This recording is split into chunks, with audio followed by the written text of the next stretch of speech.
getting better. Wow. Now it's not cold there at all, is it? Well, today, I mean, it's cold for them. It was like normally we're 20 degrees warmer than St. Louis. So normally it's like, what if it's 30 in St. Louis, it's 50 here, and it's 70 in Fort Myers, Florida. So, but like today, it was upper 40s, and for the locals down here, they're about to freeze to death. Oh man. Yeah, they would not make it up here. So like it's supposed to be what, get to the 50s by the weekend in St. Louis, and it's supposed to be 70 down here.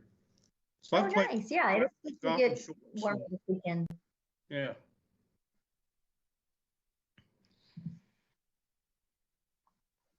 So I'm wondering because the first thing on the agenda is You went on mute. Roger, you hit mute.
Okay.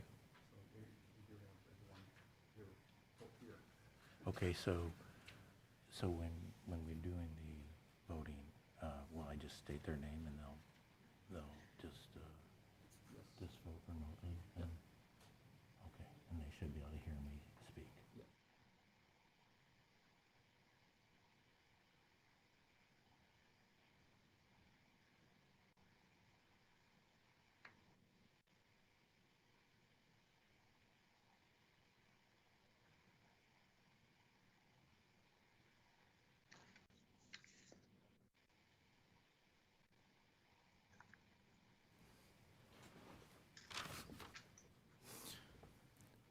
Good evening. I see we have a quorum. Do we have a motion to begin the meeting here? Motion.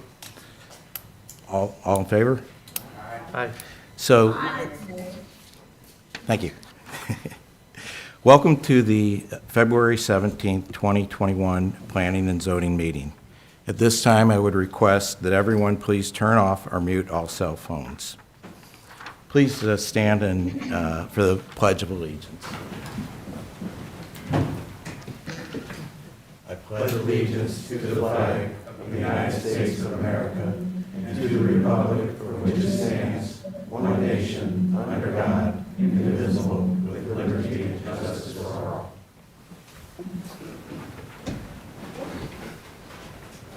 So welcome everyone here tonight. We have a very full agenda. First of all, first order of business is we would like to welcome 3 new members to the Planning and Zoning Commission. That's Chad Carnwell, Jennifer Barr, and Jamal Jackson. Thank you all for your service, and we do appreciate that.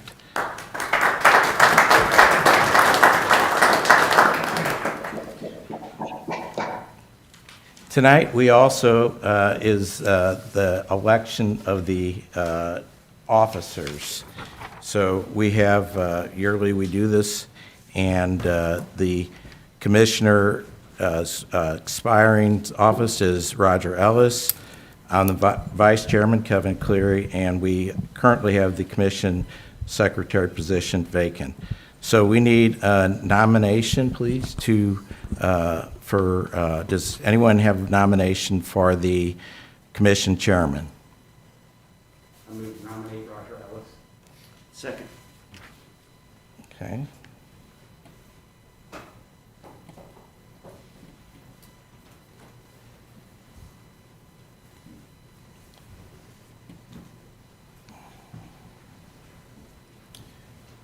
Okay.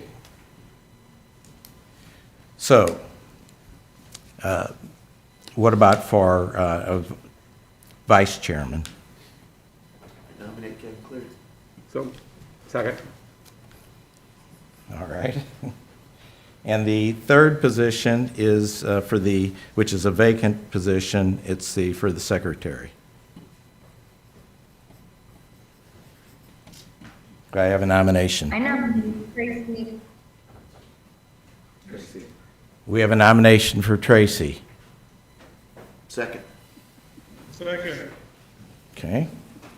Okay, we have 2 seconds. Okay, so all who would like to have Roger approved, please by voice affirmation, if you're in favor, say aye. Aye. Aye. Okay, motion passed. And anyone who wants to have me continue as vice chair, please, by voice, please say aye. Aye. Carried? Thank you. And for the treasurer, we've got Tracy Bamer, and all who favor say aye. Aye. Motion passed. Okay, well, thank you for that. And we will now go forward with the meeting as planned. First of all, there are no additional changes or additions to the agenda. So applications for conditional use request and rezoning request will be heard during tonight's meeting, and the commission will vote on these applications and make a recommendation to the county council. The applications will then be scheduled to be introduced before the county council at the Monday, March 8th, 2021 county council meeting. Public comments for the conditional use permit request will be taken during tonight's meeting and at the council meeting on Monday, March 8th, 2021. Public comment on conditional use permit applications will not be taken at any meeting of the county council held thereafter. Applications for preliminary plats heard during tonight's meeting will also be voted on by the Planning and Zoning Commission during the meeting. The vote on preliminary plats is final. only a recommendation for denial of the preliminary plan would be heard before the county council at their Monday, March 8th, 2021 meeting. The following documents are included as a matter of record for this evening's public hearings and regular meetings of the Planning and Zoning Commission. The Unified Development Ordinance of St. Charles County, including zoning maps. The year 2030 Master Plan for St. Charles County, which includes the year 2030 Future Land Use Plan map. So just in terms of kind of a procedure tonight, here's the layout. I will read the application into the records. We will then refer to the staff for their report and recommendation. The commission may at that point ask questions or get clarifications from the staff at that point. Then we will ask the applicant to come forward and be sworn in. The applicant will make their presentation, and at that point, the commission may ask questions, or again, be able to ask the staff at that point questions. Then we'll open the meeting up for public comments and concerns and questions. So if you'd like to plan on speaking, please come forward and fill out one of these white cards. They're over on the table by, they're there, okay, very good. And we need that because we want to make sure we have your correct name and information for public record. Since there is a public, since it's a public meeting, I will need to swear you in. So once the public meeting is over, we will ask the applicant to again come forward and address any questions or concerns, if they so wish, that have been raised during the meeting. At that point, the staff will again, or the commission again will have the ability to ask the applicant, or again, clarifications from the staff. At that point, the commission will discuss it, and we will take a vote. So the first item on the agenda tonight is a rezoning request. It's 1101 Dingledide Road.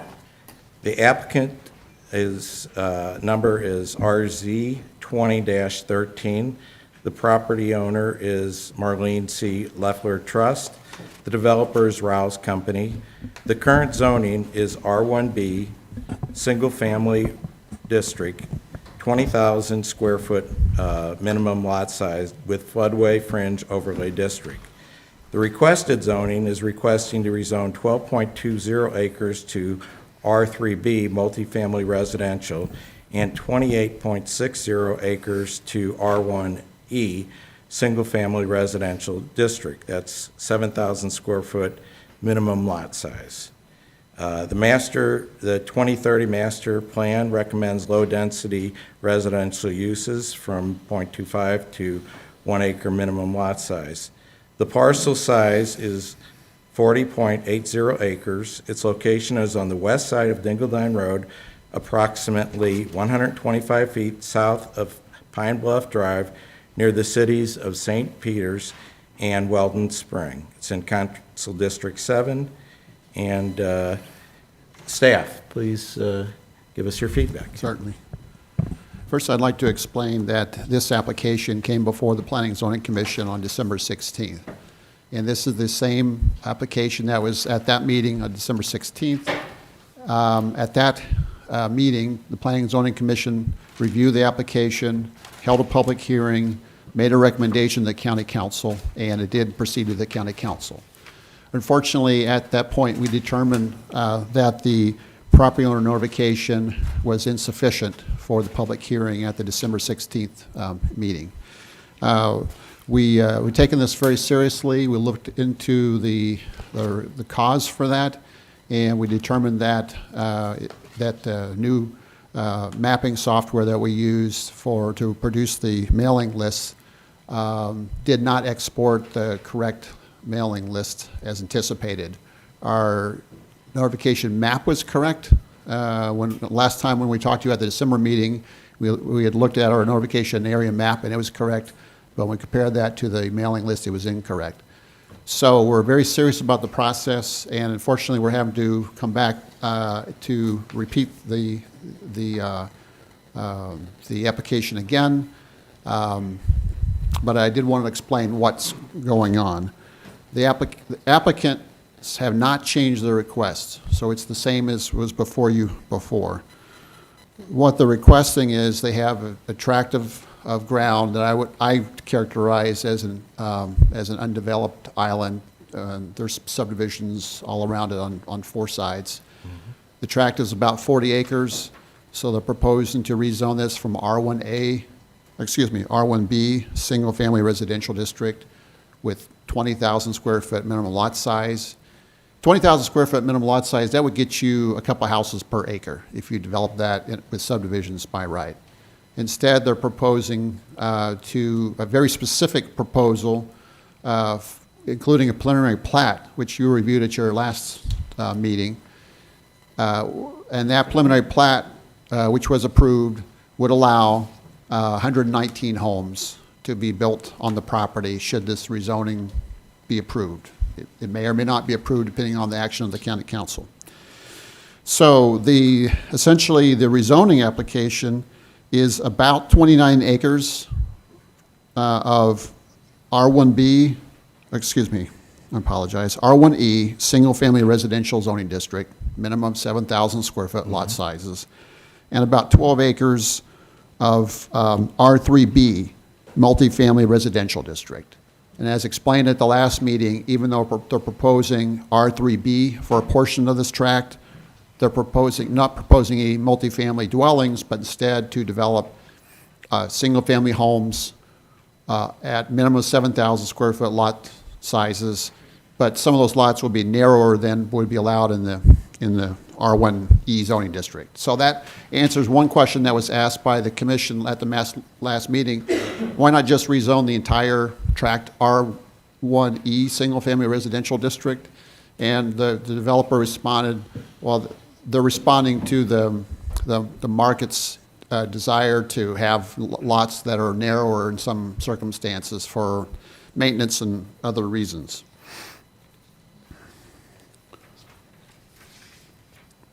The prevailing zoning in the area to the east, south, and west is R1E, single-family residential district, and the zoning existing to the north is already R3B, multifamily residential district.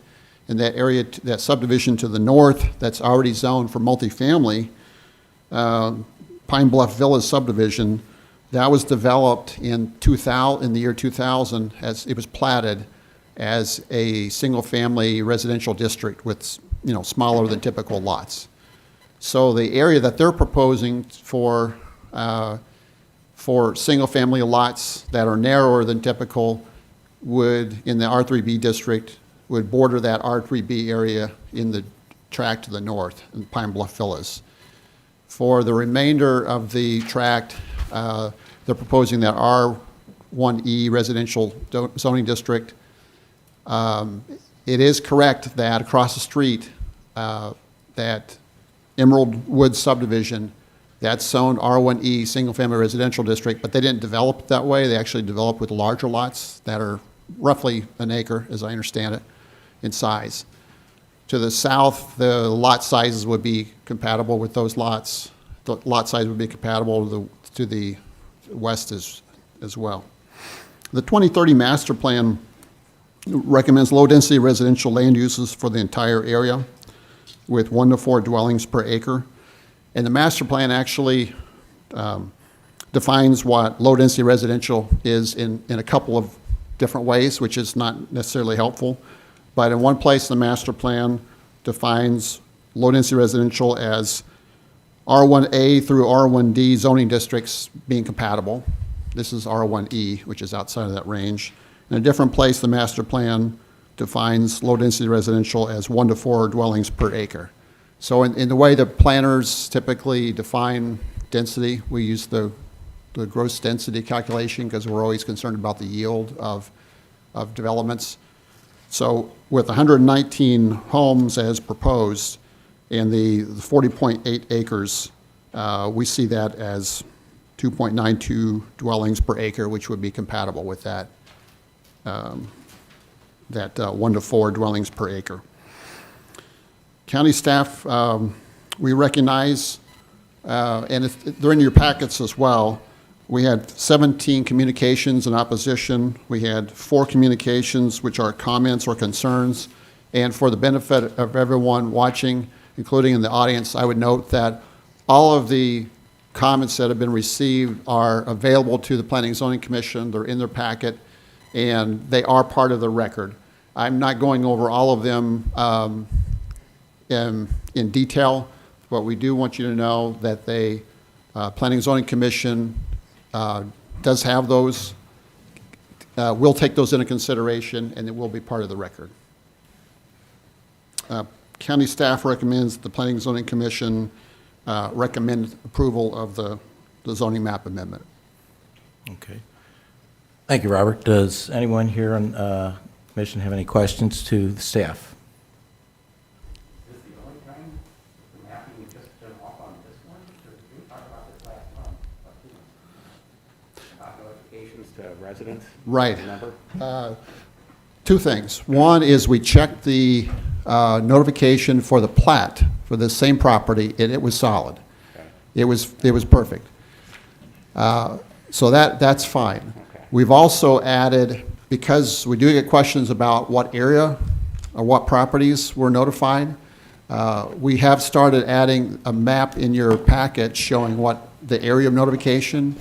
And for example, there's one rezoning case in this packet. This rezoning notification included, I think it was about 540 mailings. So about the owners of about 540 properties. There's a separate one on this application. I think it was about 400 letters that we mailed. And you'll see a map that's included in that packet showing the area of notification in case people ask questions.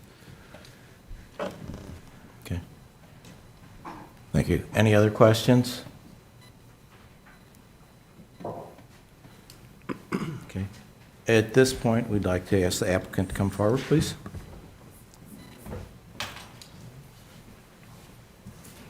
Please state your name and address. My name is Drew Weber with Hamilton Weber, and the address is 200 North 3rd Street, St. Charles, 63301. Okay. Drew, please raise your right hand. Do you solemnly swear and affirm that you will tell the truth, the whole truth, and nothing but the truth in these proceedings under pains and penalties of perjury? I do. Thank you. So please go forward with what you'd like to discuss on this. Okay. Well, thank you, commission members, both new and returning. As the staff said, the reason that we're here, even though the commission already recommended approval, but the reason we're here is because there was improper notice. And so for those returning members, you're going to see a lot of repetition on this presentation, but we have to create a similar record to Absolutely. last Understand. time. Okay. So as a refresher, here is the proposed zoning breakdown for the property. So this property is 1101 Dingledine Road. The subdivision is going to be named Crater Farms, so I'll be referring to it as Crater Farms in this presentation. And Crater Farms, just to reemphasize, because I know some of the comments submitted by residents were concerned about multifamily dwellings. There's no multifamily dwellings, no apartments, no attached townhomes. It is all detached single-family homes. The proposed zoning breakdown, you can see a little over 28 acres for R1E, which is primarily to the south and western portions of the property, and then a little over 12 acres of R3B, which is on the northern portion of the property. There were a lot of concerns and comments about what the master plan says and how to interpret the master plan. And so I want to go through several provisions of the master plan as it relates to housing units in the county and then specifically this property. And so the master plan in Vision 2030 estimates that there will be over 470,000 residents in St. Charles County in the year 2030. To accommodate the additional population, the county will need almost 29,000 more additional housing units. And the master plan provides several goals for subdivisions in the county. One of those goals is to encourage infill developments. So that's developments within what Mr. Myers called islands, right? Undeveloped islands in otherwise developed areas. As long as those developments are in harmony with existing neighborhoods, which we'll discuss and show that this is in harmony, and that subdivisions provide open space to retain natural vegetation. And that's another concern that some of the residents had. And on the preliminary plat, which is already approved, about a quarter of this property will be common ground and preserved in its natural state. Some of it is in fact floodplain and floodway and can't be touched, and then others will be preserved as detention basins or general common ground. So the staff showed this, but here's the surrounding zoning map. As you can see, this property is the only R1B in that area. It is surrounded by almost entirely by R1E and R3B, the sole exception being you have R1D to the southwest. I'd like to point out that with the R3B, you can see both to the north, the northwest, and the northeast, there's R3B zone properties. Directly to the north, as the staff said, are attached single-family units, so townhomes in common parlance. But then to the northeast and the northwest, those are single-family home subdivisions. Even though they're zoned R3B, those are single-family homes. And so as part of a transition, which we'll talk about in a few minutes, that's why the northern portion of this property will be zoned R3B, even though it is single-family homes, but to match and transition the zoning that's predominant to the north in this area with the R1E that's predominant to the south and the east and the west. And this is the future land use map. All that yellow area is what is identified as low-density housing. And then the other colors mean other things. The orange is medium density, but you can see predominantly low-density housing in this area. Well, going back to the master plan, the purpose of that future land use plan, which I just showed, is not to predetermine specific land uses for individual parcels. Rather, it's to provide a general framework for neighborhoods, right? And so if a developer proposes a project that is generally consistent with the categories shown, then the proposed project could be considered to be in conformance with this plan. So we need to determine that if the proposed project fits within the surrounding neighborhood, then it's generally considered in conformance with the master plan. And then the master plan goes on to say that development should provide transitions, which I briefly mentioned, but transitions between less intense uses on neighboring properties, such as single-family residences, and more intense or higher intensity uses, such as townhomes, which you'll recall is to the north of the property. So there were a lot of concerned comments or comments from concerned residents about, well, if this is low-density residential, it should be zoned R1A, 1B, 1C, or 1D. But again, we're talking about consistency. And so, as you can see, again, the yellow, all of these subdivisions are low-density residential. And only one is R1D. So these existing subdivisions that are categorized as low-density residential, which means they have less than 4 units per acre, they have R1E and R3B zoning, which is, again, what we're proposing here. So that's consistent with the current land use of the adjoining properties and consistent with the future land use map for the adjoining properties and this one. So even though the preliminary plat's been approved, I wanted to remind everyone and show people who maybe haven't had a chance to see that this is what Crater Farms will look like. And you can see there's 2 entrances off Dingledine Road. I mean, it's a similar style and size subdivision to that part of the county, for those of you who are familiar. I live over in the area, actually off Cox Hill Road, and this is a subdivision that's obviously similar to many others in the area. So more specifically, Crater Farms will have 119 homes, which is about 2.9 homes per acre. Even if you take out the common ground, which is a sizable chunk of the property, is still less than 4 units per acre. It clocks in at about 3.8. The proposed home size in the subdivision is a range of 1,500 square feet to 3,600 square feet. The anticipated sale price between $300,000 and $500,000. You can see there's a mix of lot widths, a relatively even mix of 80-foot, 70-foot, and 62-foot lots. And here I'd like to mention that in the R1E zoning district, the minimum lot width is 70 feet. In the R3B, it's because it's a multifamily zone, it's a lot smaller. But so we propose 62 because as you may recall from the previous slide, there is a large portion of common ground in the northwest that, again, some of it isn't part of the floodplain, and then there's a power line that runs across the north there. So it's hard to fit lots in that area at 70 or 80 feet wide with the way that access can be gained to those lots. So that's why, another reason why those northern lots are the R3B, so that we can have the 62-foot wide lots, which is just slightly smaller than the 70 allowed in R1E. But the other area standards in the R1E zoning district are complied with even on the R3B properties.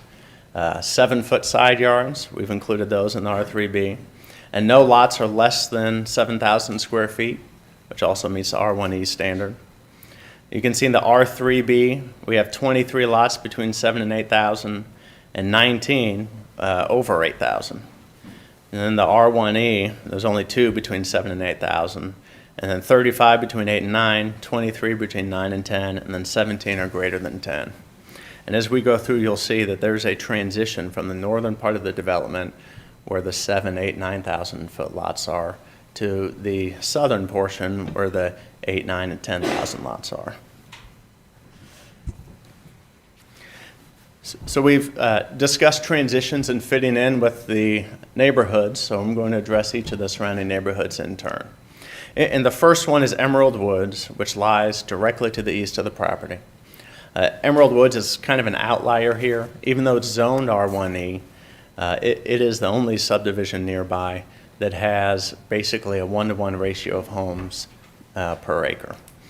And a lot of the homes that front on Dingledine in Emerald Woods are about a half acre, and then a lot in the rest of the subdivision are slightly more than an acre. The average home size is comparable to Crater Farms, 1,800 to 3,600 square feet.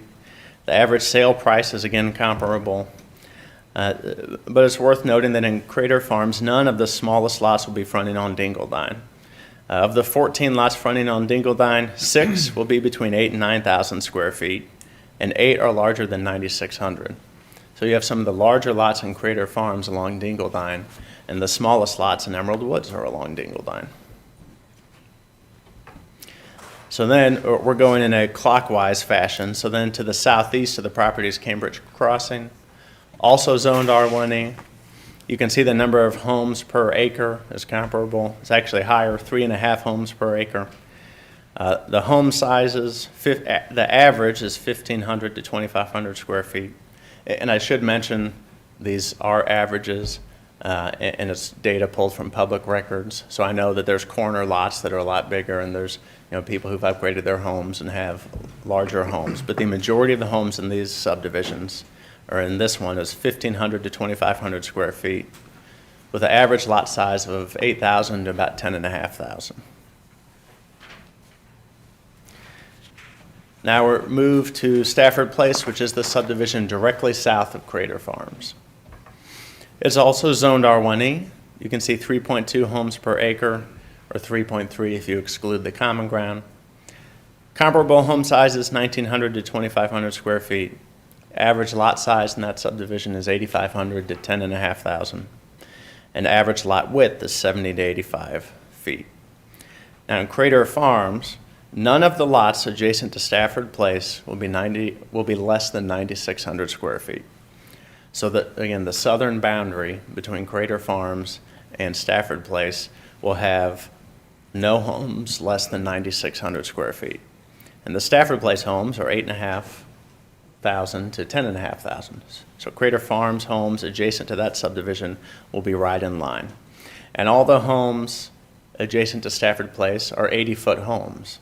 And you can see in Stafford Place, 80-foot lot widths. And you can see in Stafford Place, they have a range of 70 to 85 feet lot widths. Again, comparable. Moving now to the southwest is West Hampton Place. This is the only property that touches, although barely, but that touches Crater Farms that's not R1E or R3B. This is R1D. So they have 2.5 homes per acre. If you exclude the common ground, it's about 3.2 homes per acre. The average home size is again comparable to what's proposed in Crater Farms, with an average lot size of 10,000 square feet and lot width of 80 feet. The picture that you see there is generally taken at the northeast boundary of West Hampton, and you can see there's trees back there. And if you look on the map, you can see that there is what's common ground and actually a creek at the northeast corner of West Hampton. And that carries over into Crater Farms. At the southwest corner of Crater Farms is going to be trees and common ground. So there's no lots in West Hampton that'll be adjacent to any lots in Crater Farms. And as you may recall from the prior slide, the homes at the southern portion of Crater Farms are all 9,600 square feet or higher. And that's what you find in West Hampton, right? Average lot size would be 10,000 square feet. So again, comparable. This subdivision, Shenandoah Park, is directly west of Crater Farms. It's also zoned R1E, 3.4 homes per acre. If you exclude the common ground, it's 3.8 homes per acre. The average home sizes are a little smaller here, 1,000 to 1,700 square feet. The average lot size, 7,500 to 9,000, and average lot width, 65 to 70 feet. That picture there is between two homes in Shenandoah Park looking into 1101 Dingledine Road. You can see there's trees there. That's again that creek, which you can kind of see on the map there. It's a faint blue line, but that creek runs all the way up the boundary of those two properties. And so that's going to remain common ground. And there's actually a 25-foot creek bed setback that you can't build upon anyways. So there will be no lot in Shenandoah Park that directly borders a lot in Crater Farms, and the trees will remain standing. The Nottingham Forest, this is to the northwest. Again, this is one of those subdivisions that's zoned R3B, but it's developed for single-family homes. 3.1 homes per acre. If you exclude the common ground, that's 3.3 homes per acre. Again, these homes are a little smaller, 900 to 1,600 square feet. Lot sizes are 9 to 10,000, and average lot widths are 70 feet. Again, as with Shenandoah, no homes in Nottingham Forest will have lots that border lots in Crater Farms, because you have that same creek and wooded area that's going to remain. And lastly, this is the subdivision directly north. It's Pine Bluff. That picture there is between two of the residences in Pine Bluff. It's basically collections of, I think, 3 or 4 attached units. So this is between two of those separate buildings. There's a lot of common ground on that property, so the density is 2.7 homes per acre, but if you exclude the common ground, it's 5.5. And because they're attached, kind of townhome or villa style, the lots are smaller, the house sizes are a little smaller as well, and the average lot width is a lot smaller. And you can see the recent sale prices there as well. Now there's a couple dozen proposed elevations for this subdivision, so I don't want to bore you with all those, but here's a few, and I showed these last time as well, but there's going to be a mix of housing stock, some ranch-style homes, and here's some 2-story, 2-car garage homes, and then 2-story, 3-car garage homes. Some of the smaller homes will be on the smaller lots to the north, and obviously some of the larger homes will be on the larger lots to the south of the property. I also want to address some recurring concerns that some residents had.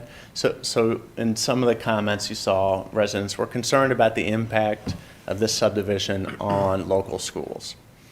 Well, if you're familiar with the area, Cosley Elementary is kind of catty-corner to this property. So I pulled the enrollment data since 1991. That's as far back as I could find for this school. You can see the enrollment peaked in 1995 at 1,499 students. And in 2020, it was at 841. So even if Crater Farms had 2 elementary school age kids per house that went to public and not private school, that would increase the enrollment to 1,080, which would be less, certainly much less than the peak enrollment was, and back at where it was in 2000 or 2001. And obviously, not every home is going to have 2 elementary school age kids at public school. So Cosley is one of the largest elementary schools in the Francis House School District. And I actually called the superintendent's office and said, do you guys review, or are you in the habit of reviewing subdivision plans or commenting? And they said, no, they're not. That's not something that they do. But a subdivision of this size is not something that affects their long-term planning. Is that if you have a development that's going to include, hundreds and hundreds or thousands of units, then that will impact their future planning. But one of this size will not. And so children who go to public school in this area go to Bryan Middle School. And here's the enrollment for Bryan since 1999, which is the farthest back I could find enrollment data. You can see that it peaked in 2005 with 1,090 students, and then last year was 812. So again, that school is well off its peak enrollment. Based on the enrollment, and you can see both schools have had a relatively steady decline, certainly over the past 10 years. So we don't think that these additional children will be a burden on the resources for the school, and in fact will boost what's a long-term decline in enrollment at these schools. And we also saw in the comments that there were people who were asking if the county would consider this property better suited for a park. So I'm sure you're all familiar that in 2018, the county opened Veterans Tribute Park on Kisker Road. You can see it's shaded in green at the bottom left corner of that picture. The top right corner, I've shaded the Dingledine property in blue. So as the crow flies, there's about 3,000-foot distance between this property and Veterans Tribute Park. Veterans Tribute Park is about 120 acres in size. As a personal aside, I think I mentioned that I live off Cox Hill, and I actually grew up off Towers Road. And as a kid, I always wished there was a park that was closer than Laurel Park off Maclay. So, and I have kids now, and they're happy, obviously, that we live close to Veterans Tribute Park. So I understand that nearby residents find the attraction of a park. But again, there is one that's less than a mile away. And the county's master plan actually provides guidelines for how the county determines where to put parks. And I've copied some of those guidelines here. The county believes its role to be providing regional parks and not neighborhood parks. And county parks should be approximately 100 acres in size and serve larger community needs. And Veterans Tribute Park makes sense, right? There's no other park in that part of the county. And it's 120 acres in size. And obviously the 1101 Dingledine Road is only 40 acres in size. So bringing it all back together, the goal in any rezoning is to apply the master plan, right? And so within the master plan, we have the land use plan, which we talked about earlier. That's the map with all the yellow showing the low-density residential. So the surrounding low-density residential subdivisions, again, are zoned R1E and R3B, just like we're proposing here. But they were built based on a low-density residential model, right? And that's what's proposed for Crater Farms. Even though this is going to be zoned R3B and R1E, there's going to be less than 4 units per acre, which falls within that low-density residential development category. And the master plan also said, low-density residential developments should provide transitions between less intense uses, such as single-family residences, and higher intensity uses, such as townhomes. And that's really exactly what you have here. You have the townhomes in Pine Bluff, and then as you go south, there's single-family residences. So what we've done here is have R3B on the north, consistent with the other R3B zoning up north, and then R1E on the south, transitioning from the somewhat smaller lot, 7,000 and 8,000 square foot lots on the north, to the 10,000 or 9,600 and up square foot lots on the south. So consistent with the master plan, if a developer proposes a project that is generally consistent with the categories shown, then the proposed project could be considered to be in conformance with this plan. And we believe it is. And I think the commission in the December meeting also felt like it was. So we ask again that the commission recommend approval to the council. I'm hoping that this information was helpful to the residents that had questions, and I'm more than happy to answer any questions that you, the commissioners, may have. Thank you. Thank you.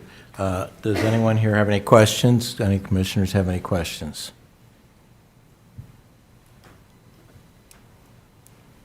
Okay, thank you. All right, thank you. So we will now open it up to public hearing. And just as a reminder, please fill out a speaker card if you're planning on speaking. When you do come, we will swear you in and go from there.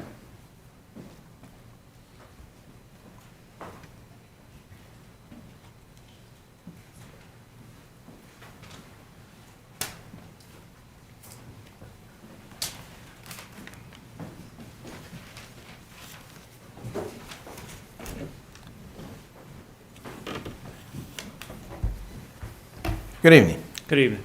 Do you solemnly swear or affirm that you will tell the truth, the whole truth, and nothing but the truth in these proceedings under the pains and penalties of perjury? Yes, I do. Thank you. Please state your name and address for the record. My name is Richard Brooks. Okay. My address is 4028 Emerald Drive. Okay. Thank you, Richard. Please continue with your comments. Okay. I do have a slideshow they'll pull up. But I'd like to start by saying that I'm not opposed to a rezoning or new homes being built on this property. My concerns are strictly on the loophole being used. I'm not up here shouting, follow the money. All I've ever asked to follow the rules. Based on the builder not resubmitting a plat plan, they believe this meeting is just a formality and will once again roll through unopposed. For the majority of property owners, this is the first time hearing about this multifamily rezoning. But instead of re-showing you the documents, videos, and slideshows from previous meetings, let me try to quickly explain. This builder wants to build single-family homes. The reason they want to use R3 zoning is to decrease lot size requirements by using a zoning law that does not normally appeal to single-family homes. These smaller lot sizes will allow them to build more homes than if they followed the R1 lot size requirements. In my reading of zoning laws, I discovered section 405.590 paragraph C that if I had a project and was not able to follow a building code or zoning law, I could submit a variance request, which may or may not get approved depending on my reasoning. They are not going this route because their variance request reasoning is only to improve their bottom line, and the request would be denied. Instead, they are using a loophole by asking to follow rules from a different style of housing other than what they are intending to build. However, the R3B requires larger lot setbacks. This is due to the amount of impervious pavement from parking lots and the congestion of structures normally used in multifamily housing. In the plat, they have noted 7-foot setbacks in the R3B section, which is their way of discreetly asking for a variance request.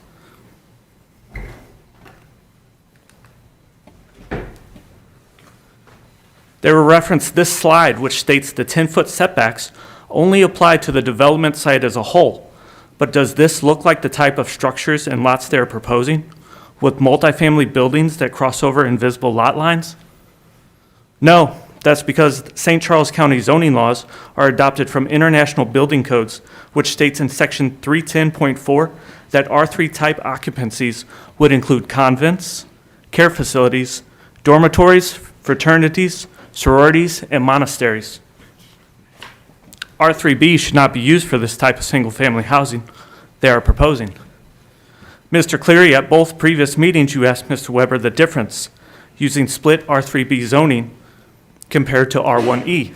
And neither time he's been able to answer, I did the math. The answer is 6.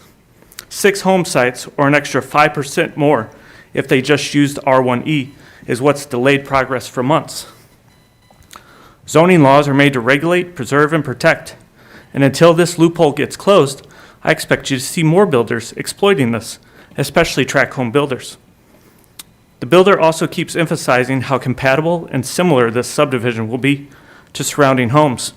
However, all of the surrounding subdivisions use a conventional coving layout, making this the only urban grid style layout in the area. The builder has stated they're proposing R3B lot sizes to build affordable homes.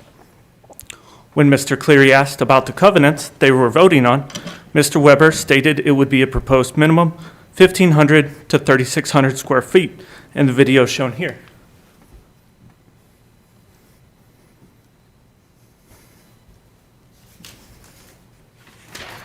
However, many of Roll's homes fall into the 1,200 to 1,300 square foot.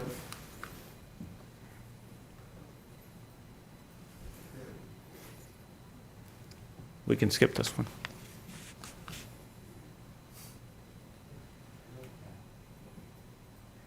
I think right, I mean, but you're saying 1,500, I mean, that's what we propose. We're voting on that supposition, right?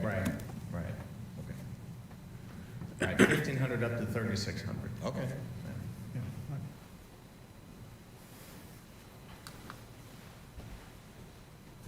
Right, I mean, but you're saying 1,500, I mean, that's what we. Next slide, please. We're voting on that supposition, right? Right.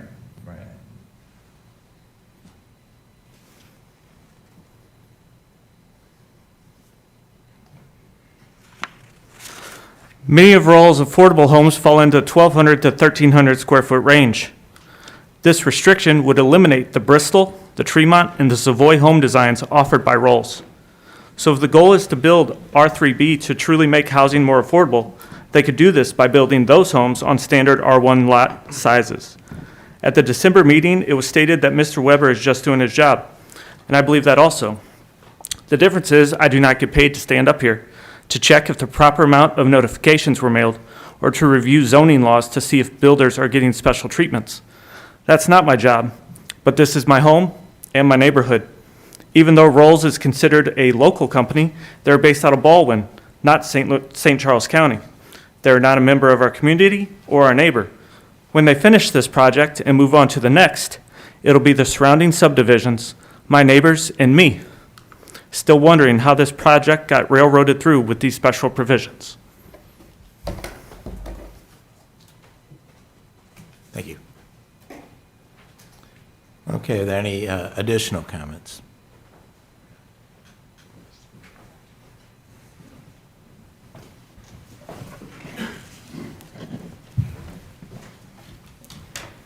Good evening. Do you solemnly swear or affirm that you will tell the truth, the whole truth, and nothing but the truth in these proceedings under the pains of and penalties of perjury? Yes, I do. Please state your name and address for the records. Debbie Ferrera, 1108 Dingledine Road, St. Charles, Missouri, 63304. We're directly across from Crater Farms, Okay, go ahead. proposed Crater Farms. So I know the lawyer has been stating R3B is never going to be more than single-family homes. We understand that, but by zoning something R3B, it's always in the back of our mind that that property could be sold and then multifamily homes could be placed on it. So even though he's saying that, you guys even admitted that there's always that chance that can happen, even though, you know, right now they're saying that plat's drawn that way or whatever. So one of the things that we are super concerned about, and there's some letters that came in late today because there was some family issues and illnesses due to COVID. So I know you got a couple more letters after the fact that were from the trustees and stuff in our neighborhood. But we are very concerned about that, the R3B being zoned that way. And as Richard just stated about those 7-foot setbacks, that they're allowing that, picking that, and choosing that the way they want to do it instead of going by the rules. Because just like him, I was taught to go by the rules. Also, there, sorry, next page. We're really concerned about the traffic and safety at that corner at Emerald Woods where that subdivision is going to have a street come out from there. We really want a traffic study done for that because the sight line coming from actually Richard's house down Emerald Woods to that corner there, and you're going to put the subdivision directly across the street and put another outlet into that, is already very dangerous. You can't really see around that corner at all. Emerald Woods, people coming out of Emerald Woods can barely see. People coming from the left and then going to the right, we're also afraid that the traffic is going to be backed up even more with all the different, the numerous cars that the subdivision will bring. But even when the Lufflers were up here explaining about the process and all that, they've admitted that their mother and their family was super concerned about how dangerous that area is there. They didn't want to go out in the yard. They didn't want to get the mail. They were always afraid. So that also concerns us very much. So we'd like to ask for a traffic study at least. And then the Stafford Court neighbors that we've talked to, they said that with that outlet being there, they're going to start turning right and go down Stafford and over to Kisker as another outlet, another pass-through. And that subdivision, they said, is already concerning because people don't follow the speed limits. They don't stop, full stop at the traffic signs. And so they're very concerned about that too. And then I know that the Rawls attorney talked about the schools. He never ever mentions Francis Howell High School, which is the one that's really kind of overcrowded now. And then they just announced that I put links to you guys when I sent my letters out, that they just announced they're cutting staff in the Francis Howell School District, which will affect the staffing in all those schools too. We already have, if you're on Ring or next door or any of those things, there's already getting to be a lot of crime in our area. I don't know where all these people are coming from, but we're having a lot of cars stolen, people being broken into and everything else. So we're already concerned about that, and to add another couple hundred houses to that isn't going to make that any better for us. The Pine Bluffs neighbors also brought concerns to me about grading issues and causing possible flooding of their area, and so they are concerned about that too. We're always concerned about water and sewer issues with that increased use. And then the houses that will be on Dingledine, the backs are facing Dingledine, so that's really not as aesthetically pleasing to have the backs of the houses that way. I just think that, I've talked to a lot of people, and we're all, you guys have seen me here, and a lot of our neighbors here, and many of our neighbors in our subdivisions are older. So they're afraid of COVID, they're afraid to come out, and also with health issues and everything else. So War would be here if they could, believe me, because we talk to them all the time.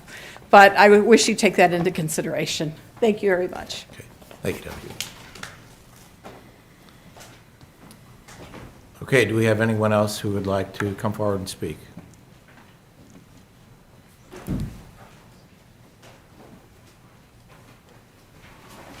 Please raise your right hand. Do you solemnly swear or affirm that you will tell the truth, the whole truth, and nothing but the truth in these proceedings under the pains and penalties of perjury? Yes, I do. Please state your name and address for the records. Alan J. Dillon, 4568 Clearbrook Drive, St. Charles, Missouri. Excuse me. 63304. Okay, great. Thanks. Please go forward now. I was one of the homeowners that was notified late I just received the letter a couple weeks ago. So I'm probably not as well prepared as some of the other speakers, but I did want to come to express my desire that you would not approve the rezoning.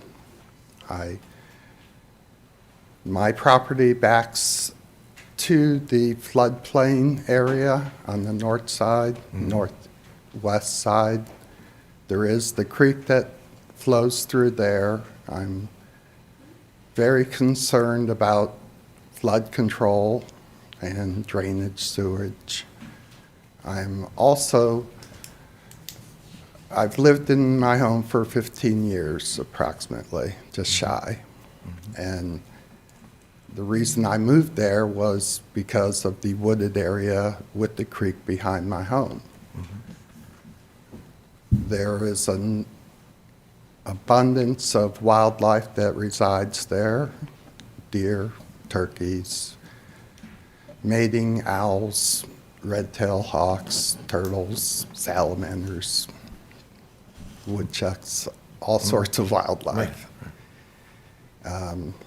I fear that if this land is developed, it will become congested. The wildlife will be eliminated.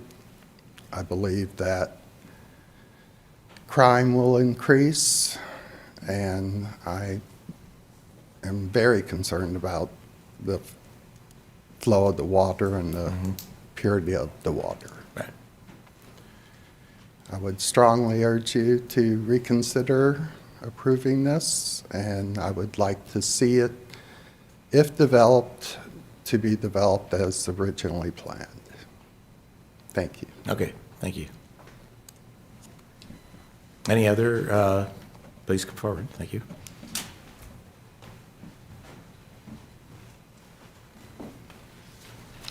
Thank you. Please raise your right hand, okay?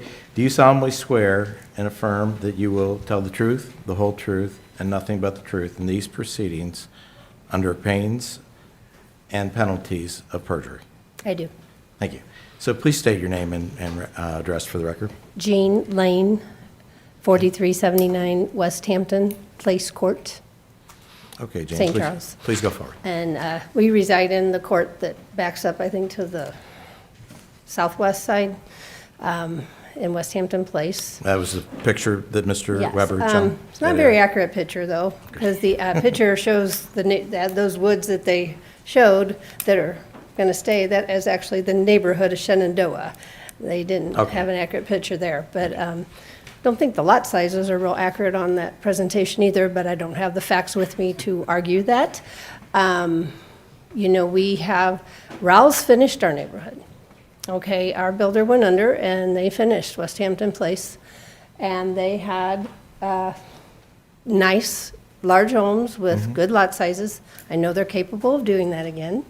I don't like that the congested houses to cram as much as you can and to zone that I can't remember the R3D or our RB3, yeah, the multifamily, like the one woman ahead of me presented, okay, you zone it that, and, well, they're not gonna build it, well, what prevents them from going under or selling it to someone else who can? Okay, we don't know what the market's gonna do. It happened before, and it could very well happen again.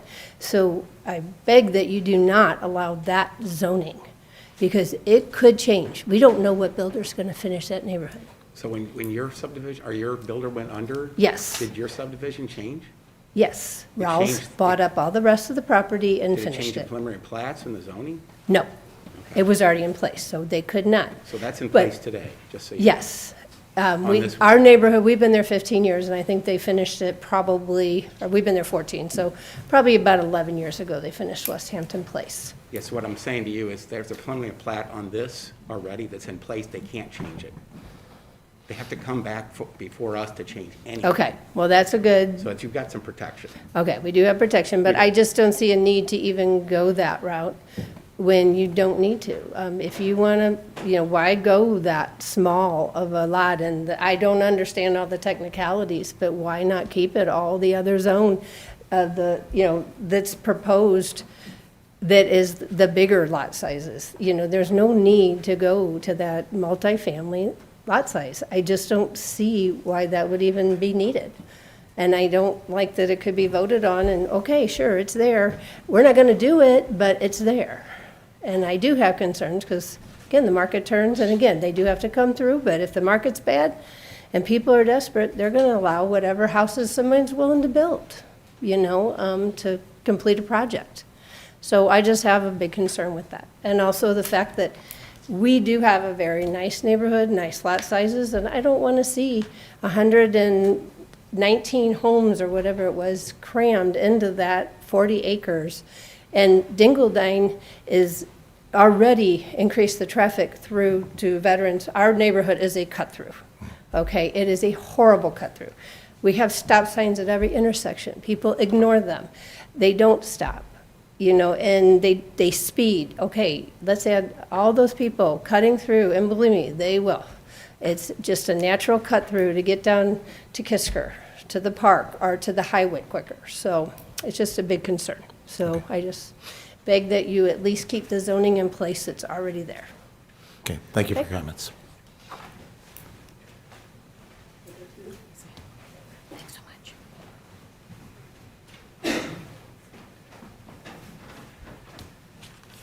Good evening. Hello. Please raise your right hand. Do you solemnly swear or affirm that you will tell the truth, the whole truth, and nothing but the truth in these proceedings under pains and penalties of perjury? I do. You almost got that down. That's a really hard one to say. It's hard to say, and I'm a pinch hitter tonight. So anyway, first of all, welcome new members, Mrs. Barr and all, and thank you guys for coming out on a Right. less than a stellar evening, Right. notwithstanding the COVID. So Please Mark, state your name and Mark address. Atchley. I'm at 4388 West Hampton Place Court. I'm a trustee of West Hampton Place neighborhood. When you saw that picture, my house is actually the one on the most northeast corner of West Hampton Place. I can throw a baseball from my deck and into this property of the Leffler Farm. And so I back up to that. And I was also one that did not get notification the first time I saw the sign on that property, and that's why I've come before. And so I want to characterize a couple of things. One, our residents are, for the most part, there are some people that have some angst about the R3B and and all of that kind of stuff. But really to boil down the concerns are the traffic. So as you think about that and that picture that we had up there, those people to go west on 94, to go west to Chesterfield and Wentzville and all that, they have to turn left on that road of Dingledine that we've already expressed has traffic on it already. Then they have to go over past the Walmart up and over to go. It's really shorter and easier to just turn right on Dingledine, turn right again into our neighborhood, and cut through, like Gene was saying, where we already have families with young children that are concerned. We even had a wreck there just last week at 7:30 in the morning, and so that's a real safety concern. I think that the traffic thing, I don't know the procedure, but I think the concern about a traffic study has come up several times, and it doesn't appear it's got any traction, or like I said, I don't know what the procedure for that is, but certainly I think human nature is going to be they turn right and they cut through our neighborhood. I do want to point out a few. So anyway, overall, generally our residents understand that's going to be developed. They understand Rouse can build good homes. They built, as Gene said, they finished out our neighborhood. But the concern is the number of homes. The concern is really the narrowness of the lots. The speaker was very careful in his words to talk about square footage of lots, and said something to the effect that, well, that's the only way we could do it. Well, that's not the only way they could do it. I mean, you've heard testimony here from a guy from Emerald Woods that he counts it as 6 homes that they would lose. I counted as 4 homes they would lose. What you have is a desire to go narrower lots. That means less infrastructure, less roads, and less money to get more houses in there. Then you put on top of that, you have this issue where, well, R3B really says you have to have a 10-foot setback. Well, R3B is really not for detached homes in the first place. R3B is for multifamily homes. But you have this 10-foot setback, and then they're saying, well, our plat says 7-foot setbacks. Well, the lot's only 62 foot wide. So what I did after the last meeting where we had this little debate is I went to Google Earth, and you can do the little measuring thing, and so I measured, and I looked for neighborhoods in the area, and I did a straight street with 5 or 6 homes, did the average. His averages were close. Everything around there is 75 to 85 feet. But I went to find a neighborhood that was at the rate that or the width that they're looking at. And I did find one, and I zoomed in, and it's a trailer park. And the only lots that are with that width or smaller are the ones single wide trailer lots. A double wide trailer lot is wider than these lots. And so it's disingenuous to talk about a 7,000 and 9,600 square foot lot if it's 10 foot wide and 400 feet long. It's different than a 70 or 80 foot wide lot. It's different than a house that's 25 or 35 feet setback from the street. That's different. And as the other gentleman pointed out, these straight streets with a very urban feel, straight corners and narrow lots, is not what we have in the area surrounding. I would submit that we keep talking about the Leffler Farm as an island of undeveloped land, which it is, but really when it comes to the style of building, the width of the lots, the only thing that's an island is that area, Pine Bluff Estates is what it's called, where they have the duplexes just to the north. That's really the island. All of the other R3B in the area, even though it's zoned R3B, they are all built out at 75 to 85 foot lot widths. So they all have a consistent look and feel. And I think that's the concern, that it is just adding a few more people to the whole problem of the traffic, lack of track of the study, and honestly, the lack of transparency in just come here and talk about what's true. The picture of my house there, last time he was up here and he gave that picture of my house, I said, that's not the right place. Go to the other side of my house, you can see the entire Leffler Farm. But instead, he's on the left side of my house showing trees that back up to Shenandoah. And so instead of going back after me saying that that's a problem, correcting that, we see the same thing again. And so at every point, I think they're skewing it to their benefit and kind of trying to pull the wool over. Again, we generally support a neighborhood there. We generally support neighbors. We know that it's going to be developed. Just a few things that are big issues. The traffic is a big issue. The narrow lots are a big issue. It's not an urban population out there. It's a suburban population. So I think I got all my notes without looking. All right. Yep. Sure. Thank you, Mrs. Barr. Did you mention that you're a trustee of the homeowners association in your neighborhood? Yes, I am. That's what I thought I heard you say.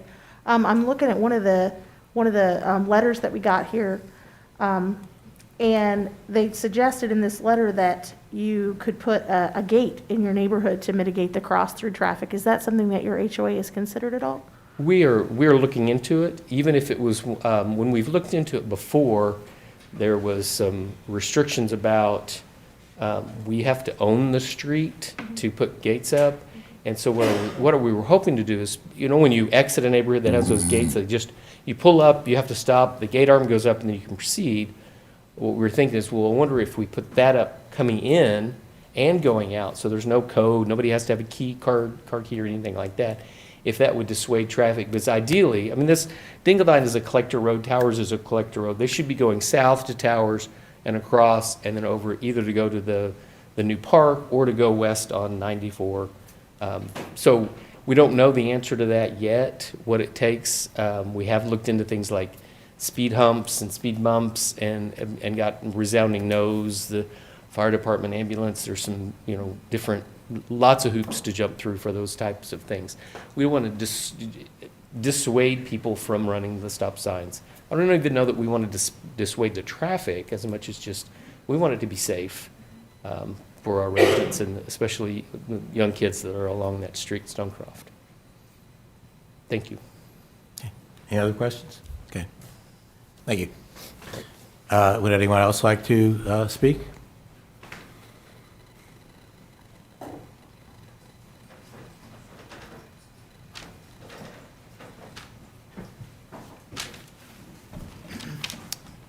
Good evening. Please raise your right hand. Do you solemnly swear or affirm that you will tell the truth, the whole truth, and nothing but the truth in these proceedings under pains and penalties of perjury? Yes, I do. Thank you. Please state your name. Thank you very much, members, Mr. Acting Chairman, Mr. Chairman, and members of the commission. My name is Arnie C. A.C. Dienoff, County Public Advocate, mailing address P.O. Box 1535 in O'Fallon. And I don't want to go through and hash out everything that I testified in December. So I would ask that the secretary or the chairman please direct the secretary to add my comments from the December meeting to be a matter of this public record here in this meeting. For the new members, hopefully you watched the meeting from December so you get a kind of a sense and an understanding of what the residents' frustration is versus the property owner. Nobody's against this proposed development. It's just how to ensure and guarantee property values and guarantee a safe and guarded neighborhood and community. The listed notification, I brought this up in meetings in past, and especially about this section. The listed notification is really important, and I'm glad that staff finally looked into it and found out that we're not notifying the owners. Now, my experience is that municipalities in St. Charles County, including the city of O'Fallon, puts that notification in their meeting packet to ensure those addresses were mailed that letter and what date they were mailed. I asked this commission at the December meeting to look at that possible policy of adding that notification list so there's no question in the future. Again, there's over 20 grave opposition letters that this commission received. I went through them in December. I won't hash over those again. There's 4 additional letters of solid concerns. Tonight, the weather elements, just driving here, the snow, the slippery conditions, the road conditions, poor cold temperatures, and some are scared of the virus. I would ask that the commission keep that in mind for the low turnout for this portion of the planning and zoning meeting. Again, as I brought up in the December meeting, where are the letters from our partner governmental agencies? Key in fact is the Francis House School District. I've talked to the superintendent's office, and I don't believe were even exactly notified because they would have participated, and they do have a caring concern about the impact of any subdivision on their school district. And they have an impact and a concern on turning radiuses, bus pickup points, and those type of things. So according to the public information officer in the superintendent's office, they would like to have the opportunity to comment on this proposed housing development. Also, I don't see a letter from our partners of the Cottleville Fire Protection District. I don't see a letter from either the Public Water District Number 2 or Missouri American Water Company, who will service this neighborhood. I also don't see a letter from Duckett Creek or Spiral for natural gas, and also the St. Charles County Ambulance District. This R3 multifamily residential district opens the door for dense multifamily buildings, and you heard testimony from other residents that if this property is sold for some reason, which if you all remember the turndown in the market of 2008, 2009, that happened all over St. Charles County, where there were certain developers that went bankrupt, out of business, either lost the property to the bank or sold it to another developer.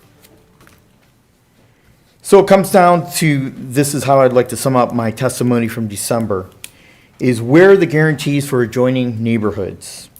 Where's the traffic? What about the traffic impact? What has been, why has there been no investment of a traffic study by Rouse, the developer? You would think if they're so convinced that this is going to be a profitable endeavor, that they would have put the money into a traffic study so it would protect all the residents in adjoining neighborhoods. Flooding concerns, we got in that in December in the outlaying flood fringe district. The building setback line of 25 feet, it should really be 50 foot. As you all remember, about 3-4 years ago, we had 2 storm events that it rained 10 inches in a 24-hour period. So I would ask that you put that building foot level from the creek bed of 50 feet. The lot size is of concern. 42 lots at 62 feet is below the county minimum code requirement. that frontage. And as somebody did testify, if you look at the trailer park that's nearby, the trailer park lots have a bigger frontage than this will, and that will have a adverse impact on property values. The bottom line is profits over community from the applicant, in my opinion. There needs to be a balance here, and I ask that you as commissioners make that balance. Deny the application as filed, have the applicant come back and refile under R1 zoning. All that everyone wants is an agreement, a guarantee. Give the people a peace of mind, ensure that their property values will be upheld. And that's all that anybody is asking. And that's my testimony, Mr. Chairman. If there's any questions, I'll be more than happy to answer them. Anybody have any questions? Okay. Thank you very much. Okay, is there any other comments?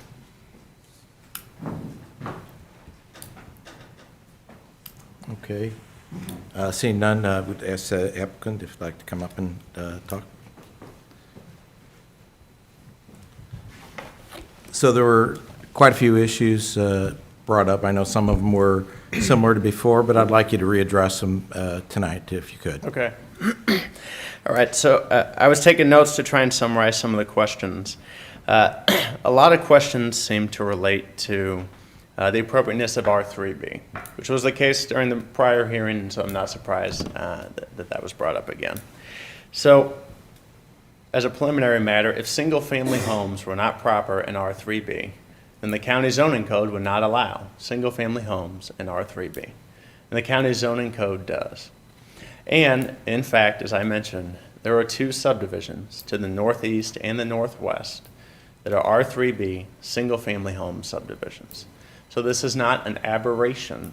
This is allowed under the code and is, in fact, done for hundreds of other houses in the northwest, in the subdivisions to the northwest and the northeast of this property. So people said, well, but we're concerned that that maybe something happens to Rouse and then these turn into apartments. And I get that. I understand that concern.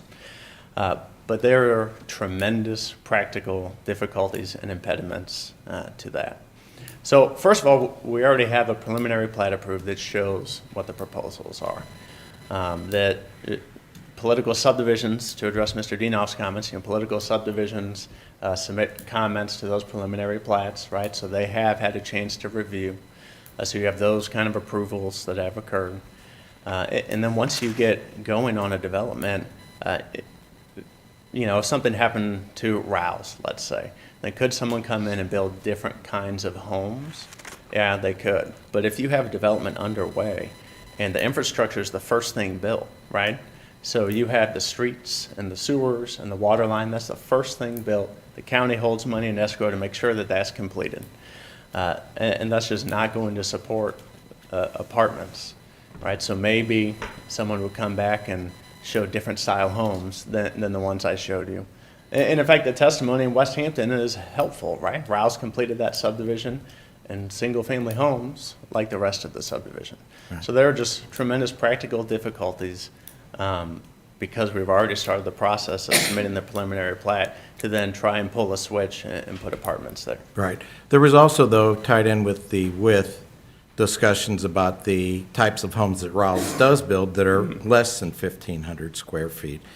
Gentleman brought up 3 or 4 examples. Can you guarantee that those will not be built?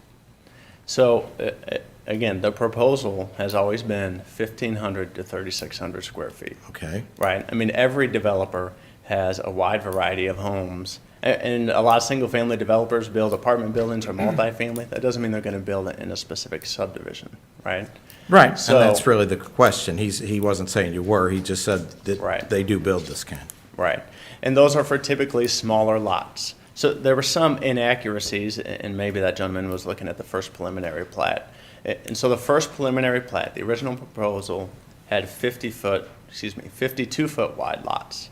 And so maybe the smaller 1,200 square foot homes would fit on those lots. But when you're up to a 62-foot minimum width, which is the smallest width lot proposed here, you're just not going to build a 1,200 or 1,300 or 1,400 square foot home, right?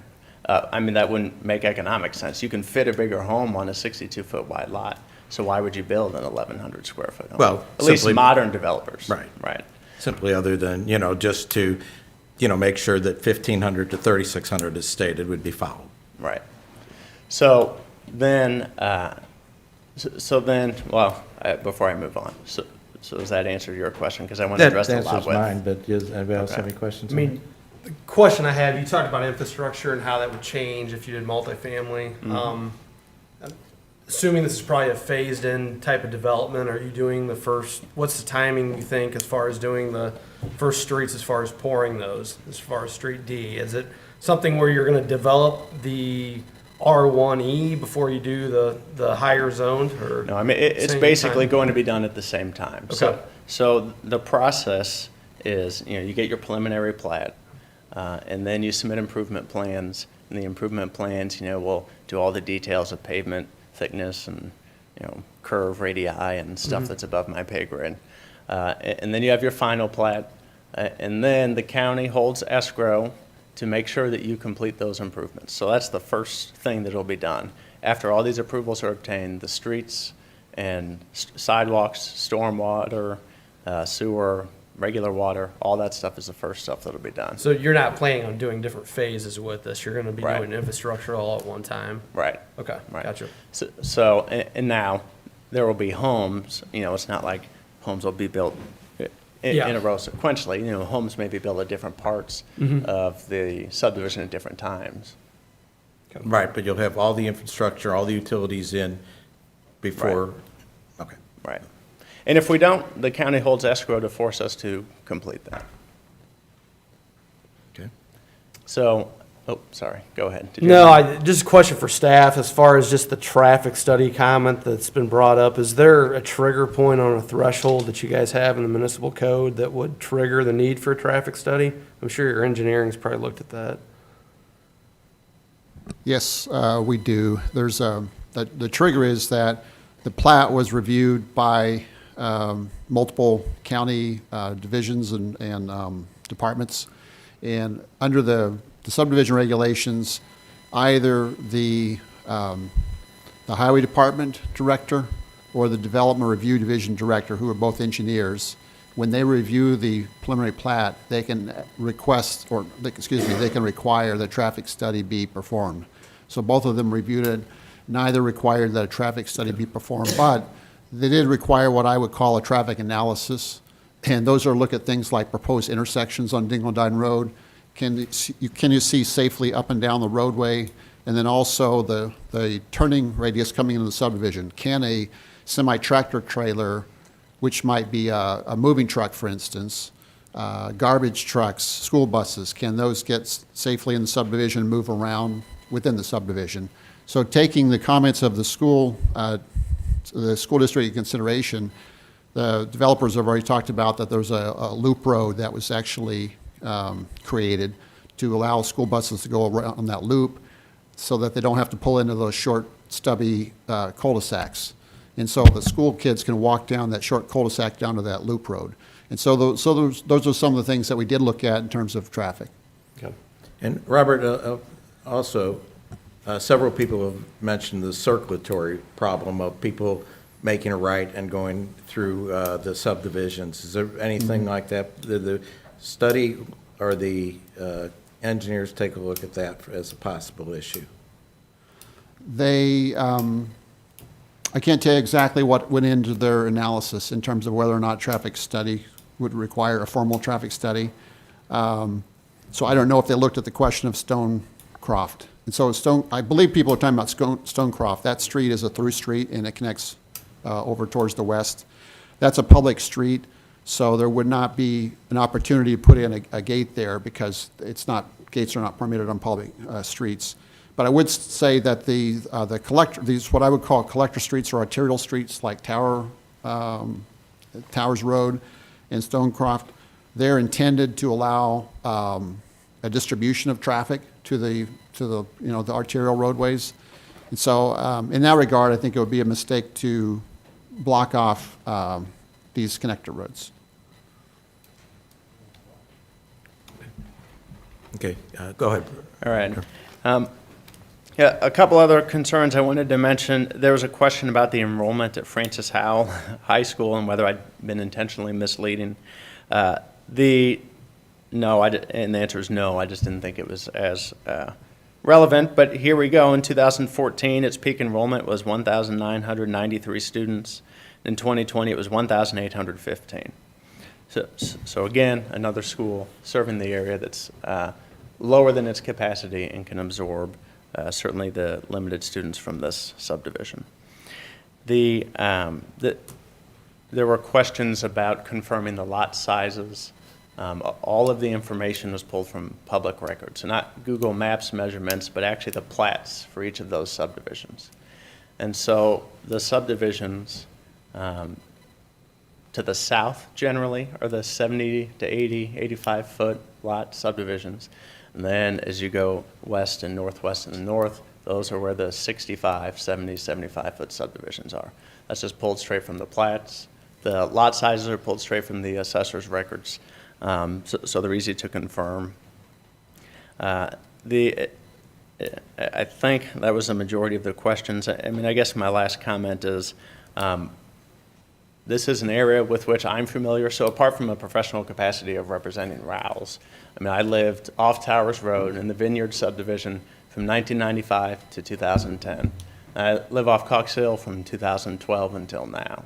So for a majority of the past 25 years, I've lived in this area. My best friend in high school lived at the corner of Towers and Dingledine. One of my wife's best friend lived in Cambridge Crossing. So this is an area with which I'm intimately familiar. I am a local person in the truest sense of the word to this subdivision. And it looks a lot like my subdivision. The house sizes and lot sizes look a lot like my friend's subdivisions in that area. So this is, again, with the exception of Emerald Woods, I realize that that is a different style subdivision. But this is similar to the vast majority of the other subdivisions in that area. So I'd ask that, once again, recommend approval to the county council, and I'm happy to answer any more questions.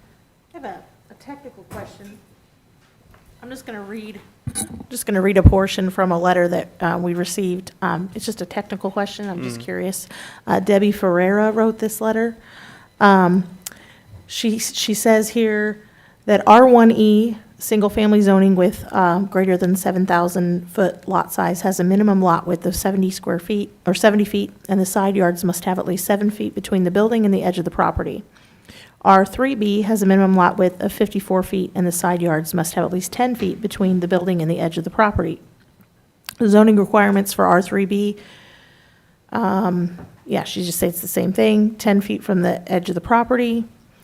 And then what she's saying is that while you're wanting to zone it R3B, because you're building single-family homes, you're using the R1E rules of 7 feet from the edge of the property. Can you explain to me exactly how that works? Yeah, and I may ask Robert to help with this too, because this came up at the last meeting. But the R3B zoning states that there are 10-foot side yard setbacks. I think it's to the building line or something. So the county staff, and I guess I don't want to put words in your mouth, but the county staff is advised that that 10-foot doesn't apply to single family. Right? Is that a good summary, Robert? Well, can you hear me now? Okay. The setback that you're referring to is from the edge of the development. And internal to the development in the R3B district, there's actually not any required side yard setbacks. To explain that, for instance, you could have 0 lot line homes. You could have a row of townhomes, each town on its own lot. Now, to do that, you'd have to have some special construction to prevent fire from communicating between the different lots. But at this district, it's fairly flexible. In the R3B district, you could have traditional single-family homes, you could have attached townhomes, or you could have some lower density apartment buildings. And so that's basically the way to explain it. The setback that you're referring to is from the edge of the development, not internal. So then so this is not seeking some special loophole to go from 10 to 7. We're actually voluntarily increasing from what could be 0 lot line to 7 to be in compliance with the R1E. There were also a couple of questions about flooding issues. There was, and destruction of the trees and things like that. Could you address those? Yeah, so now those were addressed on the preliminary plat, but there's a tree preservation requirement in the county. And so with the revised plan that we submitted and that was approved, the requisite percentage of trees on the property are being preserved, and they are predominantly on those perimeters, right? So on the northwest, west, and kind of southwest. And again, there's a buffer from the stream that runs along the west. There's a buffer that you can't build in anyways. And then there's also a power line that runs along the north and the west boundary, which also just prevents us from developing in. So that's not a green space thing. That's just a easement thing for that power line that has the beneficial effect of creating an additional green space area. Now, I'm sure the power line company comes by regularly and cuts down some trees within their 70 feet, but that's occurring now and will occur as long as they desire to do that. But the green space as a percentage of this property is more than most of these other subdivisions, except for Pine Bluff to the north. And in fact, that's why, because the green space, that the number of units per acre in this subdivision is lower than everyone except West Hampton and Emerald Green. If there were less common ground, like there are in Stafford Place and Shenandoah and Nottingham, then it would be much more dense than it is. And what about the water runoff on the property? What is being done to retain or detain water, or how's that water flow going to go? So the county is in the process, or maybe has adopted by this point, I'm not exactly sure, but the county has been in the process of upgrading their stormwater runoff standards. And so in our detention basins shown on the plat, we're complying with the new standards. And at least at the time we submitted the plat, those weren't enacted yet. And again, I'm not sure if they have been as of today. So we're complying with the new standards, which are frankly more stringent than any of the other subdivisions around. So we have multiple detention basins that will help control the release of water into that creek area and complying with the latest and greatest in the county's regulations. Okay. Robert, do you want to add anything on to that comment about the new standards? We do have, I'm sorry, I can't quite tell if it's on or off. The county has adopted new stormwater standards to address the stormwater quality. So now we're addressing both the quantity of water to prevent flooding, but also the quality of water as well. And so the development will need to comply with both, and will comply with both. Okay, great, thank you. Okay, anybody on the commission here have any other questions? Okay, thank you. All right, thank you. So we'll now discuss that. Here's any questions, comments from the commission. Yes, just a couple of things. First of all, the concerns about, again, and I've mentioned this before, what really catches people's attention is this multifamily, zoning thing. And they've explained over and over again that these are not going to be multifamily. They've submitted the plat. It's been approved. So I think the folks can, feel, certain that what they say they're going to do is going to be done. Okay. The second thing is, I think it's a little misleading when the statement is that they're trying to jam a large number of homes into a smaller area.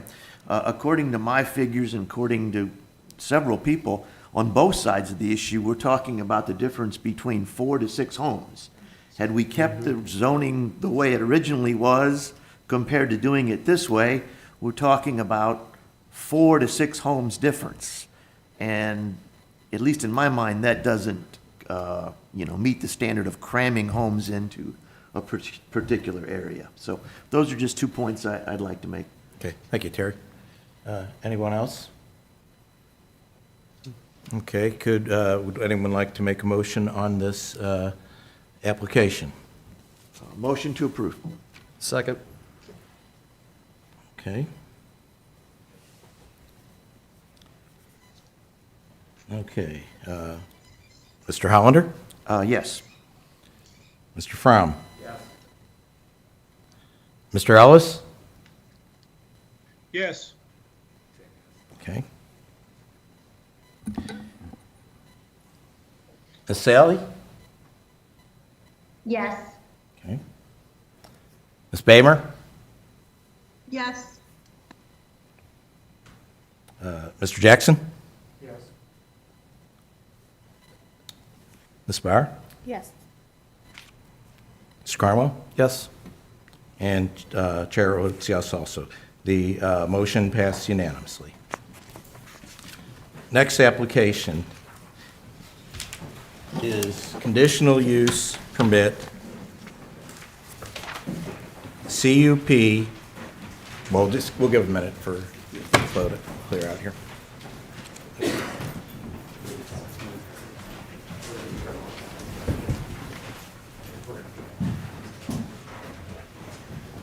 Okay.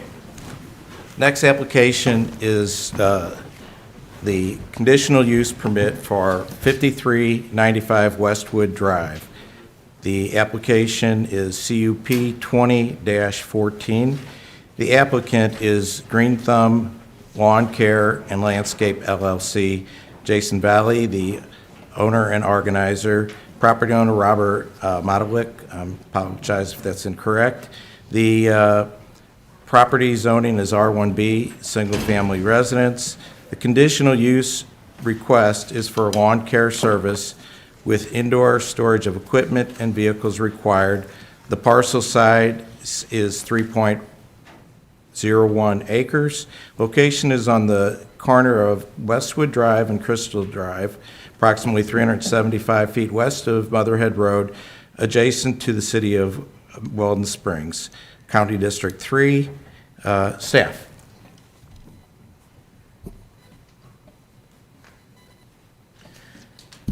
All right, this property is located right here at the corner of Westwood Drive and Crystal Drive. Crystal Drive is a private drive leading into some residential homes in this area. As you can see, we mentioned that right across the street, this is adjacent to the city of Weldon Springs. And then there's the C2 zoning, which is general commercial, is in the neighborhood.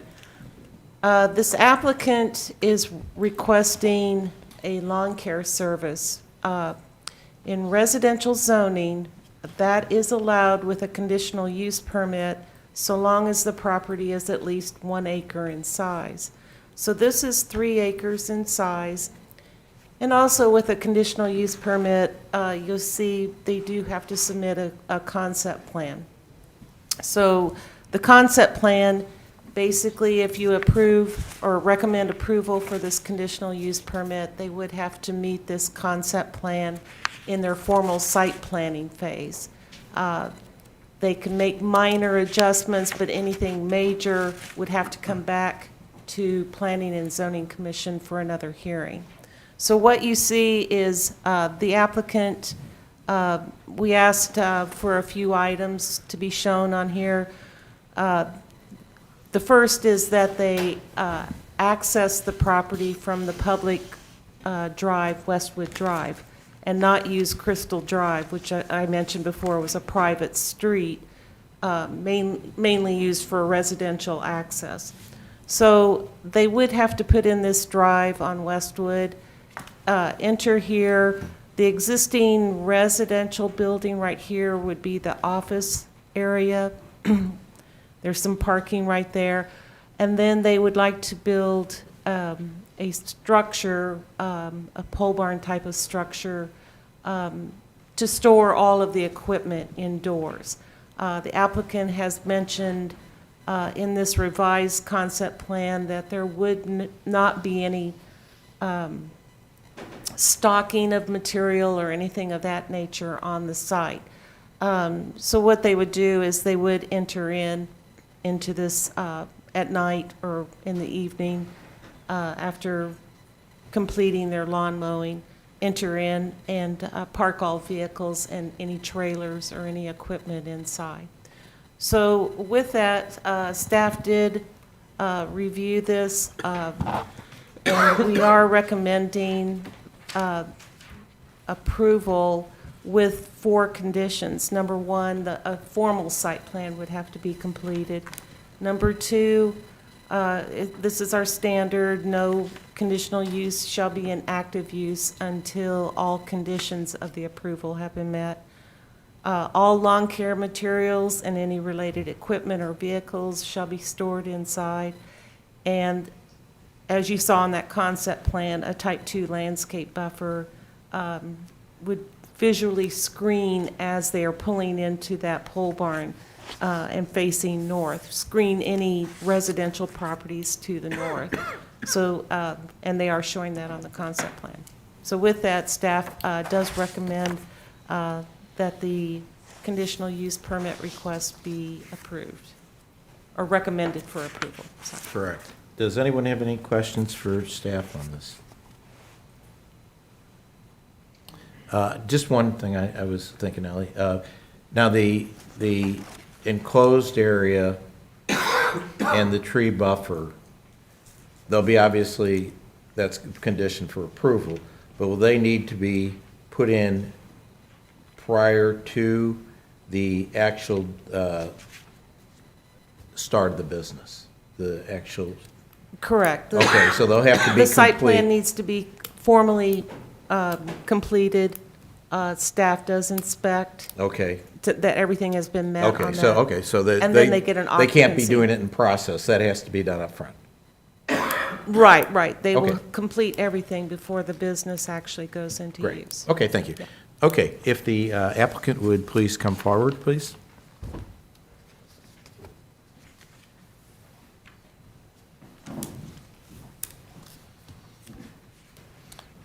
Please raise your right hand. You solemnly swear or affirm that you will tell the truth, the whole truth, and nothing but the truth in these proceedings under pains and perjury, or pains of penalty of perjury. Please state your I will. name and number or address for the record. Jason Bailey, 249 Bellmead Drive. Okay, Jason. Okay, proceed. I would like to run my business there. Okay. Do you have any expansion on what was discussed there? I mean, do you want to go into detail in terms of the amount of vehicles you're going to have on the property, the anticipated number of employees, things such as that? So we anticipate having 25 employees. Okay.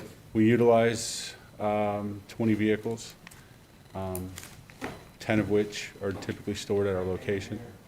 Oh, we have 25 employees. We use 20 vehicles, 10 of which we store on site. Okay. The other 10 are taken home. So employee parking, we'll utilize that during the day, Monday through Friday, Saturdays if need be. We don't work on Sundays. Mm-hmm. As far as disrupting the residential area on the weekends, it's minimal. Okay. Your hours of operation? Are usually 7 to 6. On Monday through? Monday through Friday, all Right. encompassing. Okay. All right. Um, Anything else? As far as the lighting around the business, Mm-hmm. we're just going to use motion-activated lighting. So it won't be dusk to dawn, just so it's not lit up for the neighbors to have to see. Along Crystal Drive, we'll have a privacy fence to the tree buffer that we propose. Mhm. And then they'll have a tree line going across the back of the property, so they won't view that as well. Okay. Is the entire area that's going to be fenced, is that all going to have the privacy fence around it? It won't, just Crystal Drive will, where the neighbors, the residents can look where they live on the east side. Okay. Does anyone have any questions? I have a question. So you mentioned 7 to 6 is your general hours operation. Are there any seasonality in that and what you're working later or earlier than that? That's the extreme start and end time for our days, as far as 6 p.m., even in the summertime. Usually it's earlier than that. Do you ever start before 7 a.m.? In the occurrence of snow. Okay. Okay, just thank you. Thank you. Okay, we'll now open up the public hearing. Would anyone like to come forward and offer any comments or questions, concerns?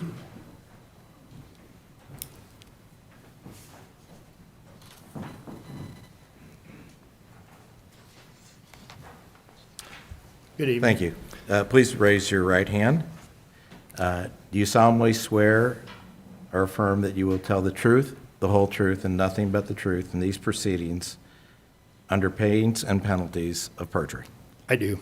Thank you. Please state your name and address. My name's Danny Kleesner. My address is 6402 Phillips Road, St. Charles. I'm here on behalf of Bob Matilovic, who owns the property, and just wanted to express his appreciation for being able to present it to you and ask for your support, and fully backs the application of the applicant. And if you got any questions that you'd want to address him, feel free to ask me. Okay. Anyone have any questions? That's all I have. Okay. Thank you. Thank you. Are there any other additional comments? Please fill out the speaker card, too.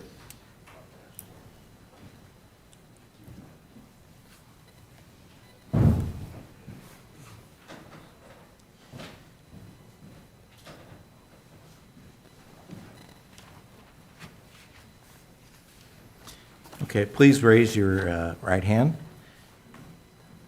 Do you solemnly swear or affirm that you will tell the truth, the whole truth, and nothing but the truth in these proceedings under pain and penalty of perjury? I do. Thank you. Please state your name and address for the record. Jerry Coors, 1139 Crystal Drive, St. Charles, Missouri, 63304. Okay, Jerry, please go forward. The road that he's going to put in to get to there, it has to be put in before he can do anything, because he has no access off of Crystal Drive. It's totally private. I own the road myself. I got 2 deeds. I got a deed to my property, and the Crystal Drive is, I got another deed for that. I'm the one that pays the taxes, do all the maintenance, everything on that. So he has no legal right to Crystal Drive. The only reason why he can park at his house is because last year the county lowered Crystal Drive 5 feet because they said it's a hazard. Well, you still can't see because it's 5 foot above us when you come out. Well, in the meantime, they eliminated their 8-foot driveway. So they can come in just for their office, I guess you call it now, because he bought the house. But he has no legal access down Crystal Drive past where his parking for the office is. So you actually own the street, is that what you're saying? Yes, sir. Okay. I got the deed. I didn't see, you can go down the hill here and go in the recorded deed and get it. Mm-hmm. I'll even tell you what page it is on the great big books.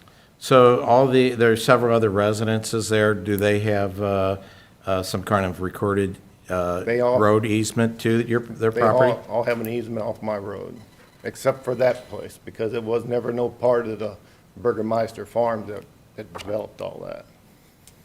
And on his thing with the building he's wanting to put in, he's gonna have a white fence, and he's gonna have a gate right there, going into that new building off of Crystal Drive. He cannot do that.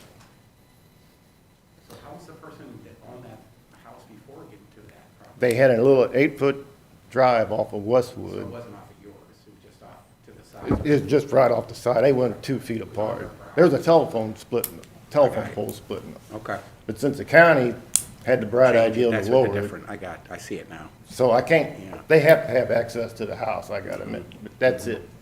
And why doesn't he have to put a fence all the way around it like all of them across the street do? Yeah, so he's doing a landscape berm. We like some of those too, with planning and zoning, instead of just fencing all the time. You can see it on the screen there. It doesn't say how big the trees they're gonna plant, don't say what kind? Yeah, it's got some of it up there. What? Yeah, it does have some of it. I mean, Does it say basic. Well, I can't read that. Yeah, I can't either. I can't either. Well, how I've tall- got good eyes, but I don't have that good. How tall is it? Well, I'll be dead and gone before them things get, for any privacy. Yeah, I mean, again, they will grow, you're right, it's not gonna be But perfect. not in my lifetime. But he also has access off of, where's he taking that access off of that? Westwood. Yeah, Westwood, so he's putting in his access off of Westwood. Yeah, but why's he got a gate right there going into that new building? I don't know. That- I guess that he's ain't gonna gonna use that, happen. I guess he's gonna use, we'll bring him up and ask him though, Jerry, yeah. And, all the other, how can he have a zone go commercial? There's no sewers there. You know, he's just getting a conditional use permit, it's not zoning. He what? He's getting a conditional use permit, it's not a zoning change. Well, what the heck is that? It means he can run something on a piece of property that's zoned a certain way in a conditional use, if we approve it.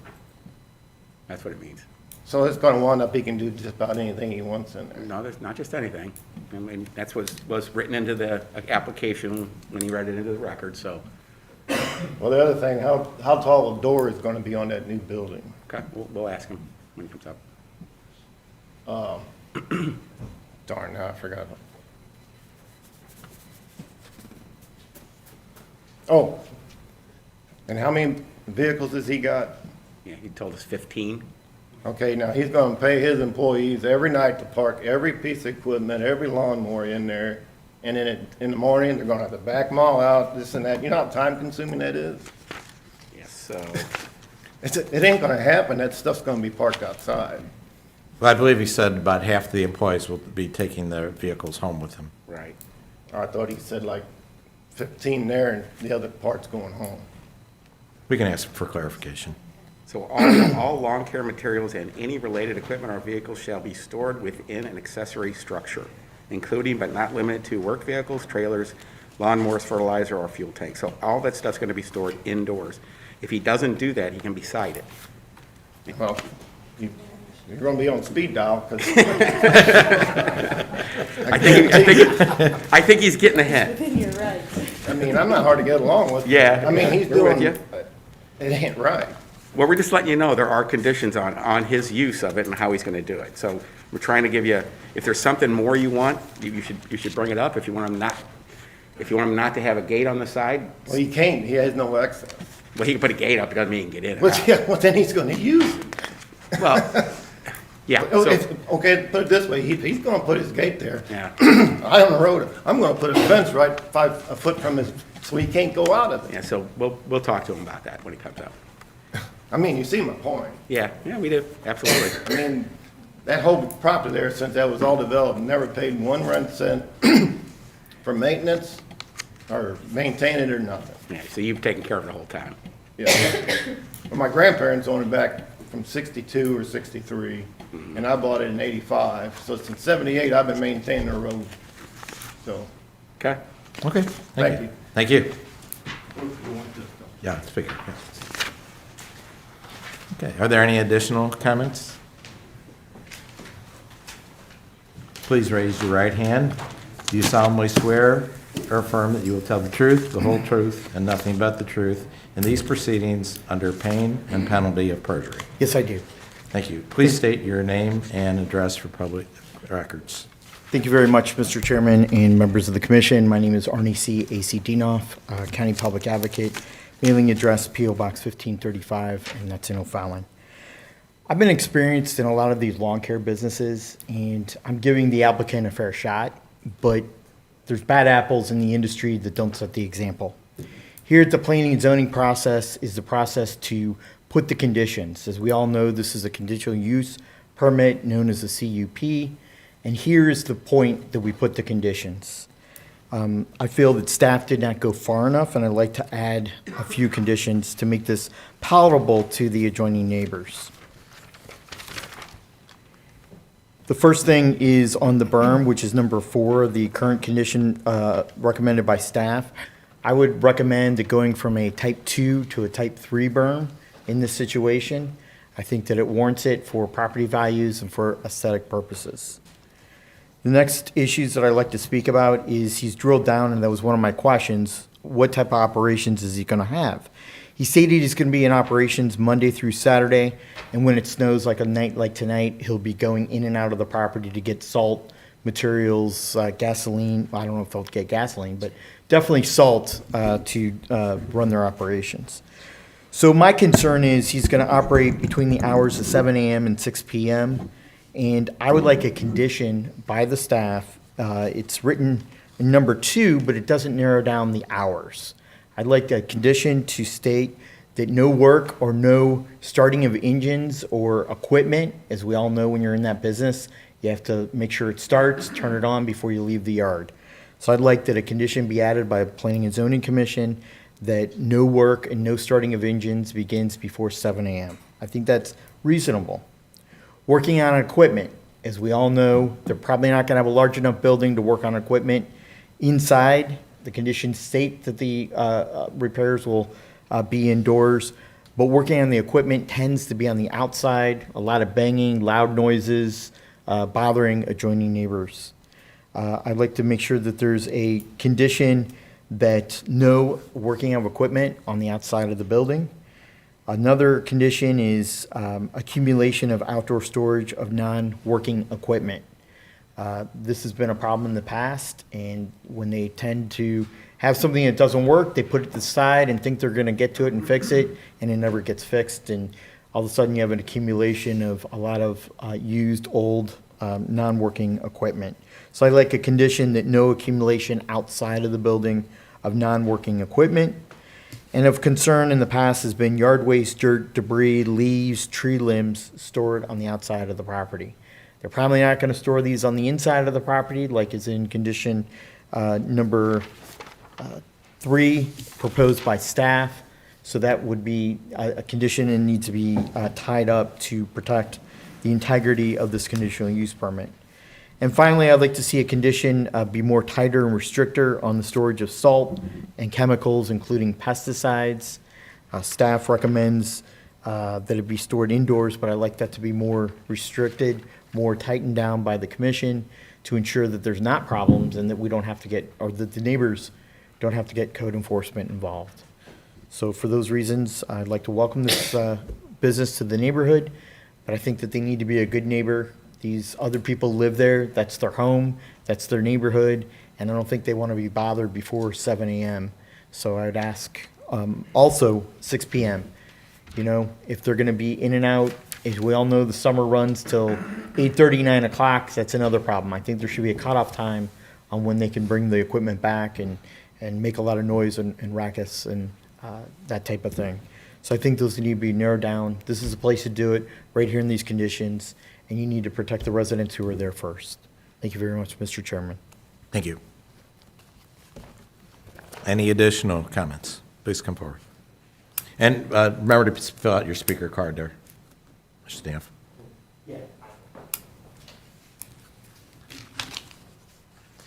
Good evening. Good evening. Please raise your right hand. Do you solemnly swear or affirm that you will tell the truth, the whole truth, and nothing but the truth in these proceedings under pain and penalty of perjury? I do. Thank you. Please state your name and address. My name is Mark Miles. I live at 1125 Crystal Drive. I have come here because I have taken all of the paper that I could get off the internet from what your commission has put out. One of them I just received, got today, it says it's January 12th of 2020. I think that's just a typo. That is a staff recommendation that they talk about. I have a letter that was submitted by Green Thumb that's dated January 11th, 21. So it kind of amazes me that in a day they can go ahead and make a recommendation on everything there. But I know this process has been Well, going for a few the months. meeting last month got canceled. Okay. So that's why the information is They still reset it? current. The information is current? That's fine. Like I say, it says 2020. Here's what my problem is, and both of the past people have talked about it. This is a lawnmower business. I think that everybody's been deceived by what they say is going to happen here. They say that they're going to keep all the equipment inside. Going on what we see right here, the gold building is a new one that they're going to build. That's a 90-foot by 45-foot, I believe it is. And then you have an adjacent building there that is just in the white where it's blocked out. That is the present building that's sitting there that they're going to use to do all the work on their lawnmowers and all our equipment. You know, my concern number one is the noise. You know, we have a very peaceful neighborhood. As you can see, right there, you've got 3 houses you can see in this picture. If you come down, there's a total of maybe 7 houses in the whole neighborhood. There's 2 other houses on the other side, 2 other houses just past them, and Jerry is in the one next to me. And you are going to be servicing this. It states in here that they're going to have 10 employees on site. 10 employees is going to be 5 outside working and 5 inside. Nobody addresses whatsoever about the staff coming to work to take that equipment out. So if you're talking, as the gentleman said, 20 employees going out in the field plus maybe 5 additional, where are they going to park? If you look at that building where you see the white, just to the right of that, you have a steep incline. It's all hill. And I mean, that's something that you really have to address. You've got to be really looking at this as how many people are really going to be there at the time they say working. Yeah, that's true, but how many are going to show up? This is a single family resident. That house has 1 septic tank built for a family. Now he's going to have 10 people working there. And then you're going to have an additional 20 or more that's going to show up. I'm sorry, I've never seen many lawn care companies that have gone out with just 1 person in a truck. They usually have anywhere between 2 to 4. They're going in a team. So I think that the statement, I mean, I can't deny it, but I believe that there's going to be incorrect as far as how many cars are going to be there. And it clearly states in the staff recommendations, parking areas will be installed for employees. Clearly states. Your number 2, or pardon me, the other statement says that there'll be nothing happening until after all this has been approved by the recommendations. That would be on number 2, no conditional use shall be in active use until such time all conditions of approval have been met. And so how are they going to park all these cars there?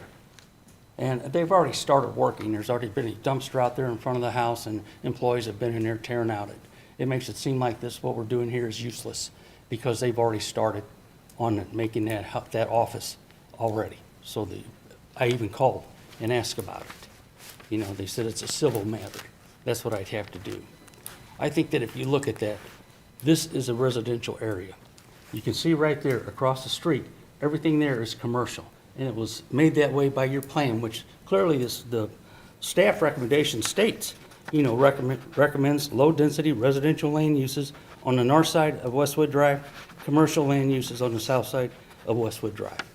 I believe that this is what the intent was of the proposal here, and what we need to do is please vote this down because you're just taking this neighborhood and turning it into a noisemaker.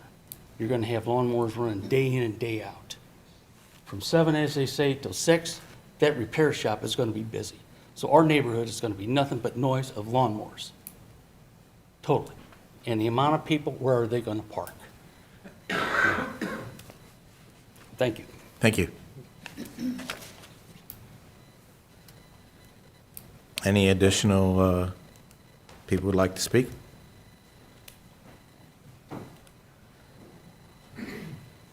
Okay, that will end the public comment. Would the applicant please come up?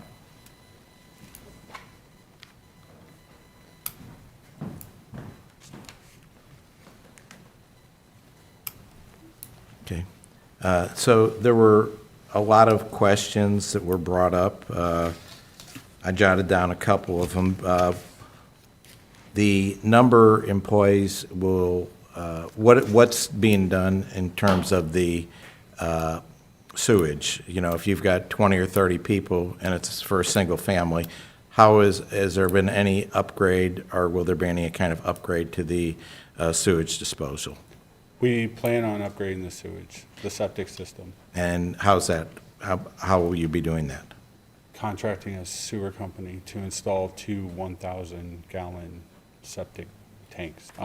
We talked to Duckett Creek, and there's no feasible way to connect a sewer.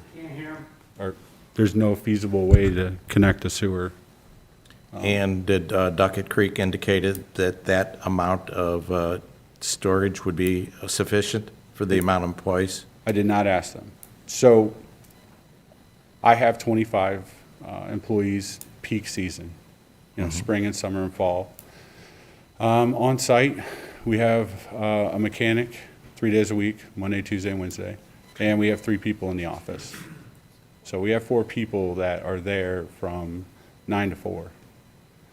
The rest of the employees do come in, they load up and they go. We utilize box trucks, so I don't have trailers. I don't load material or equipment in the morning. It all stays on their truck overnight. We don't start equipment in the morning and load and unload. So 10 of our trucks go home at night with our employees. And of the 20 people who will be leaving, where do they park their cars?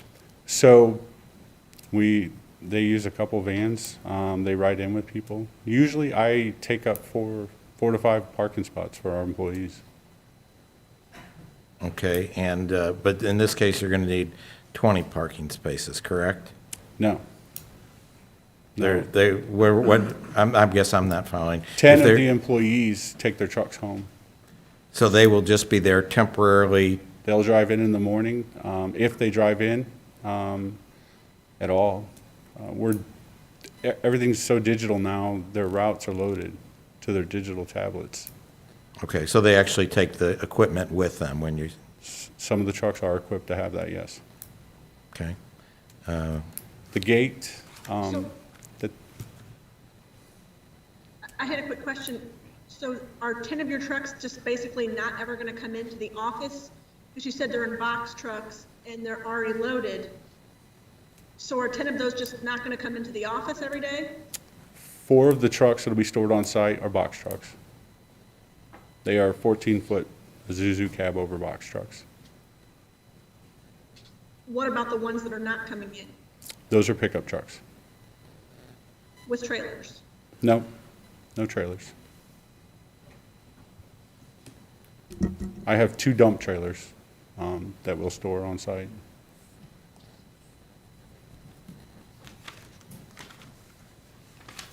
Okay, and you're starting, any other questions? Yeah, I think there's confusion on the vehicles and needs to be addressed first. It says a new warehouse building to store 15 vehicles, 2 enclosed trailers, 2 dump trucks, and 2 utility trailers. Is that the case? 15 vehicles.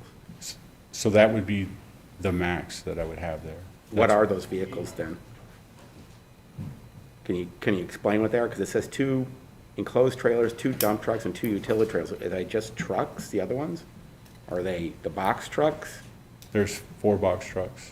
Okay, so that's 4, that's 10. There's 5 others. I guess those are just trucks then, the 5 We have others. 2 medium-duty trucks. One of them does have a dump bed. And they just come and go, they don't really have anything on them, they don't take a trailer out with them or anything like that, correct? The 2 medium-duty trucks take the dump trailer. Okay, yeah, so that's why people are a little confused on this part of it. Okay, I apologize. That's okay.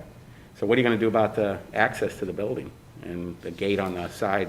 The gate was purely aesthetics because there was a gravel road there. The gate was purely aesthetics. It had a gravel road. I didn't want to submit that we would grade it out and change the grade or anything. So what are you gonna do with it now? You're just gonna take the gate out? Because he's not gonna give you access. I didn't plan on having access. Did you know you didn't have access to that road by chance? Yes. You did? In the very beginning. Okay. We knew we would not be able to utilize Crystal Drive for our business. So why are you putting a gate in then? Pure aesthetics. Because the engineering company said you should put a gate across the gravel road. That's why there's a gate.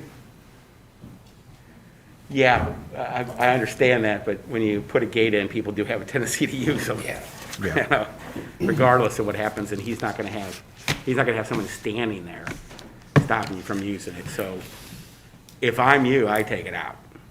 Okay, then we'll take the gate out. That's gonna solve at least Jerry's concerns, a little bit of his concerns.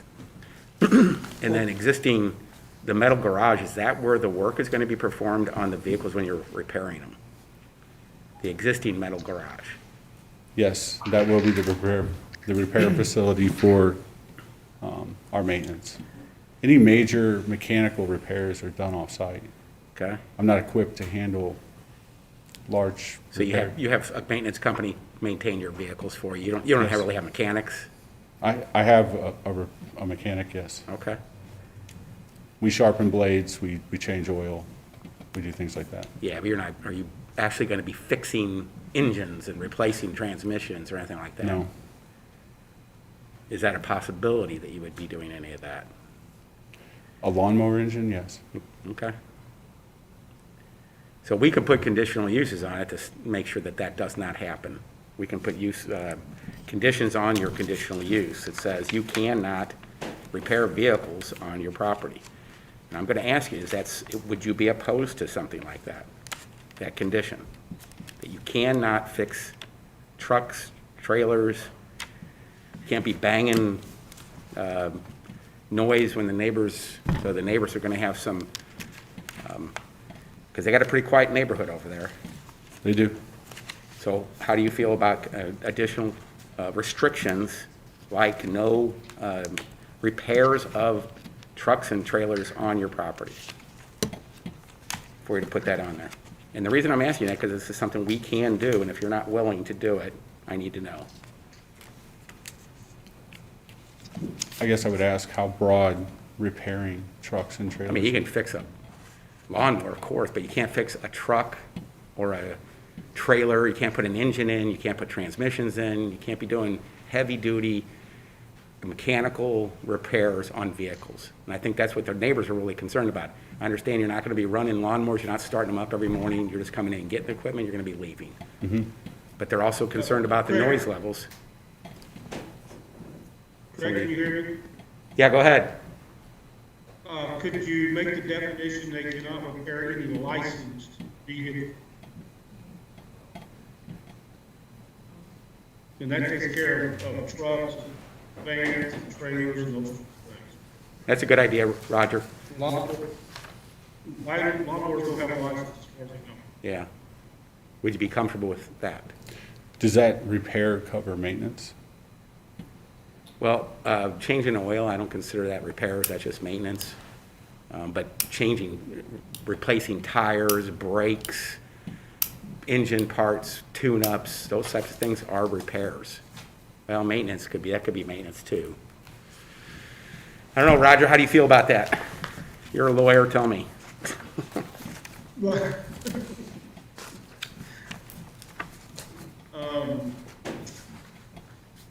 I don't know, because you'd have to have a definition of repair versus maintenance. Right. Replacing brakes to me would be repair. Maintenance would be changing oil, windshield wiper fluid, those types of things that are common.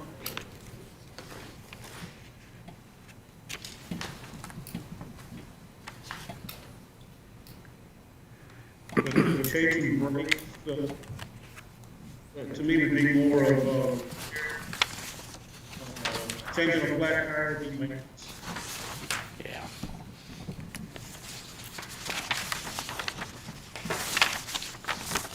Okay, well, that's one additional recommendation. And then what about not having abandoned vehicles or vehicles parked outside for any length of time, whether they're being repaired or not, or are you going to guarantee that all these vehicles will be parked inside in that proposed garage? Yes. Because right now, it says, all lawn care materials and any related equipment or vehicles shall be stored with any accessory storage, including but not limited to work vehicles, trailers, lawnmowers, fertilizer, or fuel tanks.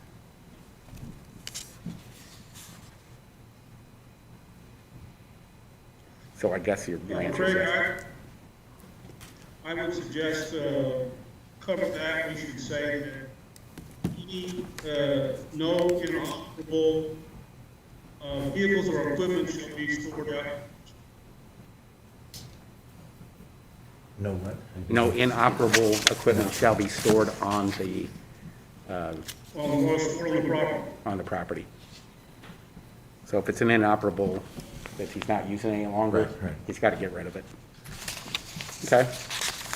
So I'm going to propose a recommendation, additional recommendation 5, that no licensed vehicle shall have repairs made to it other than normal maintenance repairs. For example, wiper blade changes, oil changes, those types of things. Is that restricted enough or broad enough, or how? What do you think, Roger?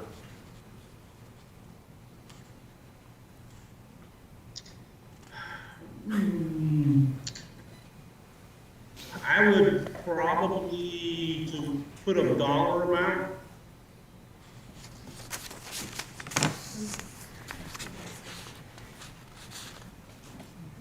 Say any thing over $100. That's an oil change. Yeah. Yeah. That's the problem with that.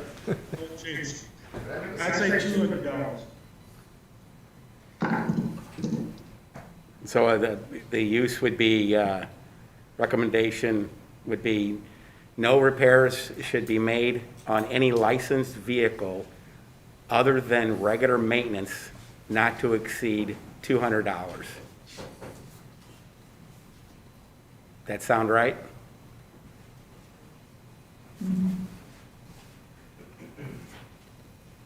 Guys, can I make a suggestion? Are you part of the application? I'm not. Then you could, sorry, I can't. sorry, Okay. yeah. I mean, $200, that's a pretty low number. So, I tell mean, me- engines, when you were asking about engines and transmissions, I mean, Yeah. you're talking $10,000 to change an engine on Yeah. a diesel. Well, I'm asking Roger what he thinks, so you tell us what you think is right, I mean, a licensed ASC certified mechanic, they bill $100 an hour. right? So it wouldn't be hard to argue after I agreed to a conditional use of $200 that I was exceeding that Right. with a So what does it take to do an oil change on your vehicle now? What do you consider regular maintenance on a vehicle? I mean, an oil change, Okay. we change the oil and air filter, wiper Okay. blades, we Uh-huh. top it off. That's Sure. 6 gallons of oil, Mhm. it's 2 gallons of fluid. I mean, it probably cost me $150, Right. raw cost. So what's going to cost more than $200? Tell me what maintenance, regular maintenance would cost more than $200. Fixing a tire. A medium-duty truck, a 19.5 tire, I mean, those are $250 a piece. Are you replacing the tire? Mhm. So you're going to replace the tires? Do you have somebody come in and do that? We do. Do you have equipment for that type of repairs? For medium-duty, no, I don't. Okay. No. So you're going to be taking that somewhere else then? If it's Typically, operable. I yes. mean, if not, we'll have a service. Yeah, I mean, that's different if it's not operable, but if you have to do a transmission or an engine, you're going to have it towed somewhere. Correct. If it's not running. All right, Roger, what else do you think? Well, to me, the goal is that any major repair would be done off-site. Right. And, so if you're changing the oil, fluids, wiper blades, doing that on-site, then you don't have the issue with the noise. Okay. So I don't know if a dollar amount's going to solve the problem. Kevin? Yes. Since it sounds to me like the issue is with noise level, is there any way to just put a limit on decibel level? Yeah. Yeah, we've tried that with wedding venues. That would be almost impossible, if you're in a commercial area. Yeah. Across the street is vehicle storage and car sales. And we're not trying to make it difficult for you. We want you to be in agreement that this would work. I just completely want you to understand. know I that. appreciate it. Yeah. I mean, any repairs, maintenance, anything we're doing within the normal operating business hours. This Yeah. isn't something that'll happen, you know, the mechanic doesn't work after everybody else does overnight or anything. These are things that he'll do, you know, periodically on a schedule throughout the year. But you have to understand that a neighbor's gonna be now hearing somebody working on a vehicle during the day, and I'm sympathetic to your business, that they didn't have to deal with before. And so we're trying to mitigate for the neighborhood what they haven't had to put up with.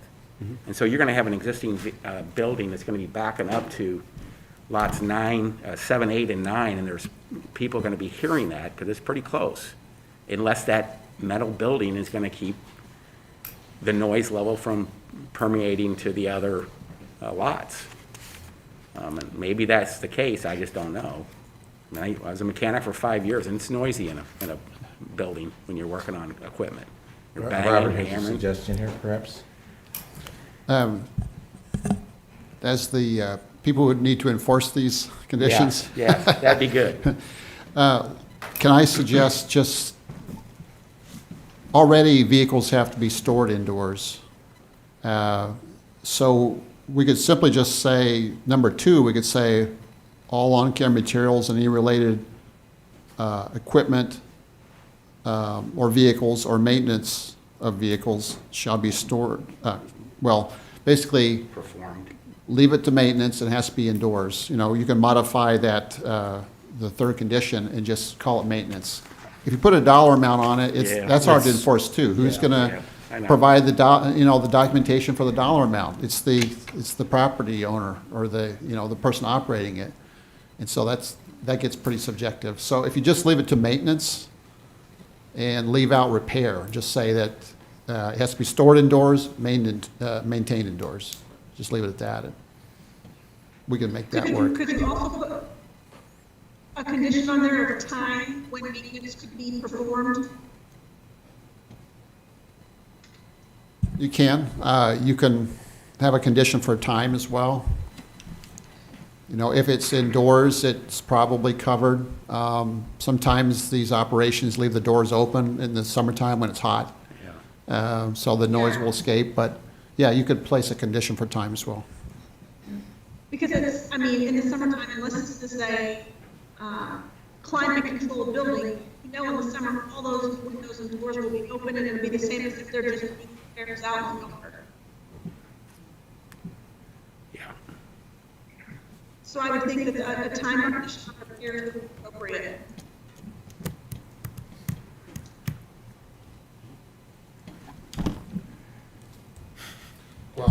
For a condition for time, one option would be to go with what the applicant suggested, and that's, I think it was 7 a.m. to 6 p.m. It was at the outside hours, you were outside as in the Work hours? the start. Yes. Yeah, the finish time, yeah. That is the earliest anyone shows up. That is the latest anyone is Okay. back at the shop. So as I understand right now, what we're talking about is number 3, we're adding in the language for maintenance purposes only, and then for the hours from 7 a.m. to 6 p.m., Monday through Friday. Is that correct?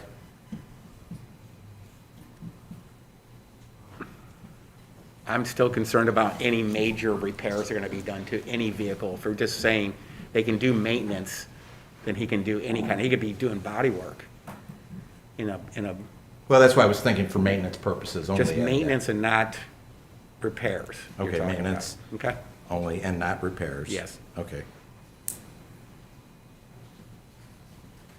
Okay, as a additional condition to number 3.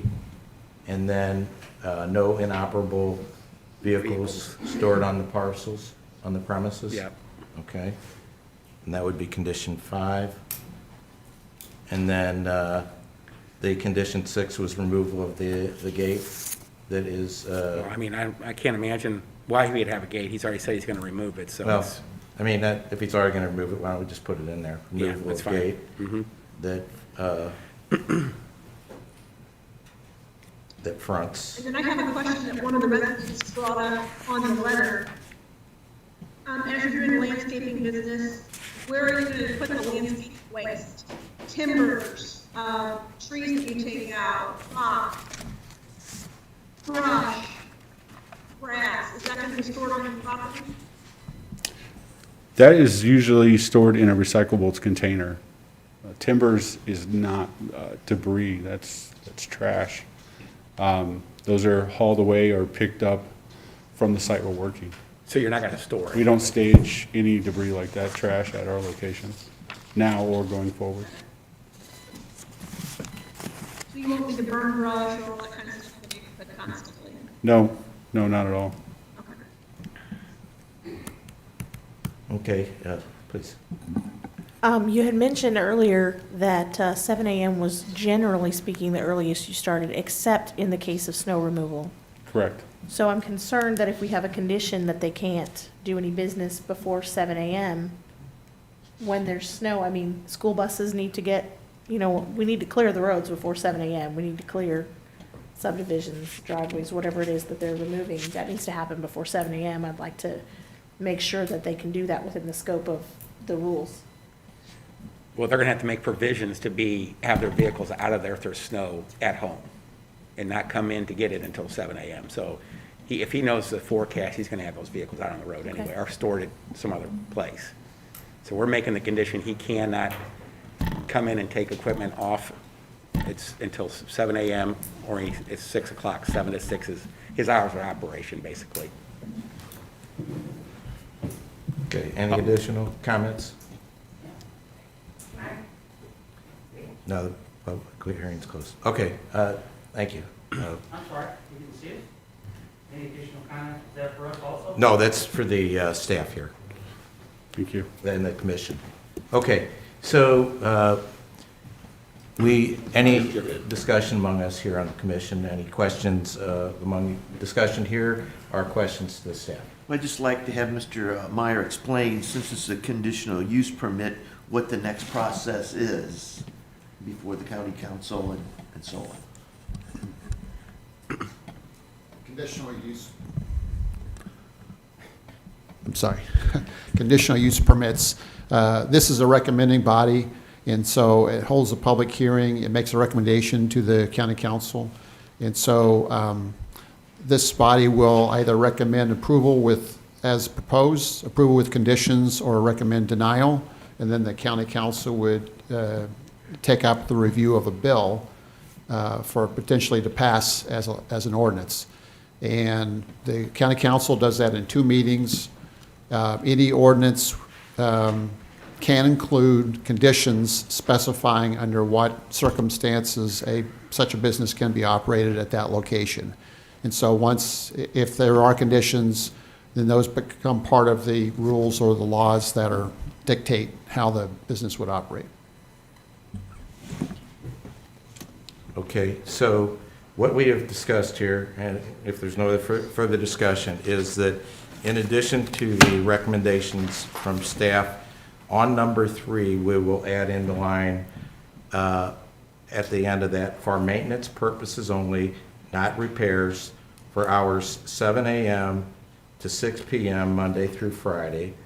We will add a condition 5, no inoperable vehicles will be stored on the property. And number 6, removal of the gate that fronts on Crystal Drive.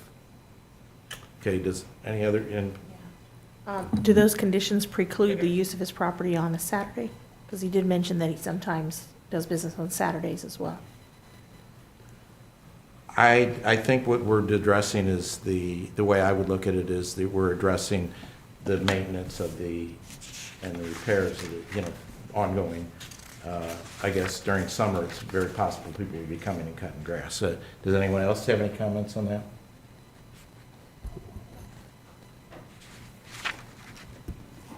The applicant did state at the beginning that Monday through Saturday, so you might want to ask if those hours would work for them, because you stated Monday through Friday. Okay. Is that what we actually put into the recommendations, though? originally? We just said no repairs. Yeah, we're just making that statement on the repair. Oh, for repairs. Yeah, Yeah. not the operation of the business. Okay. So that's what we have here. Do I, if no other discussion, do we have? Roger's online. Oh, yeah, go ahead, Roger. I'm sorry. On the inoperable vehicles, it should say inoperable vehicles and equipment. Okay. Inoperable You could have a vehicles. straight or no axle and just have the frame set in there. Okay. And equipment, we will add that, on that condition, no inoperable vehicles or equipment be stored on the property. And then, Robert, do we have to vote on this added to it, or can it just be added and we vote on the change, those conditional use? It depends on how the motion is presented. You could present a motion for approval with no conditions, approval with conditions, and you would state the conditions. And those are your two options for a motion. And you could start with since we don't have the conditions written down, you probably should state outright what the conditions would be, word for word, as part of the motion. Yeah. That'd be So, Okay. Mr. Chairman. Okay, so what do I have a motion on the conditions added on number 3 for maintenance purposes only, not repairs, for hours 7 a.m. to 6 p.m., Monday through Friday. And as a 5th condition, no inoperable vehicles or equipment to be stored on the property. Number 6, that the removal of the gate on the front's Crystal Drive. Do we have a motion on that So moved. recommendation? I'm sorry, So moved. do we have a second? Second. Okay. Okay. Mr. Fromm? We don't have a, yes, Yeah. sorry. Yeah, we did. Okay, Mr. Ellis? Yes. Ms. Sally? Yes, with the conditions. Right. Ms. Bamer? Yes. Mr. Hollander? Yes. Mr. Jackson? Yes. Ms. Barr? Yes. Mr. Carnwell? Yes. And chair votes yes, too. The motion passes with the conditions. Next item on the agenda is a rezoning request, Highway Z. Kevin, we have Yes. to pass this application CUP now. We actually have to pass the CUP, so there needs to be a motion to approve Okay. CUP. So will there be, okay, I'm sorry. Thank you, Craig. Yep, for- okay. Okay. So I'll make a motion to approve conditional use permit 20-14. Okay, motion to approve. Second. Okay. Again, Mr. Fromm? No. Mr. Ellis? Yes. Now, that's with the conditions, without the additional conditions, is what you're suggesting, Craig, correct? I am not approving the conditional use permit as we voted on. With the changes, that's correct. You're not voting for it with the changes?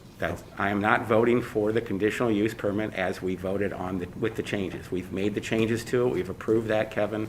Now I'm just saying I'm not approving the conditional use permit. Gotcha. I'm Okay. voting no. Okay. Mr. Hollander? Yes. Ms. Sally? Yes. Spaber? Yes. Mr. Carnwell? Yes. Ms. Barr? Yes. Mr. Jackson? Yes. And I vote yes also.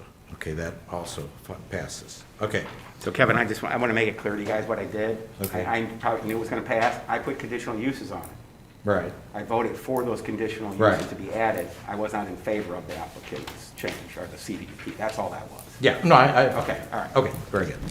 Okay, next application is a rezoning request on Highway Z.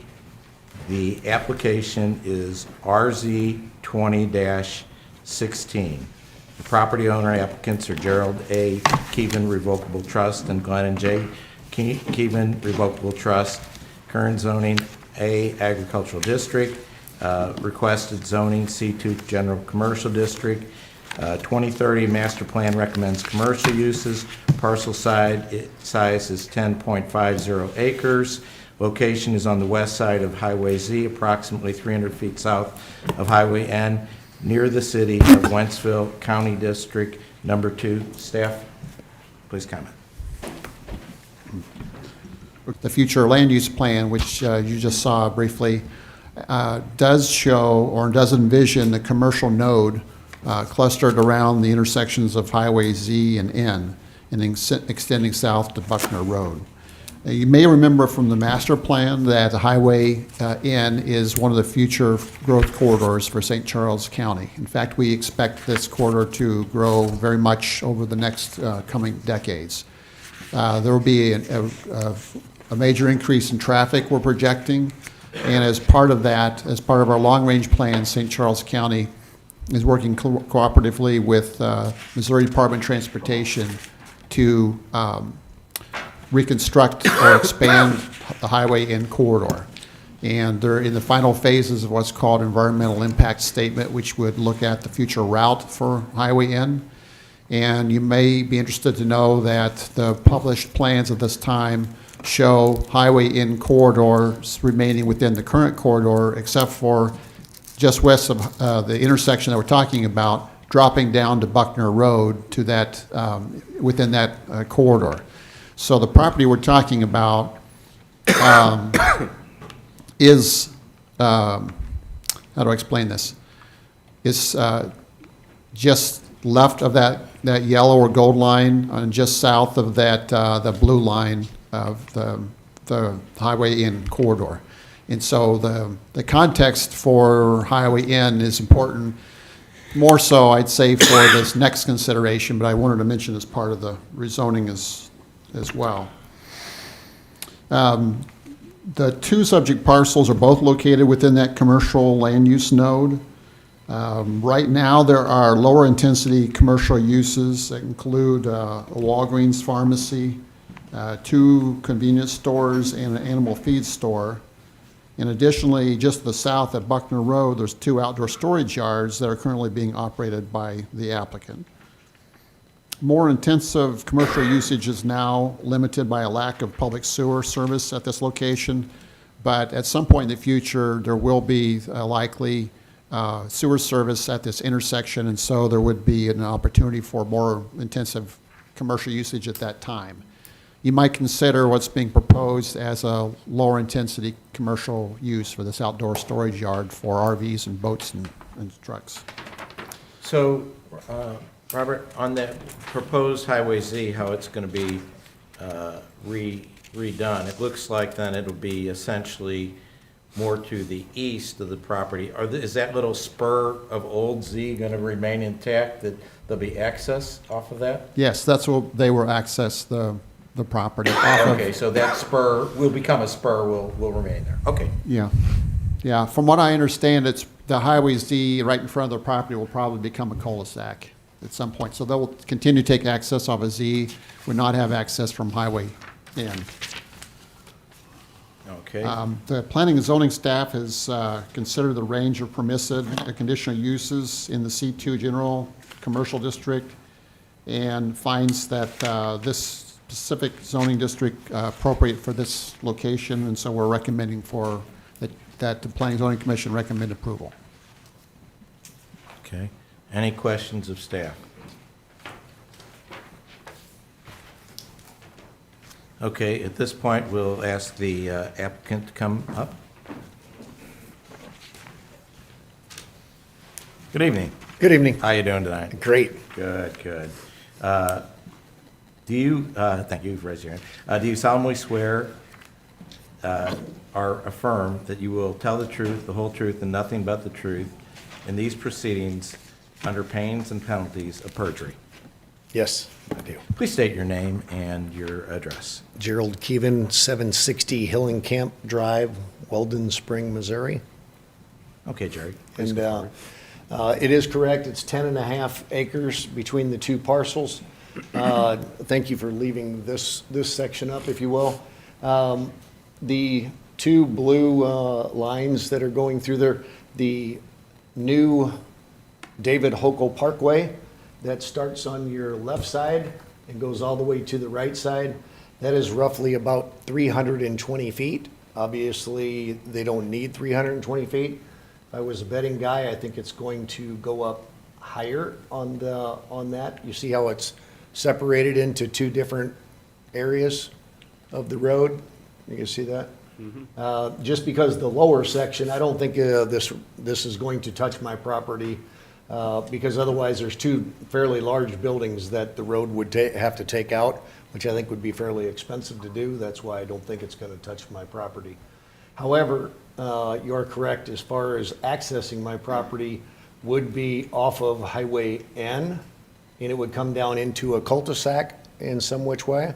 I have talked to Amanda from the Highway Department, and that seems to be the pictures that they have shown me of what it seems to be. It is correct that we also have two facilities. One would be adjoining this facility, and then one is directly south of Buckner Road. That is an old picture, right where that, just south of Buckner. We do operate that particular one also. Each time I've come in here for putting one of these storage facilities in, it seems to have been the same story, that the subdivisions do not accept any kind of excess RVs to trailers, anything like that, any new subdivisions. We actually run 8 facilities, and one is down in Jefferson County. The other 7 are here in St. Charles County. My secretary just told us as of this past Thursday, we have 0 spaces left to rent out. The pandemic has majorly pushed the outdoors, and RV sales are extremely up high. Golfing outdoors is extremely up, about 30% on golf courses. Doesn't really pertain, but just to say how much people are doing outdoors is tremendous. And this is to say that we have 8 facilities and not one single spot left in any of them. That means there's a shortage. And I feel like we really need to be able to help people out to have a place to store something at the same time. It does, like they said, it does fit into the particular areas. Storage is definitely not a highest and best use per se for this ground, but it is good while there is not sewers in the area. Other than that, I don't know if anybody has any questions for me. About how many units do you plan on storing there? The way I calculated, I think they're roughly around 385. And what kind of surface will the parking area be? We will be asking for a gravel surface. I have never had on any of our spaces that anybody has complained about dust. Usually if you think of dust on gravel, you think of a road going through the county or the countryside, and it's usually people are driving 30 to 40 miles an hour. This, however, is generally on our facilities here. The longest is usually about 200 feet, so people aren't concerned about trying to get up and go fast and get dust moving. And then at the same time, I feel like it's a user or more environmentally friendly. If this would be used as something else at some point, that we're not getting rid of blacktop and so on. And oddly enough, the rocks are permeable as far as water draining through them. It doesn't seem like the county maybe acknowledges a lot of water that goes through them. However, when I'm watching as water goes down to the retention pond, it seeps out of those rocks a long time. So there is a possibility for the water to actually be getting into the ground also. Now, these are heavy vehicles. How thick will that rock pave? Generally, the rock quarries love me because I put it about 14 to 16 inches deep. 14, 16, okay. And that is strictly to make sure that I don't get a pumping and freezing and thawing, having pumping of the soil. Once you get that, you can't get rid of it. So I go above and beyond to make sure that that doesn't happen. Okay, very good. Anybody have any questions? Are you going to have vehicles dispensing waste, or I'm sorry. No, waste. motorhomes have waste in them and people need to get rid of them? None of my facilities have that. So they have to, if they're at a state park or something in that nature, that's where they have to get rid of it. That's the next thing on the agenda. Yeah, I know. There's people in there going to be asking us questions. Okay, that's it. Any other questions? Okay. Jerry, thank you. Absolutely. We'll now open it to public hearing. Do we have any questions or any comments?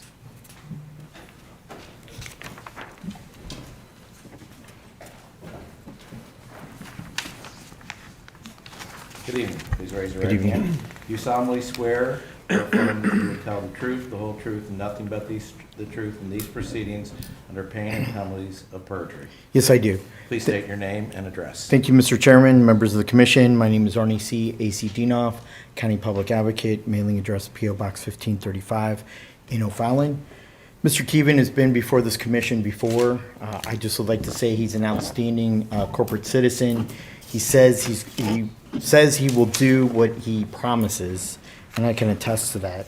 This applicant is a man of his word. He's a class act. It's true about the subdivisions and about the COVID event of people buying boats, RVs, campers. And he's just waiting on the property for it to become a better use. However, there needs to be some stipulations, and I guess this one's on the rezoning, is that correct? This application, and then we're gonna talk about the Right, this is CUP. just the Okay. rezoning. So I'll keep my comments just to that. So just a question, have we reached out to the city of Wentzville? As we all know, there's a state statute that any rezoning within 1 mile of the corporate limits of a municipality or village, that Board of Aldermen or City Council can pass a remonstrance, which would require a supermajority of 2/3 requirement for supermajority passage by the county council. I know that the city of Wentzville had submitted a letter, but I just wanted to see if we reached out to them on the rezoning matter. That we send out, if it's within a mile and a half of a municipality, we send letters to the municipality. Yes. Okay, so you sent the rezoning requirement to the city? If it's within a mile and a half of a city municipal boundaries, we send a letter to that city. Okay. Those are my only comments on the rezoning. I have a number of comments, as usual, that I want to ensure the safeguard for the conditions on the following application. Thank you, Mr. Chairman. Thank you. Any additional comments from the public? Okay, that will close the public hearing. I don't think there's any reason to bring Mr. Keevan up. Discussion here among the commission. Anybody have any thoughts, any concerns, anything we'd like to ask staff or discuss among ourselves?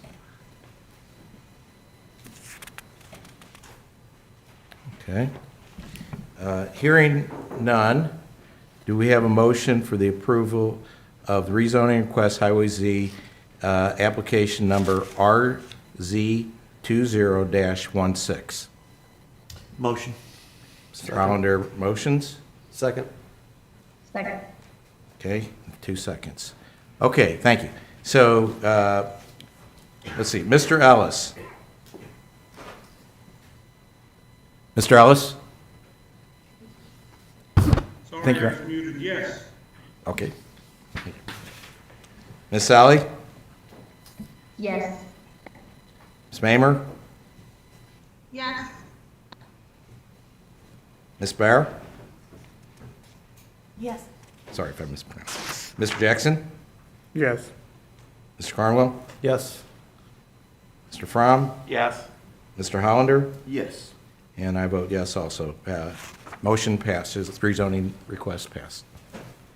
Next application is also with the conditional use for Highway Z, and again, that is Mr. Keevan, that's CUP, conditional use permit, CUP 20-15.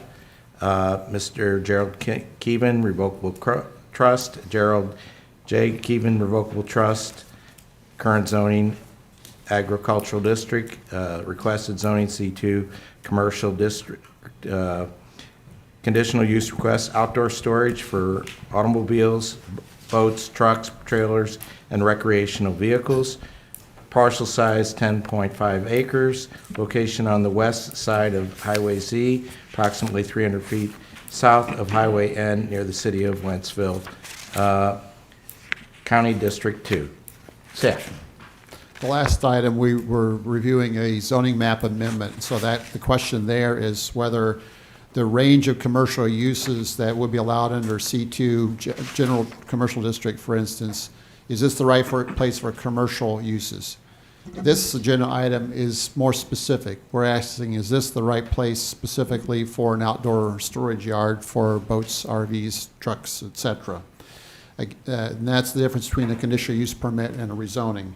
So the applicants have provided specifics on how they would operate such a conditional use permit.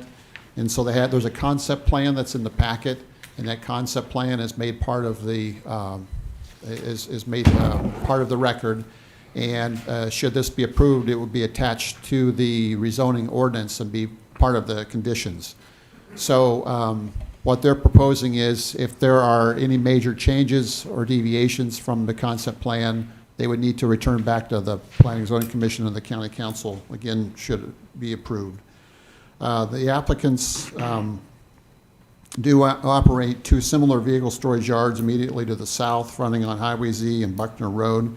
So there is some experience that we have in terms of how these sorts of facilities are operated. My comments about the Highway Z and Highway N in terms of those corridors that I made at the last item, I won't repeat those, but I will state again that Highway Z is likely to become, it will remain the point of access for the facility, and that will likely become a cul-de-sac. And the future Highway N corridor will wrap around this property to the west. And that's important for one of the considerations I want to explain in a moment. Conditional use permits, there's 5 criteria that are part of the consideration. I won't repeat those, but they're in your staff report. But essentially, those are asking, how can this facility be a good neighbor and in terms of land use impacts. County staff recommends that the Planning and Zoning Commission recommend approval with 4 conditions. And one of those conditions, I'd like you, if you would please, to speak with the applicant about, because I haven't had a chance to speak with him about this. But the applicant proposes 50 true trees along that Highway Z frontage. And if it's acceptable to the applicant, I would suggest moving maybe 20 of those trees to the west boundary line, because that's going to be where it's going to be viewed from Highway N. Again, the Highway Z frontage is going to be a cul-de-sac at some point, and so there'll be less visibility from the public. They'll really be seeing it from the rear. I'm not suggesting that any additional trees are being planted. I'm just thinking that maybe some of them being moved to the other side of the property where they're showing a setback area already. But again, I haven't spoken to the applicant about this, so I wanted to get some input on that. And that's what you're suggesting in condition 2 there? Yes, and so there's specific wording to that effect in the condition 2, but again, when this was written, we hadn't had a chance to opportunity to speak with the applicant, so I don't know if they have any input that would be helpful on that. Okay, thank you.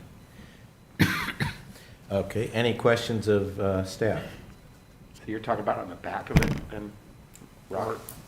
Yeah, I think that's what he's talking about. That 15-foot setback? Where the future Z would loop back down behind. Highway N, yes. Would loop back, right. Okay, any additional questions of staff? I mean, on the Highway N, they really don't know the alignment at this point, it sounds like. It could be something where you're acquiring some of the property and taking out the trees on the west side, or where are they at as far as the process of that alignment? The blue lines, maybe you could put that back up. But the blue lines is going to be somewhere within that corridor. As Mr. Keevan stated, that's more land than they really need, so that's wider than a right-of-way. But the future route for Highway N is going to be within somewhere with those Gotcha. blue lines. Okay, that makes sense. And those are that's public information, by the way. We're not showing anything that's any sort of, this information has been available on the MoDOT's website since April 2020.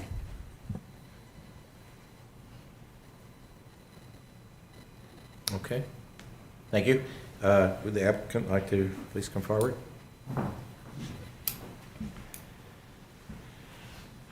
Okay, please raise your right hand. Do you solemnly swear or affirm that you will tell the truth, the whole truth, and nothing but the truth in these proceedings under payment and penalties of perjury? I do. Thank you. Please state your name, your address. Gerald Keevan, 760 Hillenkamp Drive, Walden Spring, Missouri, 63304. And as far as Robert, I did get that as far as the 52 trees and 20 of them would be on that other side. I have no problem with that whatsoever. The other concern that some of the other people had, and I'd kind of, in the blue area, it looks like there's a possibility that they could take some of that. I have no problem in that. I'm pro-business, pro-growth in every which way. If the road needs to go through a section of mine at the back end, I have no problem in that. And if we needed to put more trees, I have no problem in that. The last one that we did of these is off of Highway D and Double D. It's actually technically off of Highway D, but it's real close to that intersection. The previous guy that was on the board, or the planning and zoning, Gary Griffith, had asked, I don't know if you guys remember that, but asked if, hey, is there any way we could plant some Norway spruce? He really liked those. However, and because I had proposed white pines, I will agree with him that the Norway spruce, I think, is a better tree for that application in my, once we planted them and I see how well they did. So yes, I would definitely agree with the Norway spruce. The other one is in that area, we put a lot more trees than what we were required. Just, I don't know. I would, I know I'll be back to see you guys again, and I would rather have it to where you think that I went beyond what I needed to do, as opposed to going short. Arnie Dienoff, thank you for the little part in there to say that we do what I say we're going to do, and we do. Thank you. Any questions of the applicant? Glad you didn't put Bradford pear trees there. So Oh my gosh. that would be a problem. There's enough of those in the county already. I didn't say that, so. All right, thanks. Any Thank you, others? Mr. Keevan. Again, we open this now up for a public hearing. Any comments from the public? Arnie?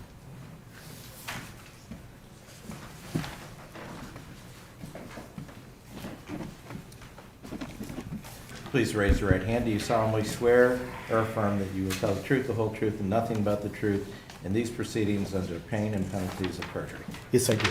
Thank you. Please state your name and address. Thank you very much, Mr. Chairman, members of the commission. My name is Arnie C. A.C. Dienoff, County Public Advocate, mailing address P.O. Box 1535 in O'Fallon. And like I said, Mr. Keevan is a good neighbor. He wants to make sure that everybody's taken care of, that he runs a first-class operation and doesn't get a bad name, and he's really stood true to that. This is, I don't know, fourth or fifth site plan, and I think everything's gone smoothly. I don't think there's been any code violations or any complaints made to code enforcement. I just want to go through a couple things that I go through standard with every storage lot, and that's protect the integrity of the county, the growth of the county, and the adjoining properties with property values. Number one is the roadway improvements. As we all know, this is the highest population growth in our county, and for the future, for the next 10, 20 years, is the Highway Z, Highway N corridor. The roadway improvements, I would like county staff to negotiate now with the property owner to get the frontage needed as part of this conditional use permit. I know in municipalities, they do it as part of the conditional use permit. It's just to make sure that everything's up front, that everybody gets what they want, including the community for the expansion of the roadway. I would recommend, instead of the type 2 berm that is recommended by staff, that we go with the type 3 berm. And so I'd like that to be a condition. A condition that the gate be closed and accessed with some type of keypad or security system. I think he already does that, but his current complex is now. That's the current industry standard to protect the integrity and goods inside the fence. And that there be security cameras to guard and customers of their assets. Other further conditional use conditions that I'd like to be placed are that no derelict vehicles remain on the property, just like we talked about the landscaping business. That no unlicensed or derelict vehicles be remained more than like a 30 or 45-day period. That no repairs of vehicles happen on the property, such as we talked about in the last condition with auto body work, painting, those type of things. I would imagine the applicant has that in his standard lease agreement, but I just want to make sure that's a condition. And that no sales of autos, boats, campers, or RVs takes place on the property. As part of the staff report, I see nothing that talks about the retention, discharge, and filtering of water. And I know that he's asking for a gravel. As you all know, I'm a proponent of a hard surface because it makes it more attractive and more compliant to our community. But if you do go with the gravel as the applicant wishes, there's no retention, detention, and filtering to comply with our new codified code, which is more stricter and has more things that need to be done to make the environment better. Now, you all received a letter dated January 8th, 2021 from the city of Wentzville, and I agree with a lot of these issues in here. This property may be in the future annexed by either O'Fallon or Wentzville, depending on which way that community goes. But what Wentzville is asking, they very eloquently place about 6 or 7 different conditions. That all areas be paved of the site for motor vehicles and storage areas to mitigate dust and gravel on adjacent public streets and adjacent property owners. I haven't looked to see what the map is or what the footage is of the current residential dwelling, but I know in other past applications that's been a complaint, is dust coming into the homes and creating a problem. The city of Wentzville recommends use of vertical concrete curbing for any area adjacent to required green space, and appropriate screening buffering is recommended to all neighboring properties of this proposal. That the right-of-way dedication, and that's what I talked about before, reservation of 50 feet from the center line of existing Highway Z is recommended, which would be associated with this proposal for future roadway improvements to Highway Z, which would in the long run save taxpayers money in terms of getting that frontage as part of the conditional use permit. With this corridor, project limits of the roadway improvements for Missouri Highway N is detailed in the route and environment study, that there would be that environmental study. The lighting, a maximum height of 24 feet, poles, I saw in the application that I think he's asking for 9 poles.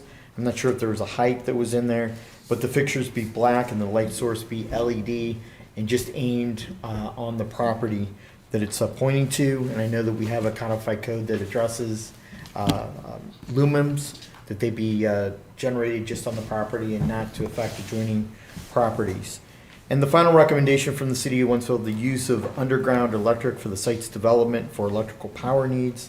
I totally agree with that. I think we need to get away from the ugly use of overhead power lines, and just is better for our power grid in terms of storms and those type of things. For those reasons, I would ask that you approve this application with those conditions. And the final issue is there a time that's going to be placed as part of the application, or is it going to be a 24-hour facility?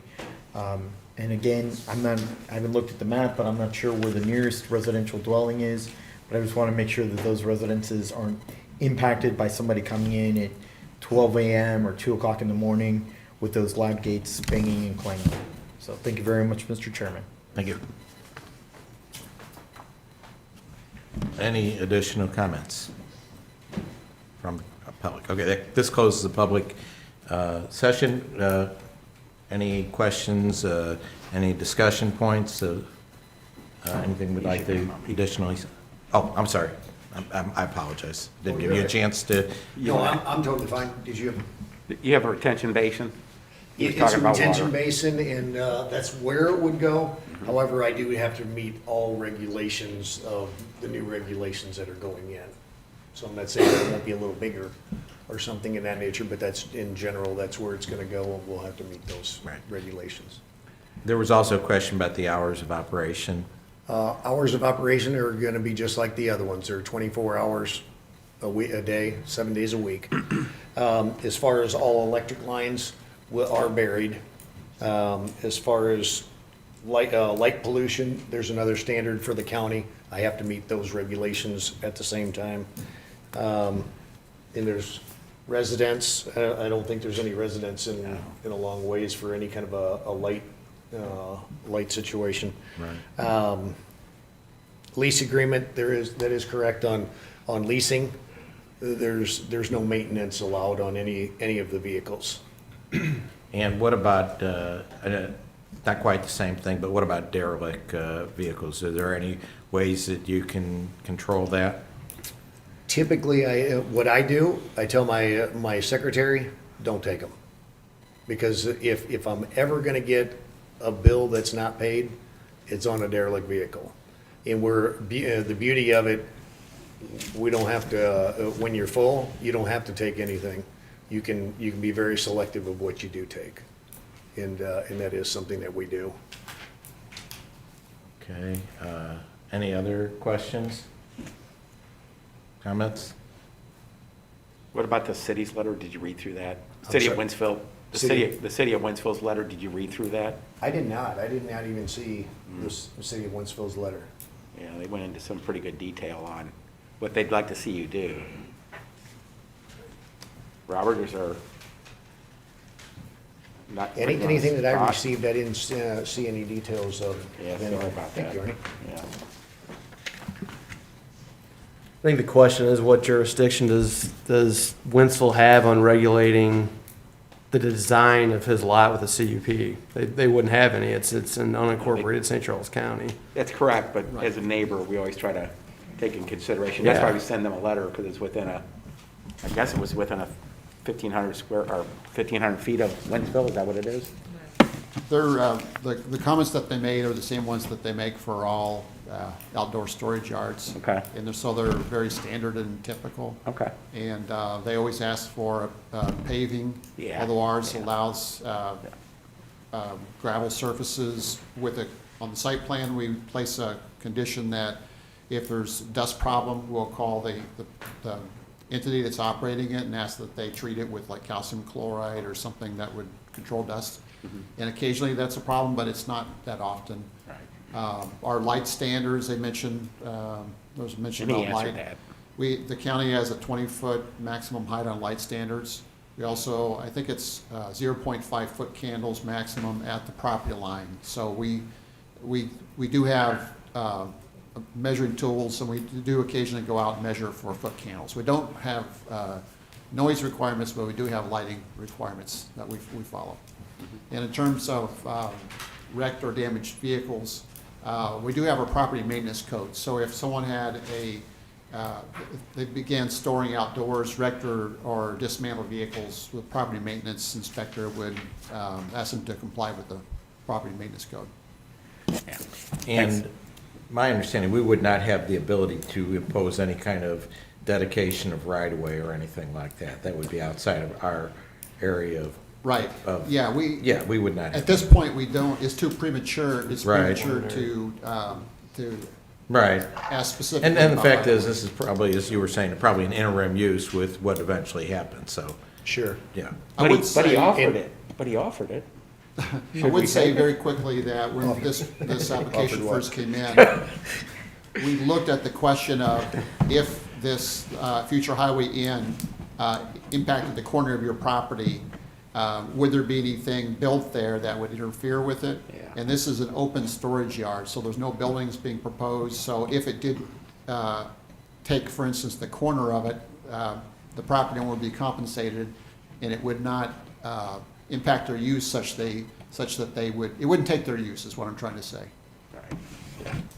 Makes sense. Okay. Any other questions? Okay. Thank you. Good, thank you. Okay. Discussion here among us? Anybody? Motion to approve CUP 2015.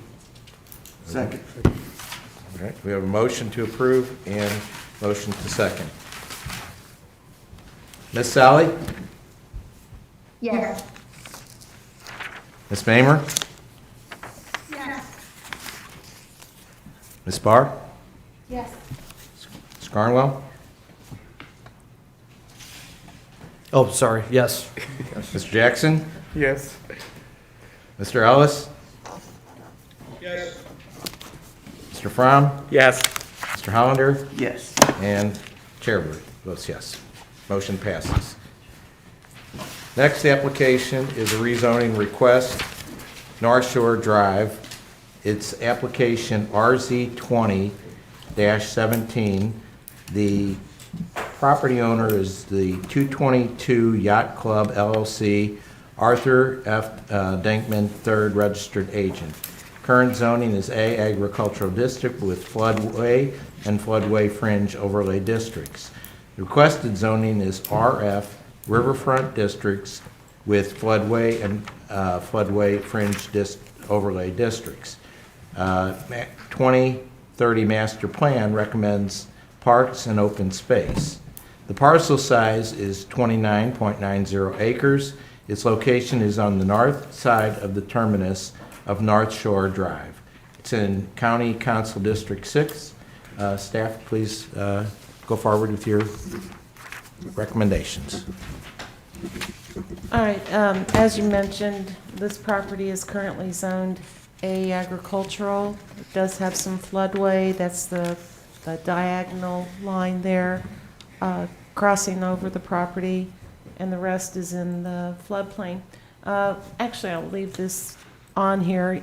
As you can see, the marinas surrounding this property have already gone through and rezoned to riverfront zoning. And the reasoning that they have all been using with the agricultural district, every time a change is made on a marina that's not a permissive use, they have to come back for another conditional use. In this case, the owner would like to expand the use of the RVs and place additional RV areas along the river here. So with that, under the agricultural zoning, again, that would be a conditional use permit that would have to be added to the property. By rezoning to riverfront, those uses such as that are permissive for recreational use along the river, and they simply go on, have a site plan review by staff to make sure that everything is in compliance. The site plan review would also include, for instance, the building division, making sure that potable water, wastewater removal, all of those aspects are taken care of on the site plan. We also make sure that all floodplain compliance is on the site plan in terms of protecting meters, especially the meters where they're either removable or they're elevated. Not always to above the base flood elevation, but at least a minimum of 10 feet above adjacent grade. We also, they also have a plan then for evacuation. A lot of this areas, as you come back up north along the river, the elevations kind of they ebb and flow, but there is some buildup along this area through here. As you can see that the marinas are a popular use right along there. So with that, staff is recommending approval from A agricultural district to riverfront district. And as perhaps I'm want to clarify in my own mind, the main reason doing this is this expands the use of it without them every time they want to do a little something one way or the other, have to come back for a conditional use. Correct. Okay. It seems fairly straightforward. Okay, anybody else have any questions? Okay, at this moment, please bring it, would the applicant would like to come forward? Thank you.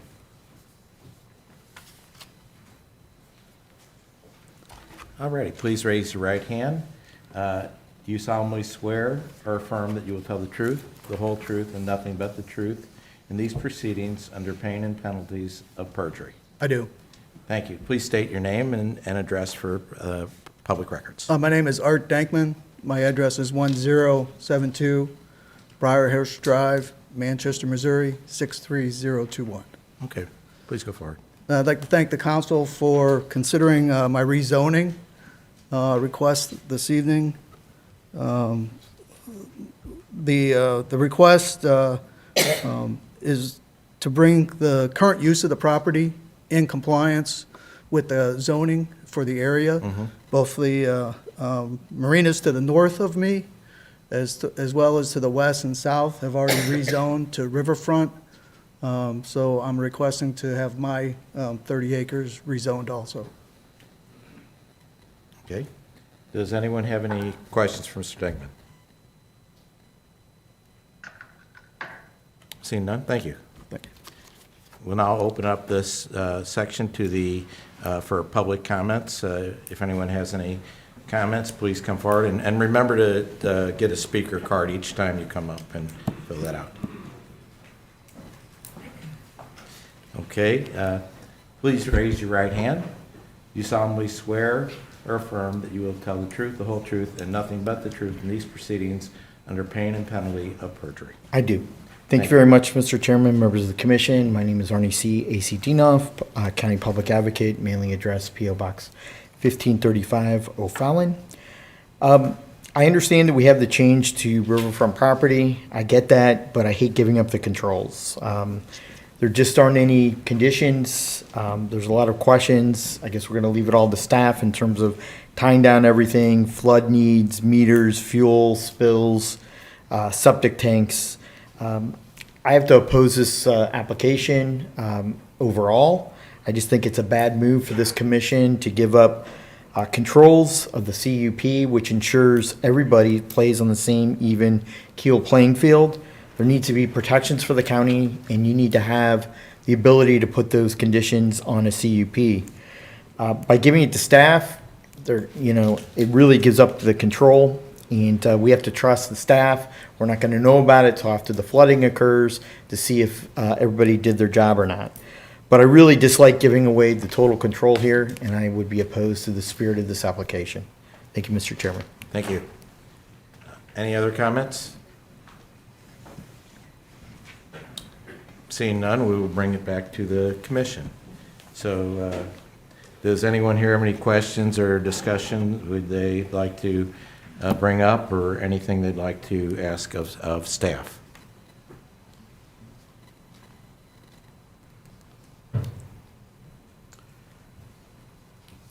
Okay. Do we have a motion then to approve application RZ 720-17? Motion. Motion. Do we have a second? I guess Second. whoever did the second. All right, thank you. Okay, so Ms. Bamer, Yes. Mr. Jackson, Yes. Ms. Barr, Yes. Mr. Hollander, Yes. Mr. Carnwell, Yes. Mr. Fromm, Yes. Mr. Ellis, Yes. Ms. Sally, Yes. and chair votes yes. Application passed. Next application is RZ 21-01. It also is a zoning request, rezoning request, and it's 2366 Summers Road. The application number, again, is RZ 21-01. Property owners Daniel and Jacqueline Kern. Current zoning is A, agricultural, 5-acre minimum size. The requested zoning is R1B, single-family residential, 20,000 square foot minimum lot size. The 2030 master plan recommends low-density residential uses of 1 to 4 dwellings per acres. This parcel size is 1.85 acres, and it's located on the northeast corner of Summers Road and Oak Drive near the cities of O'Fallon, Lake St. Louis, and Garden Prairie. It's in Council District 2. Staff? All right, this property, as mentioned, is located right here at the corner of Oak Drive and Summers Road. You can see that a lot of the unincorporated area through here is still zoned agricultural. There is some residential zoning located around. For the most part, though, the cities of Lake St. Louis, O'Fallon are expanding southward and southwestward around this area. So consequently, this rezoning from agricultural to a residential district fits in with those surrounding land uses. The applicant is asking for R1B zoning, which, as mentioned, is 20,000 square feet. So these are fairly large lots. There is no plat to present tonight with this property. However, the applicant has mentioned that they're looking to place 3 homes on this property. I don't know if that's through a developer or what. There will be some considerations. There is some natural water course on the property, but that would all be addressed with the plat. So staff is recommending that the Planning and Zoning Commission recommend approval of this rezoning. Ellie, do you know if that road that it sides to, is that a public or a private road? Let's see. Usually we can tell.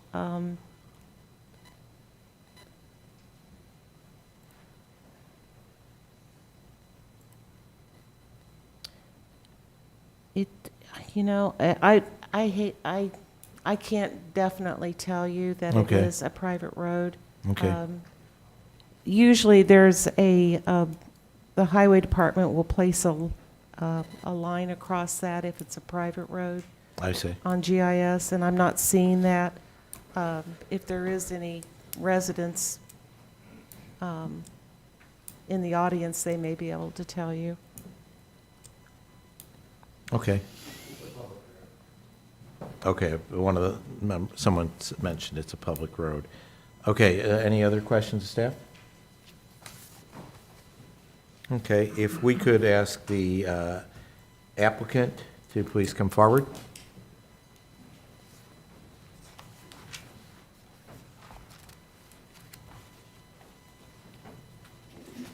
Please raise your right hand. Do you solemnly swear or affirm that you will tell the truth, the whole truth, and nothing but the truth in these proceedings under pain and penalties of perjury? Yes. Thank you. Please state your name and address for the record. It's Daniel Kern, 3 St. Malo Court, Lake St. Louis, Missouri, 63367. Okay. And basically, I just want to take 2 half-acre lots off of the property and build houses on them. Mm-hmm. And that side road is a public road, and the houses would face Oak. Is there enough width for 3 homes along there? Yes, I was planning on doing like 95-foot width on the lots. Okay. And what size homes were you planning on putting in there? Probably somewhere around 1,800 square feet. Okay. Anybody have any other questions?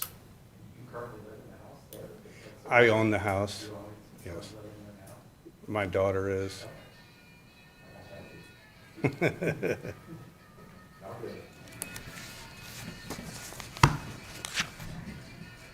Please. That's my phone. Oh. I thought I had it turned down.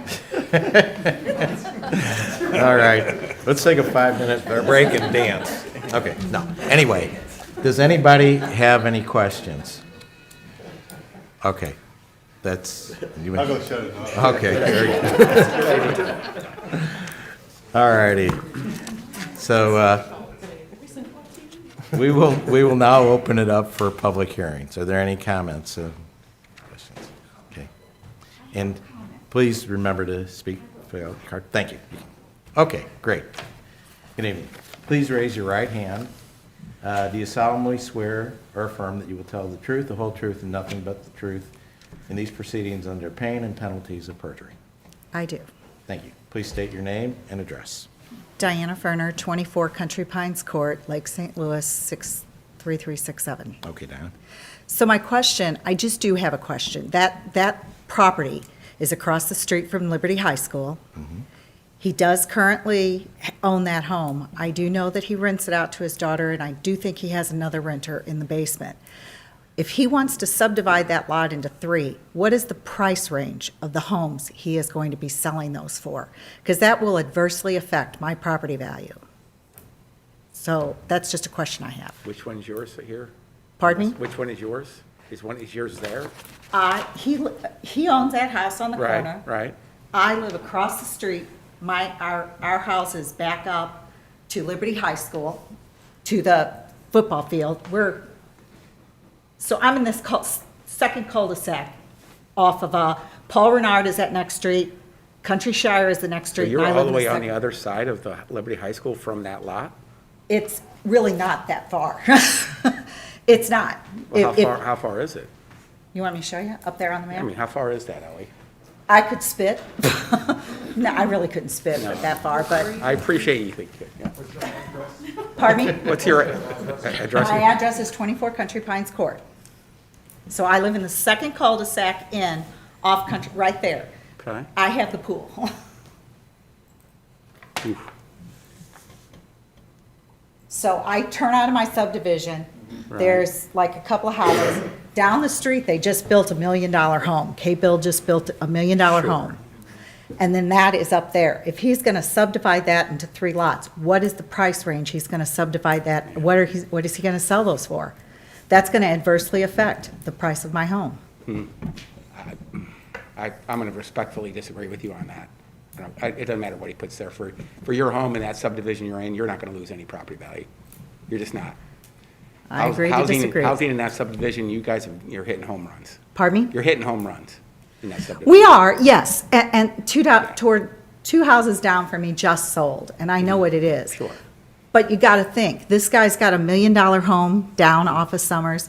Now he's gonna subdivide that lot. It's not that big of a lot. Yeah. They wanna put at the end of Summers and DD, they wanna put another subdivision in where the K-Bill people used to live, and now they're gonna subdivide that up. Yeah. You gotta think about the prices of the homes that are gonna be there. And he's not going to build a cheap house there. I mean, I can't. He did indicate that they would be 1,800 square feet, which is. What's the size of yours? I have a 4,600 square foot house. Yeah, so But an 1,800 square foot is not a small house. Right. I don't think We can't it's- have 4,800 square feet houses everywhere. It just doesn't work, so. I agree. I just want to know what Yeah, so price. he'll have to bring that back to us for a preliminary plat, which would be a next meeting. He's just asking for a zoning change now. He hasn't even presented a preliminary plat. We could not agree with his preliminary plat, what he's building there, so that could stop some. So you'll have a chance then too. Okay, Yeah, definitely, but I just wanted to know. sure. Yeah, well, we don't know yet. Okay, Yeah, all right, thank you. thank you. Thank you. Okay, any other comments?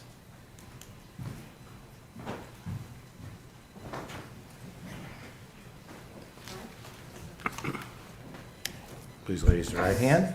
Do you solemnly swear or affirm that you will tell the truth, the whole truth, and nothing but the truth in these proceedings under pain and penalty of perjury? Yes, I do. Thank you very much, Mr. Chairman, members of the commission. Arnie A.C. Dienoff, County Public Advocate, P.O. Box 1535, in O'Fallon. And this zoning, this is as you can see from the map, there's a lot of different zoning in this area. O'Fallon is west of Summers Road, and it's very highly dense. The side setbacks are 5 foot. They're very tightly compact. Going to the south towards Missouri Double D, you have a $2.5–3 million house. I know she said $1 million, but it's a lot more than that. It's very expensive. But then there's 2 other subdivisions that were approved right at Summers, right around the middle school and the elementary school, which would be one planned by Payne Homes for 126 homes, and the other one is 100 homes, and it's right at Double D and Summers Road. So this is really a great mix. He's not asking for everything in terms of density. He's asking for something that's comparable and palatable. I would imagine that if he's going to put this investment, that he's going to make sure that his home values are upheld. And so I would recommend approval of this. I think it's a good compromise between the high density across the street and down the road that's going to be at Summers and Double D. And I think it's a good match for this unincorporated pocket. My standard question to staff is, did you notify the cities of O'Fallon, Darden Prairie, and Lake St. Louis if they had any questions, or if they want to pass a resolution to require a remonstrance, which would mean 2/3 majority of the county council? Is that a rhetorical question?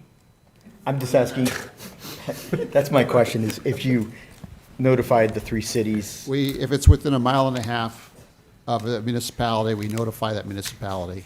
Okay. So at this point, a municipality has a chance to pass a remonstrance, but they don't have to do it before the Planning and Zoning Commission Right. meeting. They could do that all the way up to right before the decision of the county council. And they have to file with the county registrar. They have to file with the county registrar. So Right. typically, we never know about any sort of remonstrance from a municipality at this point. It normally comes later. I just want to make it a record that you notified them.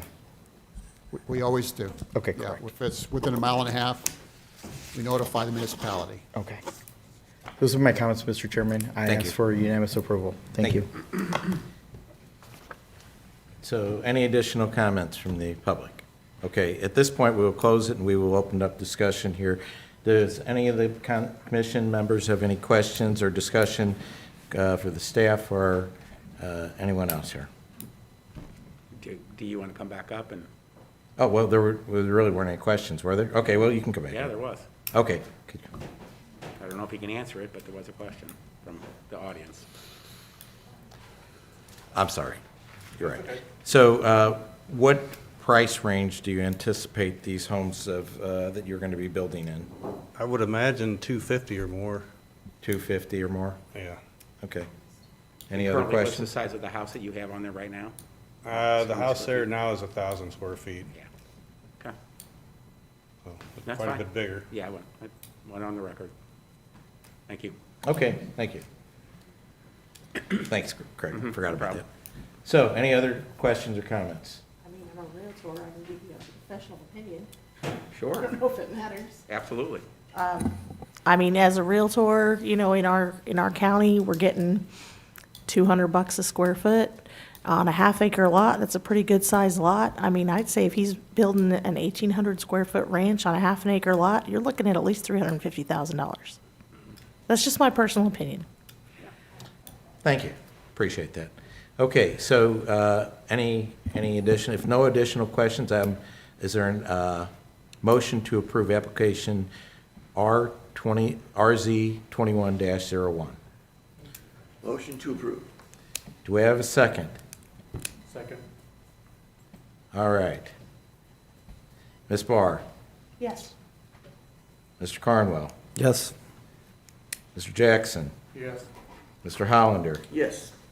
Ms. Bamer, Yes. Mr. Fromm, Yes.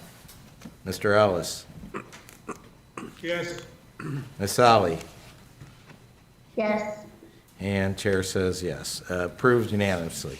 Next application is application RZ21-03. This is a rezoning request on 2431 South Point Prairie Road. Again, the application number is RZ21-03. Property owner is Point Prairie LLC. The current zoning is R1A, Single Family Residential District with PUD Overlay District. The requested zoning is A, Agricultural District, recommends low-density residential uses, 1 to 4 dwellings per acre. The parcel size is 5.25 acres. It's on the west side of South Point Prairie Road, approximately 1,600 feet south of Buckner Road, near the city of Wentzville in County Council District 2. Staff? To be brief, this property was part of a planned unit development, a much larger development proposed many years ago, which is now defunct. But there's this relic zoning on the property, which is the planned unit development. And so the applicant, as I understand it, they want to remove that planned unit development zoning. And instead of developing this parcel for, I think it was going to be like 5 lots and a pond on this portion, instead they just want to build a house. And they want to rezone it back to agricultural district. Okay. That's my understanding of the application.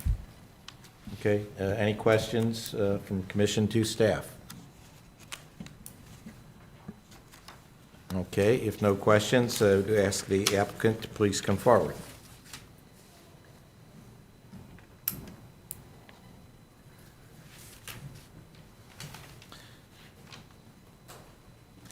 Thank you. Please raise your right hand. Do you solemnly swear or affirm that you will tell the truth, the whole truth, and nothing but the truth in these proceedings under pain and penalty of perjury? Yes. Please state your name and address for the record. Brian Ringling, Brian? 30914 Bonnie Bell, Warrenton, Missouri, 63383. Okay, Brian, would you like to, anything additional other than what Mr. Myers stated about the property? Not too much. It's pretty simple. Just looking to build a house with a metal pole barn on it. So. Gotcha. That was And the is reason. it, I guess there aren't public sewers there, are there? I guess There are anything not, no. around there is No, it septic would be a system? septic and well. Gotcha. Okay, any questions? Okay, seeing no questions, that's all we have for you right now. Thank you. We now open up this section to the public. Any questions, comments, concerns? Please come forward. Seeing none, we will close this part of the section and bring it back to the commission. Any discussion of this parcel? And if none, well, any discussion of this parcel? Make Okay. a motion to approve RZ 21-03. Okay, do we have a second? Second. Second. All right. Mr. Carnwell? Yes. Mr. Fromm? Yes. Mr. Ellis? Yes. Ms. Sally? Yes. Ms. Bamer? Yes. Mr. Hollander? Yes. Mr. Jackson? Yes. Mr. Barr, or, I'm sorry, Ms. Barr? Yes. Is it, I'm sorry, I keep. It's Barr. Barr, okay. Thank you. I pronounced it 3 different ways already. Chair says yes. Okay, motion passes. Next application is RZ 21-02. It's a rezoning request on Highway N. The application number is RZ 21-02. The property owner is Carol J. Glass, Catherine Barclay Glass, and Thomas E. Glass. The developer is DCM Development LLC.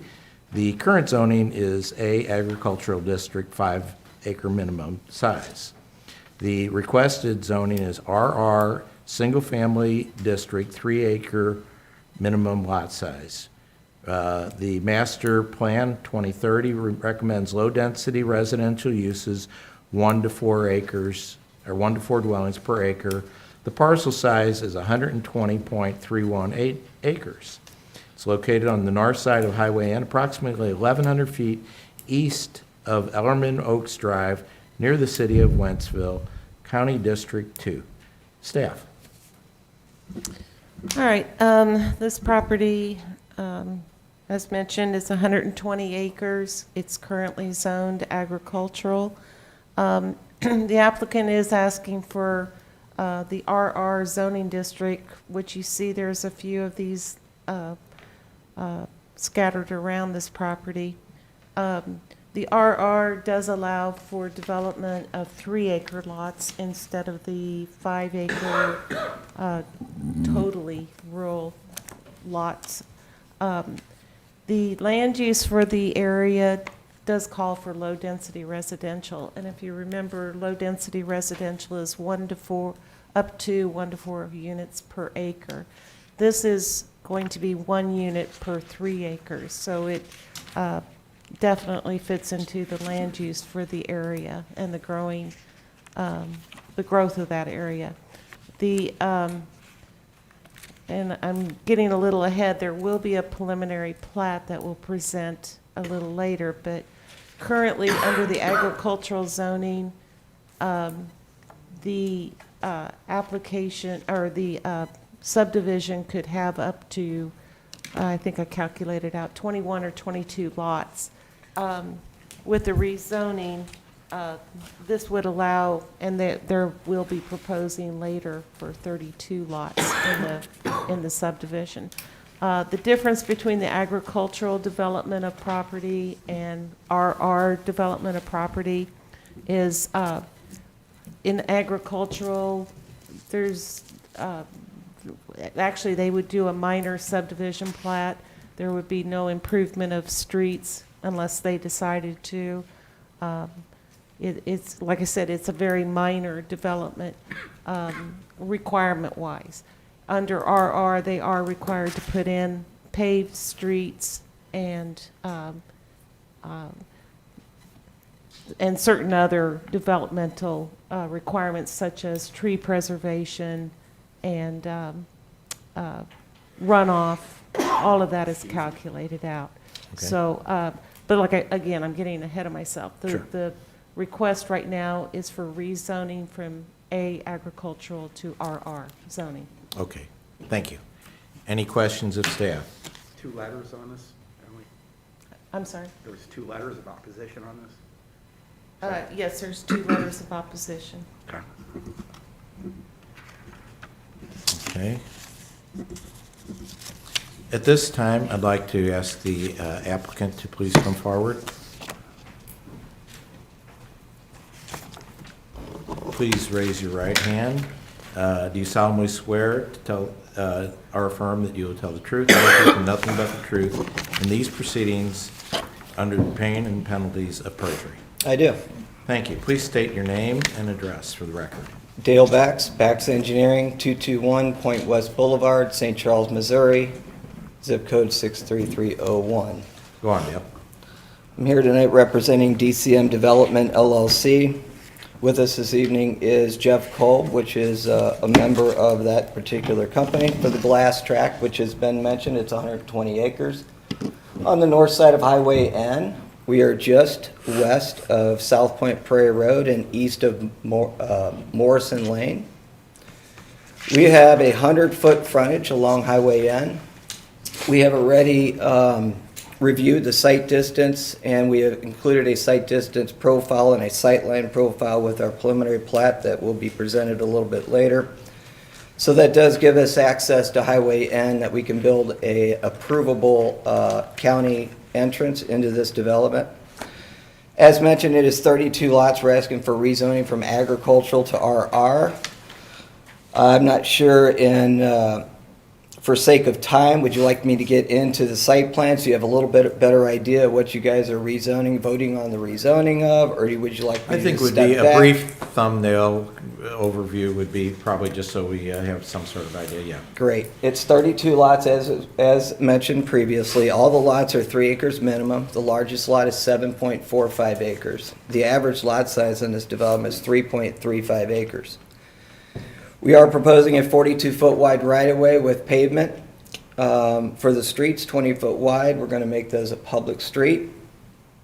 We do plan on providing a stormwater prevention plan to St. Charles County Highway Department upon the review of the construction plans. If we're so fortunate to get the rezoning and the site plan approved, we will follow all tree preservation and meet the county's requirements for that. We only intend to cut down the trees that we would need to do to build the roadway system itself.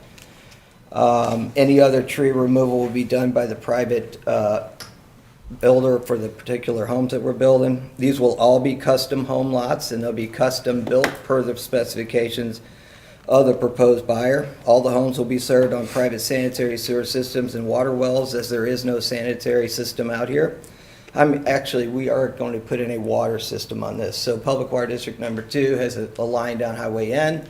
will be putting water into this development. So that's a plus for the residents that are going to move in here, but unfortunately, sanitary sewers is yet to be available in this area.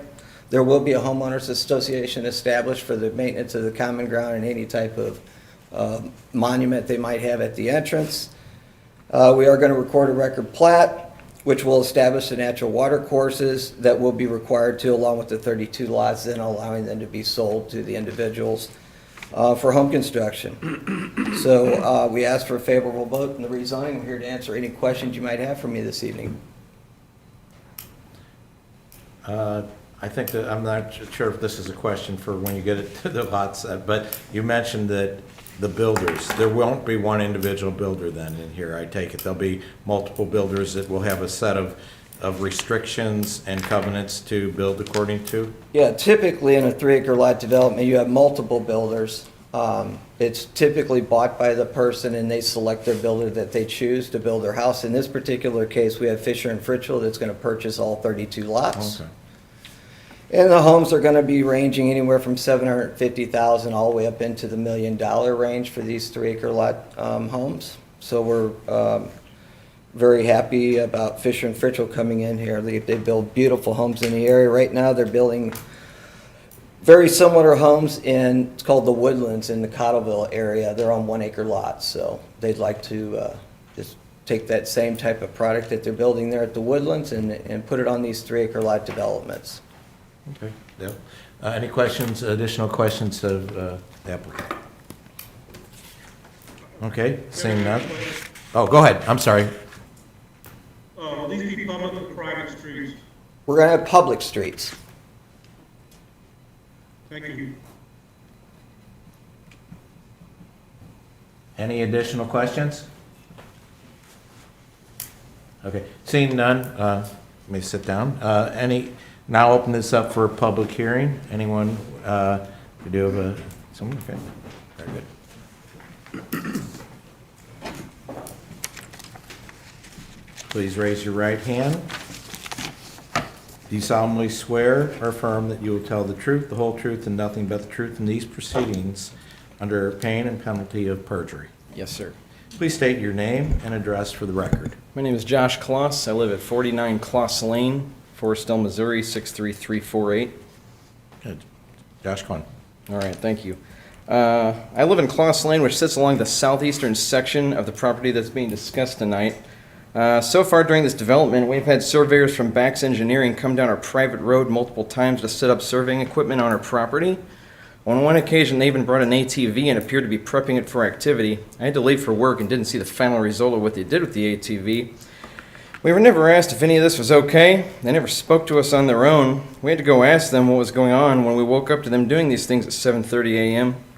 When they were questioned about their business, they politely informed us that they were surveying the property next door to us. When asked why they were set up in my yard on a private road, they stated that there's no other way they could complete their tasks without coming down our road and entering our property.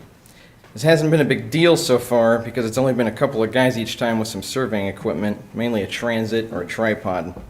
My concern is, if a small surveying crew has to enter our private road and properties in order to complete their tasks regarding this development, how are we expecting the bulldozers and multitude of heavy equipment to do their tasks while leaving myself and the other residents of Kloss Lane undisturbed and unviolated? We are concerned and uncomfortable with any aspects of this development coming under our road and our properties.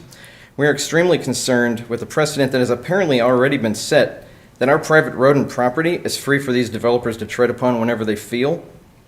This new property development appears to be nearly landlocked by other residents' land. How are the crews going to be accessing this development? So far, it appears that our private road and our properties are the chosen access point for Bax Engineering. Okay, I did notice on there that the skinny strip to the south end is going to be the inlet for this, or the entry. Right. Okay, but like that's like my property line. That tree line is. I have not gone out there with a tape measure because it's not my property to be walking across and measuring, but that is a tight, narrow strip of land. I don't see how. He said 100 foot. I disagree with those numbers. I don't know. Measure it right now if you can. I mean. They are 138.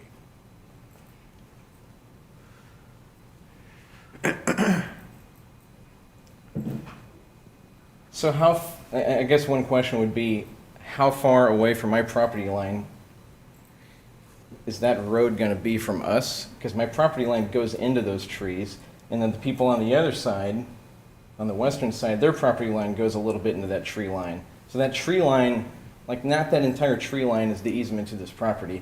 And why aren't they using that easement right now to access that property? Because they're not. They're going down Kloss Lane.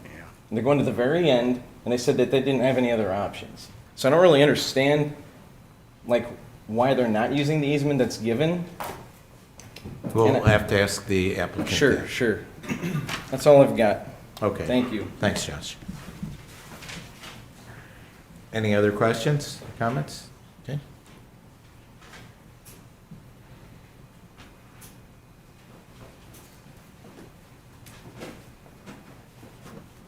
Thank you. Please raise your right hand.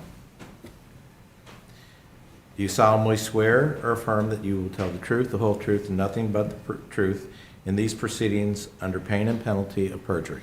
I do. Please state your name and address for the public records. Hi, my name is Vince Kloss. I live at 22 Kloss Lane in Forestdale, Missouri. Okay, Vince, go ahead. So we live on Kloss Lane also. The lots of land that neighbor the easternmost border of the land proposed for rezoning on application number RZ21-02. Just here to express concern for the 2030 master plan to rezone this land for low-density residential uses of 1 to 4 dwellings per acre. It seems like you've clarified that it's not going to be 4 dwellings per acre, so that makes me feel much better. So our family's lived on this land for over 70 years. We've watched farmers prosper. We've watched them suffer. We've watched them divide and sell their land for generations. Our family is no different. We've divided our land to allow more family to live on this same land. You know, we appreciate the night sky, and we have great concern over light pollution. We appreciate the quietness of the area and have great concern for even more increased traffic on our narrow 2-lane state highway, Highway N. We have concerns that in time with overdevelopment, this 2-lane rural road will be forced to be expanded as we've seen on 364. I appreciate the wildlife and their natural habitat, and I'm concerned for its safety and longevity. We have concerns that the only access to this land from Highway N runs directly behind some of our houses, which means clearing of more trees and less privacy for us and the neighbors immediately west of the property on this application. If this were to pass, it would be a huge degradation on the rural nature of this area, not to mention the noise, air, and light pollution encroaching on the easement of our properties. As Josh just mentioned, we've already had surveyors, county representatives assessing this land, trespassing on our private road through one of our lots to access this property. It's easy to see that this would continue to be an issue if things were to progress. The limited access to Highway N or any other road from this property immediately implies the need to take advantage of neighboring land to accommodate development. This also sheds light on the concerns for any emergency egress within the proposed development. When developers head west with no respect for the history of this land or the rural nature of unincorporated St. Charles County, we continue to outgrow schools every 3 to 5 years. We were removed from Boone Trail Elementary and zoned for the brand new Stone Creek Elementary when it opened in 2017. It was quickly over 100% capacity. Just 3 years later, we got rezoned to the newest elementary school, Journey Elementary, when it opened this past fall, and are already close to 90% capacity. According to the Wentzville School District website, the new building is nearly 105,000 square feet, and it is the largest elementary school built in the history of the Wentzville School District. The school district has been the fastest growing school district in Missouri for the past 2 decades, and now has over 17,300 students. During the same time period, the district has built 12 new schools and a new transportation facility. With all this new growth, we continue to experience bus driver shortages, as evidenced by the routine phone calls telling us that bus routes are not running. Please plan for alternate transportation. Even when the buses do run, our route is over an hour without exaggeration. We continue to experience a high rate of educator turnover, because with all of this growth and construction, Wentzville School District cannot afford to stay competitive with salaries for our teachers and counselors. We are already set to open a new high school and middle school in the next 2 years, thus adding more stress to all of these resources.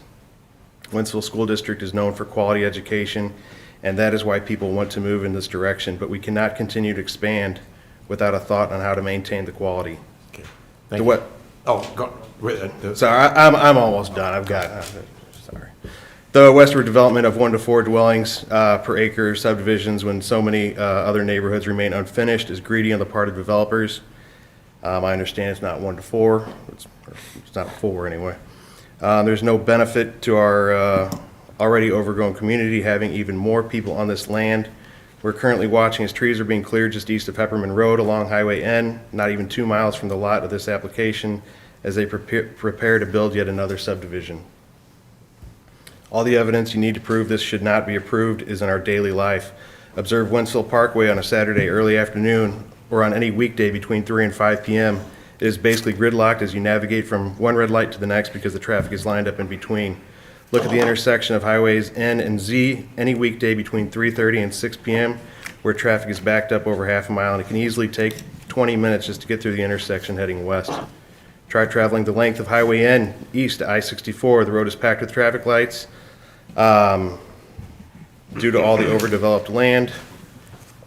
And there are currently numerous new unfinished subdivisions at the intersections of Highway N and Lake St. Louis Boulevard, along Wilmer Road, along Interstate Road, multiple on Hepperman Road, just to name a few. Incomplete subdivisions mean decreased property value.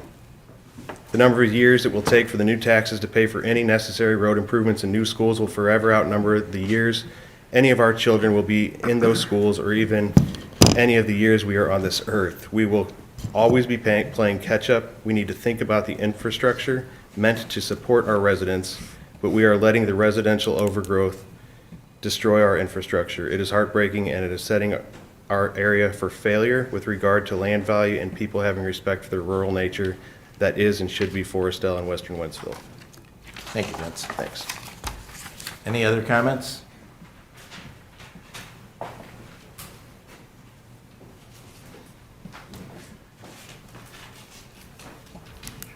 Okay, please raise your right hand. Do you solemnly swear or affirm that you will tell the truth, the whole truth, and nothing but the truth in these proceedings under pain and penalties of perjury? Yes, I do.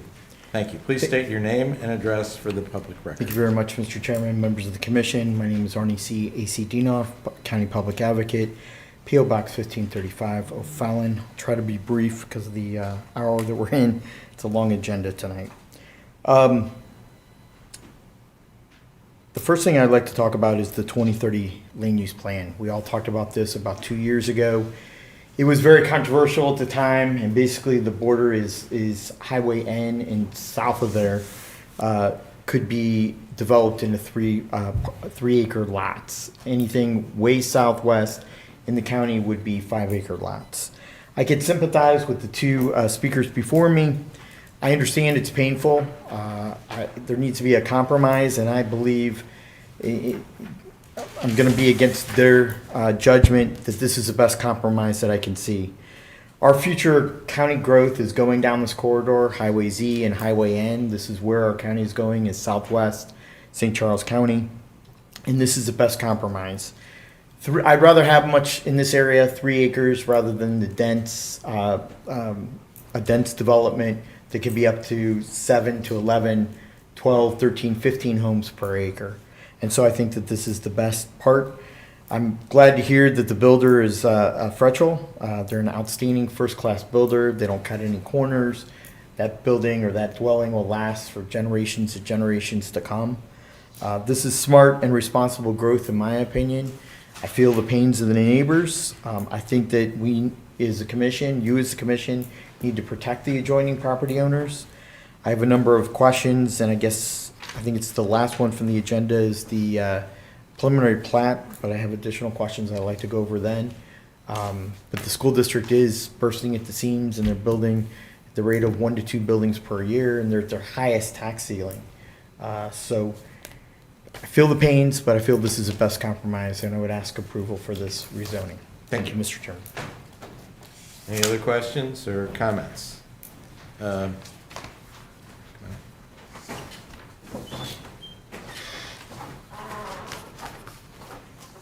Please raise your right hand.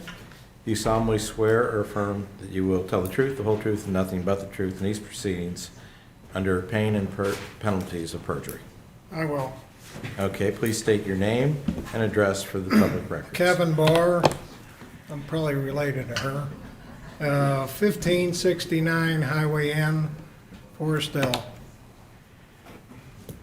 So our property is on the other side of the easement, going back to that property. And I'm fine with them developing it, they bought the ground. But the county made it 5 acres for a reason. And when you start going down just so they can get 9 more houses back there, they wouldn't have bought the ground with 5-acre lots if they couldn't make money with that. So to give them 3 acres to get 9 more houses on that, it's not right, because the county council changed it to 5 acres. I don't know how you guys can rezone it to 3 acres for them to make more money. You know, that's it. I mean, it's 5 acres, it should stay 5 acres. Thank you for your comments. Okay, any additional comments? Will the applicant please come up? Okay, there were several things that were brought up. Would you like to address those? I sure do. As a co-owner of Bax Engineering, you know, to hear somebody state that one of our employees is abusing their property or trespassing on their property, it certainly hits home pretty hard. We certainly don't have the intent to do that. As surveyors, when we survey a piece of property, not only do we survey the subject property, but we survey every piece of property that surrounds that tract. Therefore, the calculations and the determinations by that licensed land surveyor can determine that this particular property truly is the property as a whole. We're not taking any additional ground from anybody else, and we're not giving any of this property away to anybody else. So surveying is somewhat complex, and we do have to survey other people's property. And I do apologize that we were using your lane of Kloss Lane, and I know it's private, and I do apologize for that.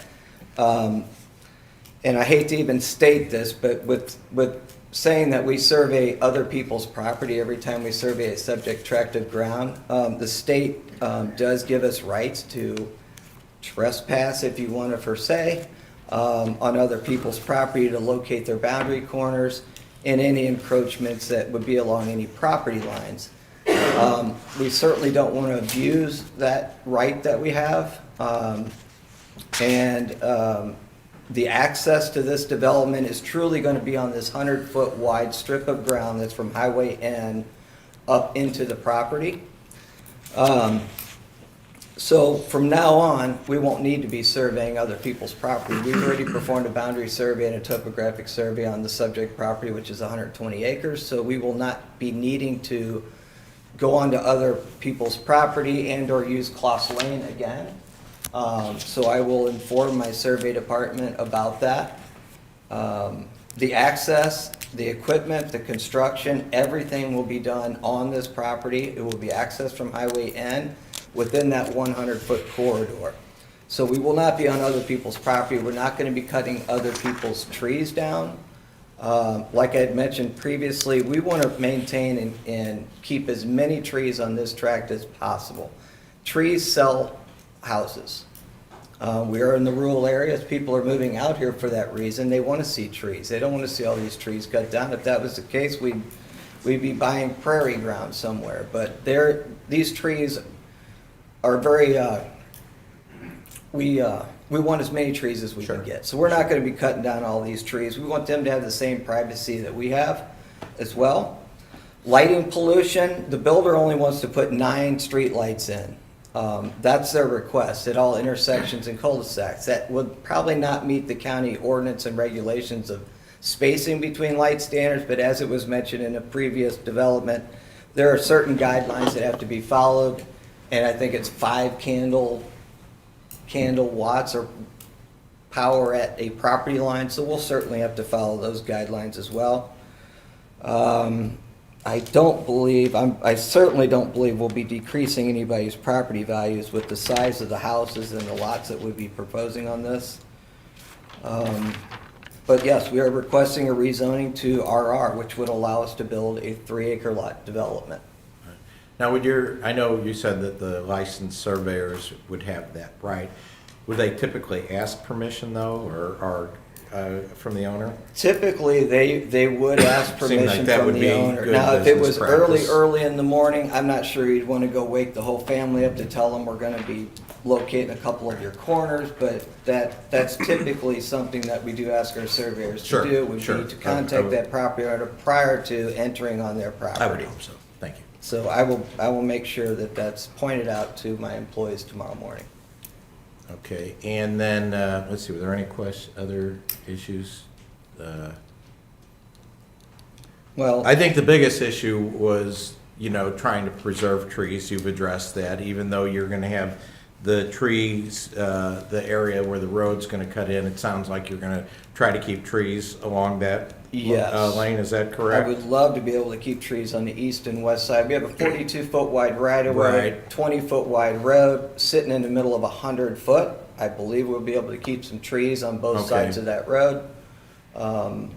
That's the full intent, is to keep as many trees as possible. Okay, any other questions or comments? So why not stay with 5 acres? Well, it's kind of a demand thing. The builders want 3-acre lots. And that's what we're trying to give the builders. There's very few builders out here that want to build on a 5-acre lot. It's just, I don't know what to say about that. This is just the market demands the 3-acre lots more so than the 5-acre If lots. it was a 5-acre lot, does it have to be a $2 million house on every one of them or something like that, or to make it? Well, work? that would be up to the discretion of the person that bought that Yeah. lot, but, Well, yeah. You would Yeah. assume they're probably gonna build something like it, but who knows? You're right. yeah, I mean, most 3-acre lot developments, you're looking at a minimum of $500,000 house. Yeah. Minimum. Yeah. They've already stated, and based upon their Woodlands development in Cottleville, people are wanting more, and they're building it for them, so therefore their prices typically go up.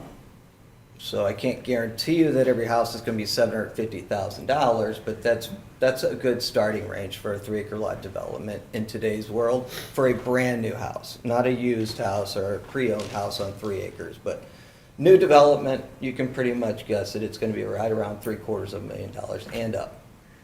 So what is that to the left of the property? There's a subdivision. What size lots are those? Looks like- Close to our right is 3-acre lot development. Yeah. A little bit further to the west is another 3-acre lot development. I'm Those are 3 assuming it's a- acres? Yeah, Yeah, I couldn't tell by this. it's somewhere, yeah, you can see it right there. It's a little bit further west. It does access off of Highway N. Uh-huh. That's an existing development. Right there, that one.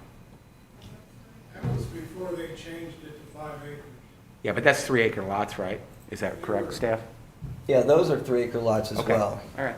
The 5 acres has been part of ag zoning for as Forever, long as it was forever. incepted. Sure. And then they came out with a classification called RR, Mm-hmm. which allows for a 3-acre lot rural residential development. And that's what we're here asking for this evening. Okay, thank you. Any other questions? Okay, thank you. And we will now bring the discussion back here to the commission. Any additional discussion, thoughts, about what's been brought up here?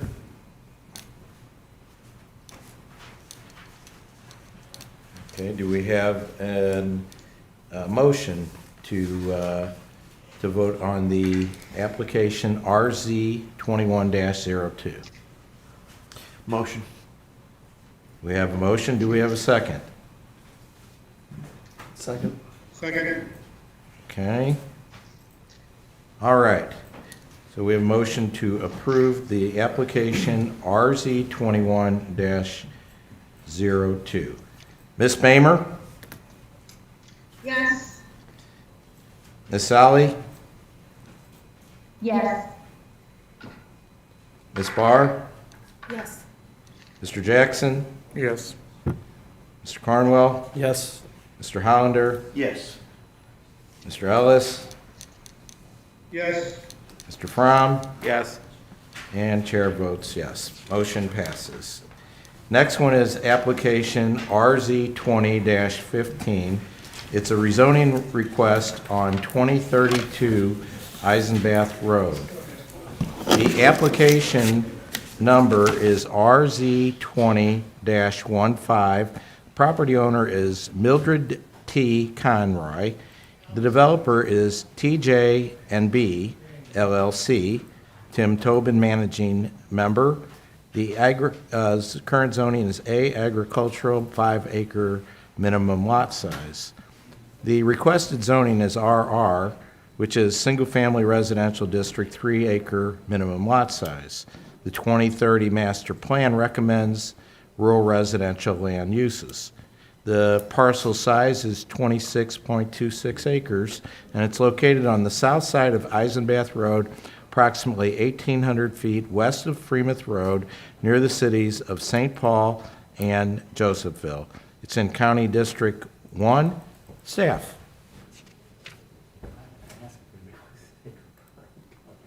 All right. I got one. You can. All right. There's been a... Okay, so this property, again, is zoned agricultural. It consists of 2 parcels.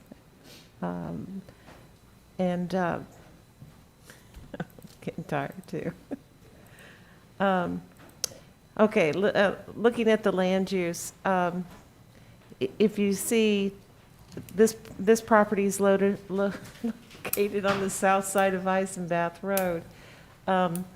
This whole area through here is the land use recommends the rural residential RR type of zoning with the larger lot sizes, and then leaving the agricultural zoning and those type of lot sizes to the north of Eisenbath Road. Staff does also look at surrounding properties, their lot sizes, to make sure that it's not a rapid transition from, for instance, agricultural to rural residential.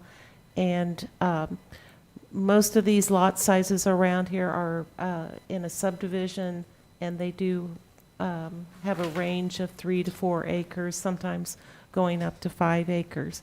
So with that, staff is recommending that the Planning and Zoning Commission recommend approval of this rezoning application. Any questions of staff? There are 3 additional, no more than that, 5 additional letters of support and 1 comment letter in addition to the letters in the packet. Okay, before we bring up the applicant, I just want to briefly ask, since we're only about halfway through the agenda, does anyone want to take a 5-minute break? No. Anyone on the council want to take a 5? No, I'm not. So we'll wait for you, Arnie. Okay, everybody take a break here? Okay, well, let's continue then. Okay. Let's see, applicant, please come forward. All right, please raise your right hand. Do you solemnly swear or affirm that you will tell the truth, the whole truth, and nothing but the truth in these proceedings under pain and penalties of perjury? Yes, I do. Please state your name and address for the public record. Name is Dale Bax, Bax Engineering, 221 Point West Boulevard, St. Charles, Missouri, 63301. Okay, please proceed. Thank you. I'm here tonight representing TJ&B LLC, which is the name of the company they formed for this tract of ground. A representative for the company is here this evening. His name is Tim Tobin. And we've named the subdivision Lone Wolf Acres. It's 26.2 acre tract. We're asking for rezoning, any preliminary plat approval. In lieu of time, I'm just going to go through this plan real quick with you guys so you have a better idea of what you're voting on. Track is located at 2632 Eisenbath Road. existing zoning is ag. Tonight, we're asking for rural residential. There's a picture of our cover sheet that we submitted to the county. We're asking for RR residential zoning of a 3-acre lot minimum. It has been mentioned that there is surrounding 3-acre lot developments around our property as well. We're proposing 6 lots. Those lots ranges size from 3.32 acres up to 4.93 acres with an average lot size of 4.14. We do have a 10-foot wide right-of-way being dedicated along Eisenbath Road to provide a 60-foot wide right-of-way in the future for any road widenings that might happen on Eisenbath Road. We are proposing one access point from Eisenbath Road to be designed for the 6-lot. Sight line has been verified and does meet the county's requirement for the posted speed limit of 35 miles per hour. A public street is proposed within a 42-foot wide right-of-way, 20-foot wide pavement. The street ends 1,084 feet down to a fire district approved cul-de-sac. Site generally drains from the west to the east with the drainage channel following the south line going from south to north, and it crosses Eisenbath Road through a box culvert. Along that channel, we'll have limits of natural water courses. They will be established within 4 of the 6 lots. There will still be ample room for the placement of future homes. There will be no need to disturb these areas with the future home building. Minimum grading will be required for the installation of the roadway. No tree removal will be performed to do that. Stormwater prevention plan will be provided to staff with review of the construction plans. All the proposed houses would be custom homes built to customer specifications. We do not have a builder selected or a builder chosen that's just going to come in here and build every single house that I know of. All the homes will be served by private sanitary sewer system and water wells, as there is no water or sanitary sewer out here. So they'll all be privately maintained by the individual homeowners. There will be a homeowners association established for this development to maintain the entrance monument, landscaping, mailbox kiosk of the development. And mention a record plat will be recorded with a 10-foot wide right-of-way strip to establish the natural water courses and to get the 6 lots so that we can actually sell these to individual homes and start building homes. So with that being said, I ask for a favorable vote for the rezoning this evening. I'd be happy to answer any questions you might have for me. Okay, does the commission have any questions for the applicant?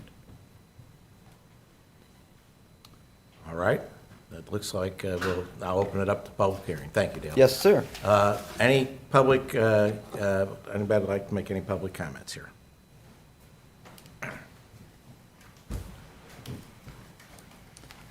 Please state your name, or please raise your right hand. Do you solemnly swear or affirm that you will tell the truth, the whole truth, and nothing but the truth in these proceedings under pain and penalties of perjury? Yes, thank you very much. My name Please is... state your name and address for the record. Sure.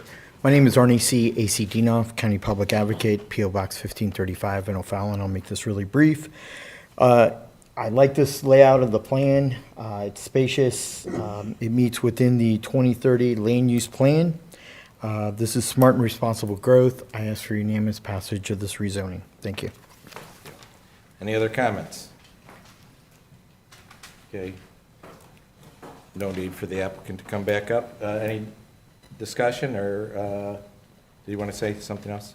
No, sir, I'm just here to answer any questions for Okay. you. We have then, we have a, do we have a second? Second.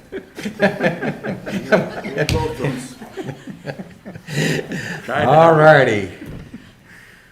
Like I say, this is about halfway through, guys, so hang on. Mr. Cornwell. Yes. Ms. Barr. Yes. Mr. Jackson. Yes. Mr. Hollander. Yes. Ms. Bamer. Yes. Ms. Solly. Yes. Mr. Ellis. Yes. Mr. Fromm. Yes. And I vote yes. So approved. Next item is, preliminary plat for Lone Wolf Acres, 2632 Eisenbath Road. So what we have here is, it's Application PRE 20-30. The property owner is Mildred T. Conroy. The developer is TJ&B LLC, Tim Tobin, managing member. The surveyor / engineer is Bax Engineering Company. Current zoning is A, agricultural district, 5-acre minimum lot size.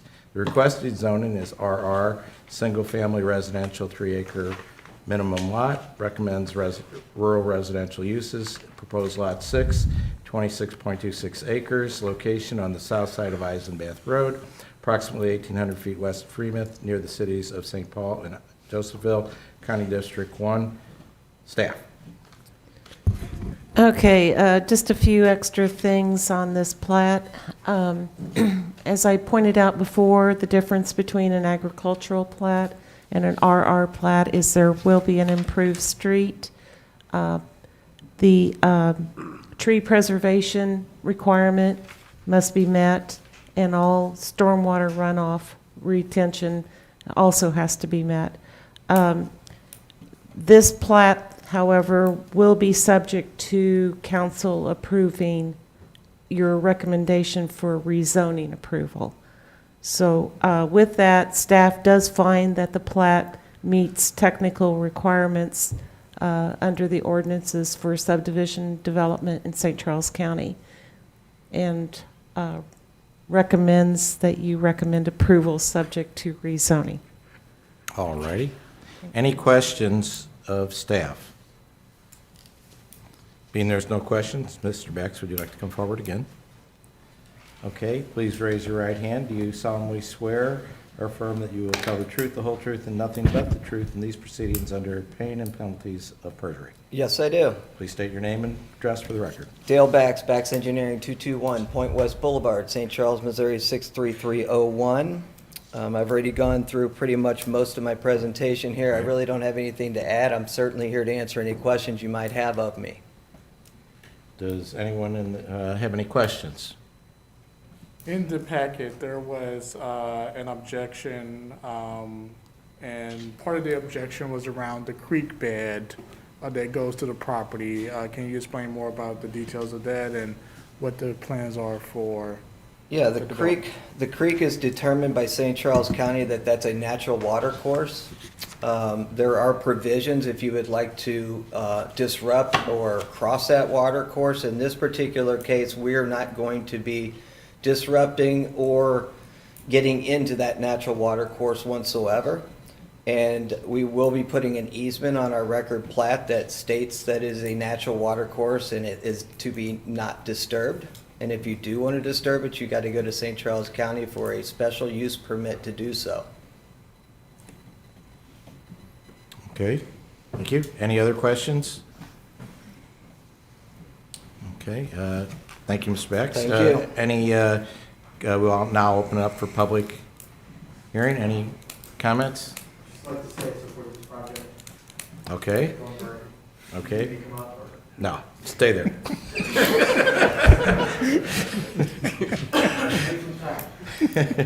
Okay, do we have a motion on this application? Motion to approve.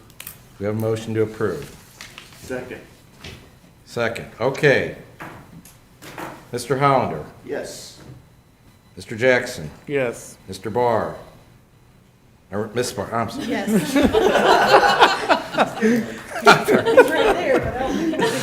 I would talk to him beforehand. He's in favor of it too. Okay.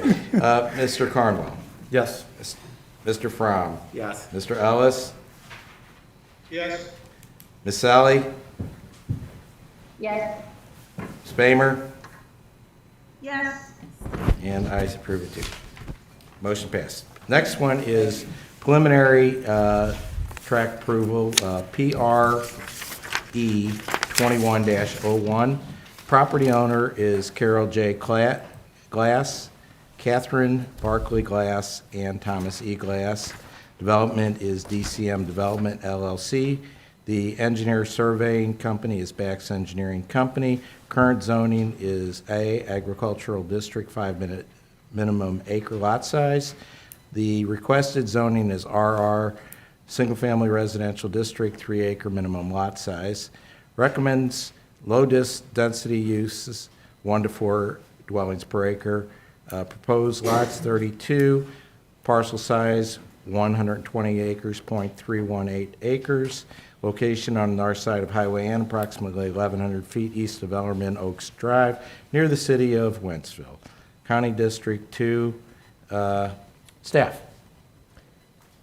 All right, this is 32 lots on 120 acres, as mentioned. I think we've gone through the tree preservation requirements. And Mr. Bax has also mentioned that it's going to be a public street. This, again, would be subject to approval of the rezoning request that will go on to council in the month of March. It does meet technical requirements for subdivision development. Staff recommends approval. I'm not. We're almost there, Ellie. I'm not, I lost my. Okay, any questions of Just staff? meets the technical requirements. Okay, we'd ask the applicant to please come forward. Please raise your right hand. Do you solemnly swear or affirm that you will tell the truth, the whole truth, and nothing but the truth in these proceedings under pain and penalties of perjury? I do. Very good, thank you. Please state your name and address for the county record. My name is Dale Bax. I'm with Bax Engineering. Our address is 221 Point West Boulevard, St. Charles, Missouri 63301. Please proceed. Right now, we're at the preliminary plat stage of this particular meeting for this development called the Glass Track, 120 acres. I pretty much mentioned everything about this track previously during the rezoning presentation. I will say that this particular track, we will be crossing some natural water courses with the roads that we'll be installing in this development. That being said, we will have a full set of construction plans submitted to St. Charles County Highway Department for their review and approval. If it is approved, that automatically would give us approval and rights to disturb those particular areas per the county. We still have the federal requirements of crossing natural water courses and so forth that we'll be applying for. So we will be impeding some of the natural water courses. Tree removal will be at a as minimal as possible to get this roadway system put in here. Previously mentioned, trees sell houses, trees sell lots. So we want to keep as many as we can. I'll be happy to answer any questions you might have for me this evening. What kind of steps does the developer typically take to try to preserve as much as a natural water course as possible? Well, I would say it's more of the designer, the engineer, the way they lay the subdivision out. Right. Obviously, we like to maximize our yield for the property and get as much for the developer as we can, and try to reduce the amount of disturbance that we do have in these natural water courses.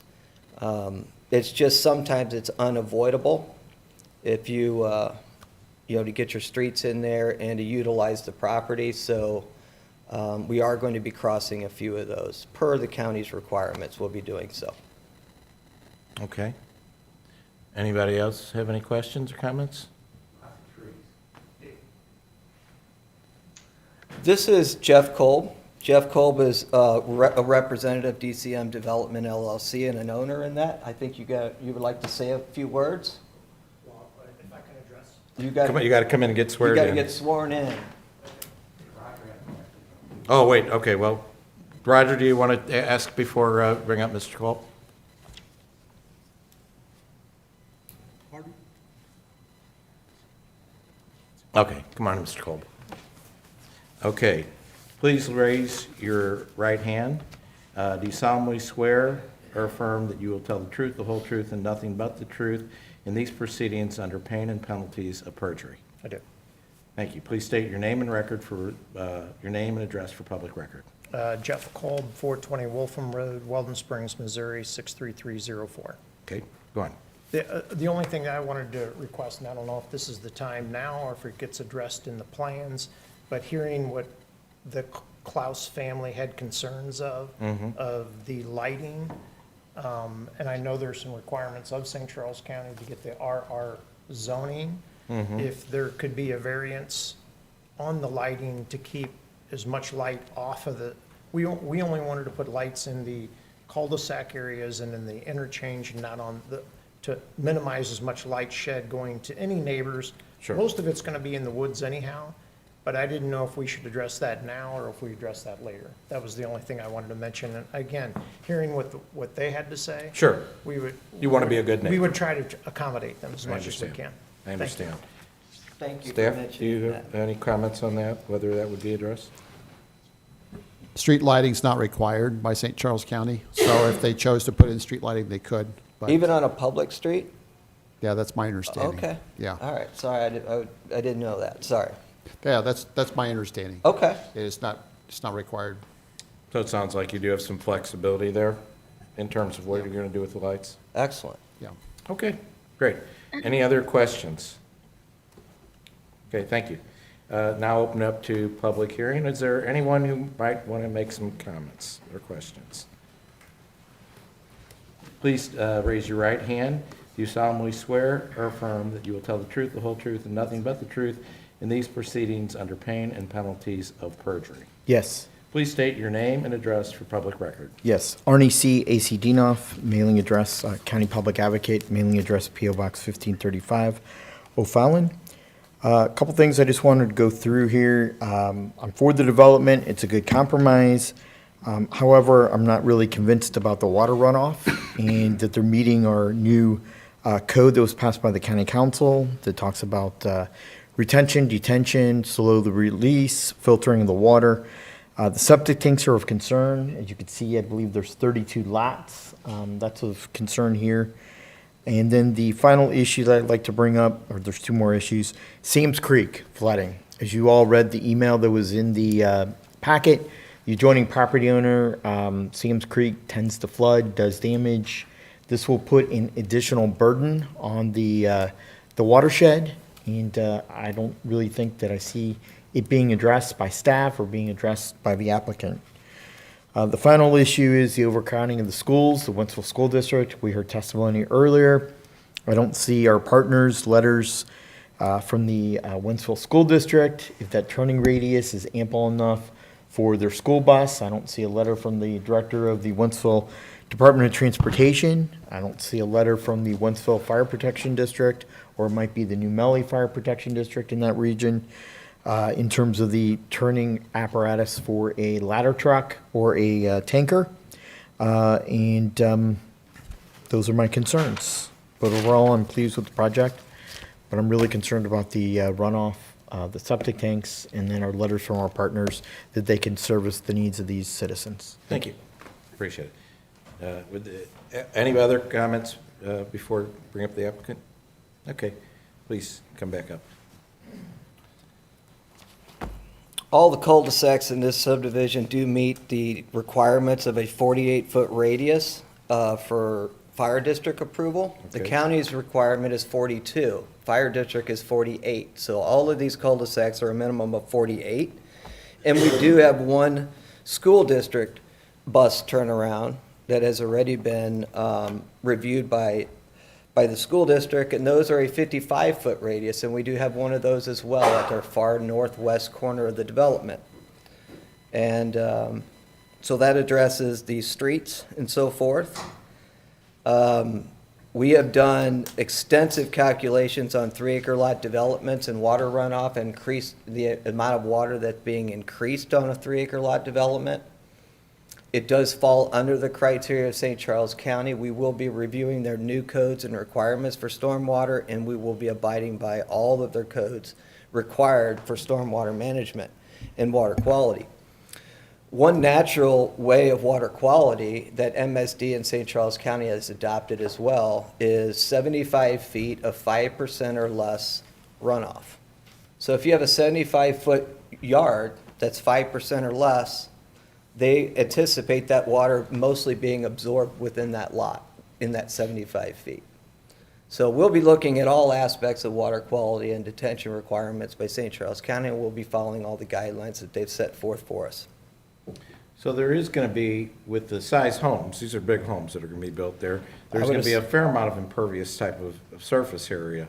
What do you see that, I mean, you know, we have the formula, but then we have the reality of these are big homes with a lot of impervious Yeah, in the big lots. surfaces. Yeah, with that, and you've got the large lots, so you don't have these little bitty postage stamp lots that your water runs off of your lot very quickly, and now all of a sudden it's in the street, or it's in the tributary right behind your home, or it's sitting on your neighbor's lot next door. With 3-acre lots and larger, it leaves a very large open area that's undisturbed, because you're not gonna fill a 3-acre lot with driveways, patios, and garages and houses. So with that being said, you've got additional room that you would not normally have in a traditional subdivision for that water to absorb into the ground prior to even leaving that lot, much less leaving the property or the subject property of the 120 acres. So there are means of water quality and detention kind of somewhat naturally when you're looking at very large lots. But we'll certainly be looking at and following all the current guidelines of the new stormwater management that the county just put out, I believe, a month ago or so, maybe less. So we'll be following all of those guidelines with this 3-acre lot development. And Robert, that will be reviewed at what point? This is a preliminary plat, so Right. should this be approved, then improvement plans will be submitted to the county for its review and approval. Those are meeting all the technical, that have to meet all the technical requirements, including stormwater. Right. So at that point, at some point, did you, between now and then, decided it needed some additional type of retention or detention that would go into the final? Right, and then the final plat would be reviewed in conformance with whatever preliminary plat you would approve. And I would state quickly, I don't remember the exact numbers, but when I saw the acreage of trees being preserved, I thought, wow, I mean, that doesn't happen very often. There's Right. the extraordinary level of tree preservation on this development that I recall. And it seemed like minimal grading as well, which is kind of unusual as well. Yeah, I've tried to grade these roads in so that we're trying to follow the natural terrain of the property as much as possible. We do have guidelines by the county of road design that, you know, inhibits me just to go out there with a road grader and just grade it exactly the way the terrain is today. So we'll be doing minimal grading to meet the requirements of street profiles for St. Charles County. Okay. Any other questions or comments from the commission? Okay, we will now close this part and bring it up back to the commission for discussion. Do we have any comments or suggestions, any concerns? Do I have a motion for approval of this application PRE 21-01? Motion to approve. Do I have a second? Second. Motion has been made and seconded. Okay, I'll start off with me. I say yes. Miss Sally? Yes. Miss Bamer? Yes. Mr. Hollander? Yes. Mr. Jackson? Yes. Miss Barr? Yes. Mr. Carnwell? Yes. Mr. Fromm? Yes. Mr. Ellis? Yes. So approved. I think this might be the last item on the agenda, preliminary plat for Home Place, 2800 Orchard Farm Road. The application is PRE 21-02. Property owner is Scott A. Westerfeld Revocable Trust and Daniel R. Westerfeld Revocable Trust. Bax is the engineering company. The zoning is R1E Single Family Residential District, which requires 7,000 square foot minimum lot size with floodway fringe overlay district. Recommends agricultural, the 2030 master plan recommends agricultural uses with residents on 5 acres or greater lot size. The proposed lot is 1 lot. The parcel size is 1.36 acres. Its location is on the south side of Orchard Farm Road, approximately 2,000 feet east of Washington Road. It's in County District 6, and staff. All right, let's, if we start with the plat, actually, they have changed the parcel size from 1.36 acres to 3 acres. And the reason for that is when we do review a preliminary plat, all of our divisions look at that plat and make sure all of their regulations for the county are met. When reviewing this plat, the building division director determined that 3 acres was necessary due to this parcel having well and septic. So even though it's zoned R1E, which really only requires 7,000 square feet, the building division director determined that 3 acres would be the minimum parcel size. The reason that this is going for approval is when we changed our land subdivision ordinances last year and created the minor subdivision plat process, and changed a few of the other division processes. Every time a parcel is split in a residential zoning district, it does have to go as a preliminary plat now. So even though this is a rural natured type of location, that's why we have this plat. It does meet the technical requirements under the subdivision regulations for St. Charles County. So what we're voting on tonight does include the 3 acres? Is that what you're saying? It is a 3 acre parcel. It's a 3 acre parcel, okay. All right, does anyone have any questions of staff? If none, we'd ask the applicant to please come forward.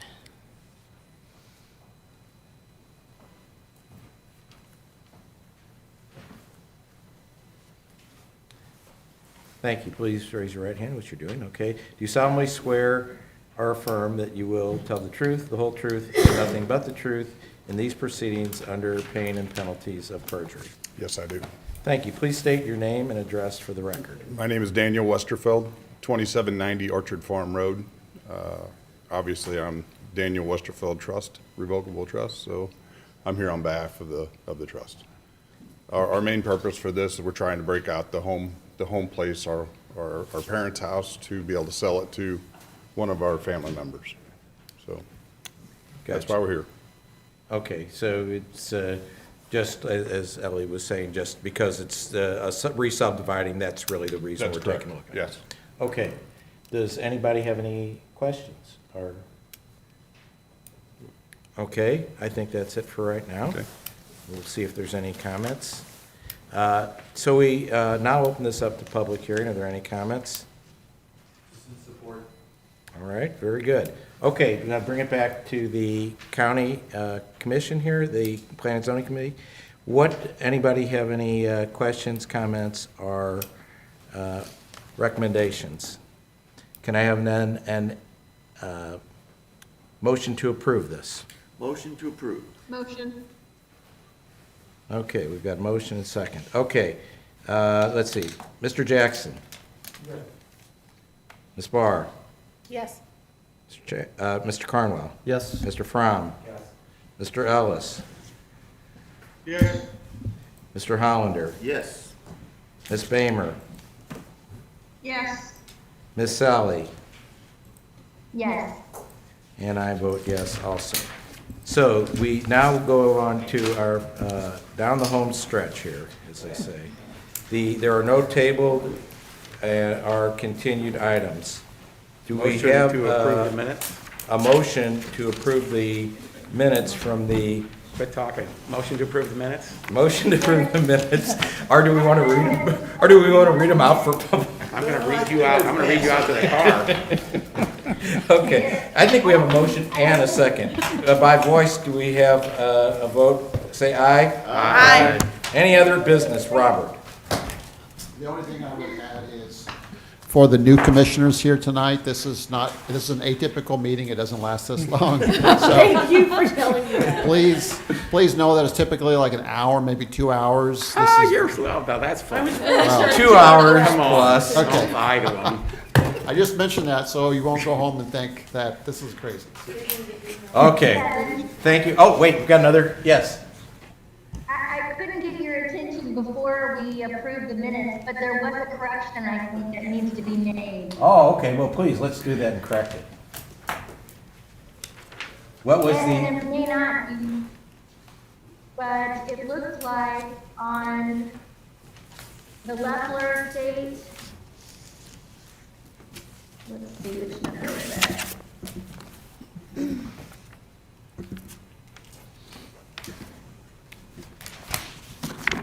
Are you at home in your bed? Making us sit here, waiting for you? I heard her yawn a second ago.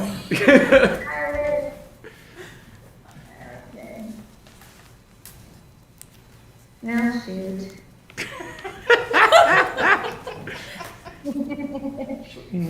Well, it was on the minutes that I saw them, it was that on the Leffler estate that we were, wanting to rezone the RCB at 30.30 acres instead of 12.2.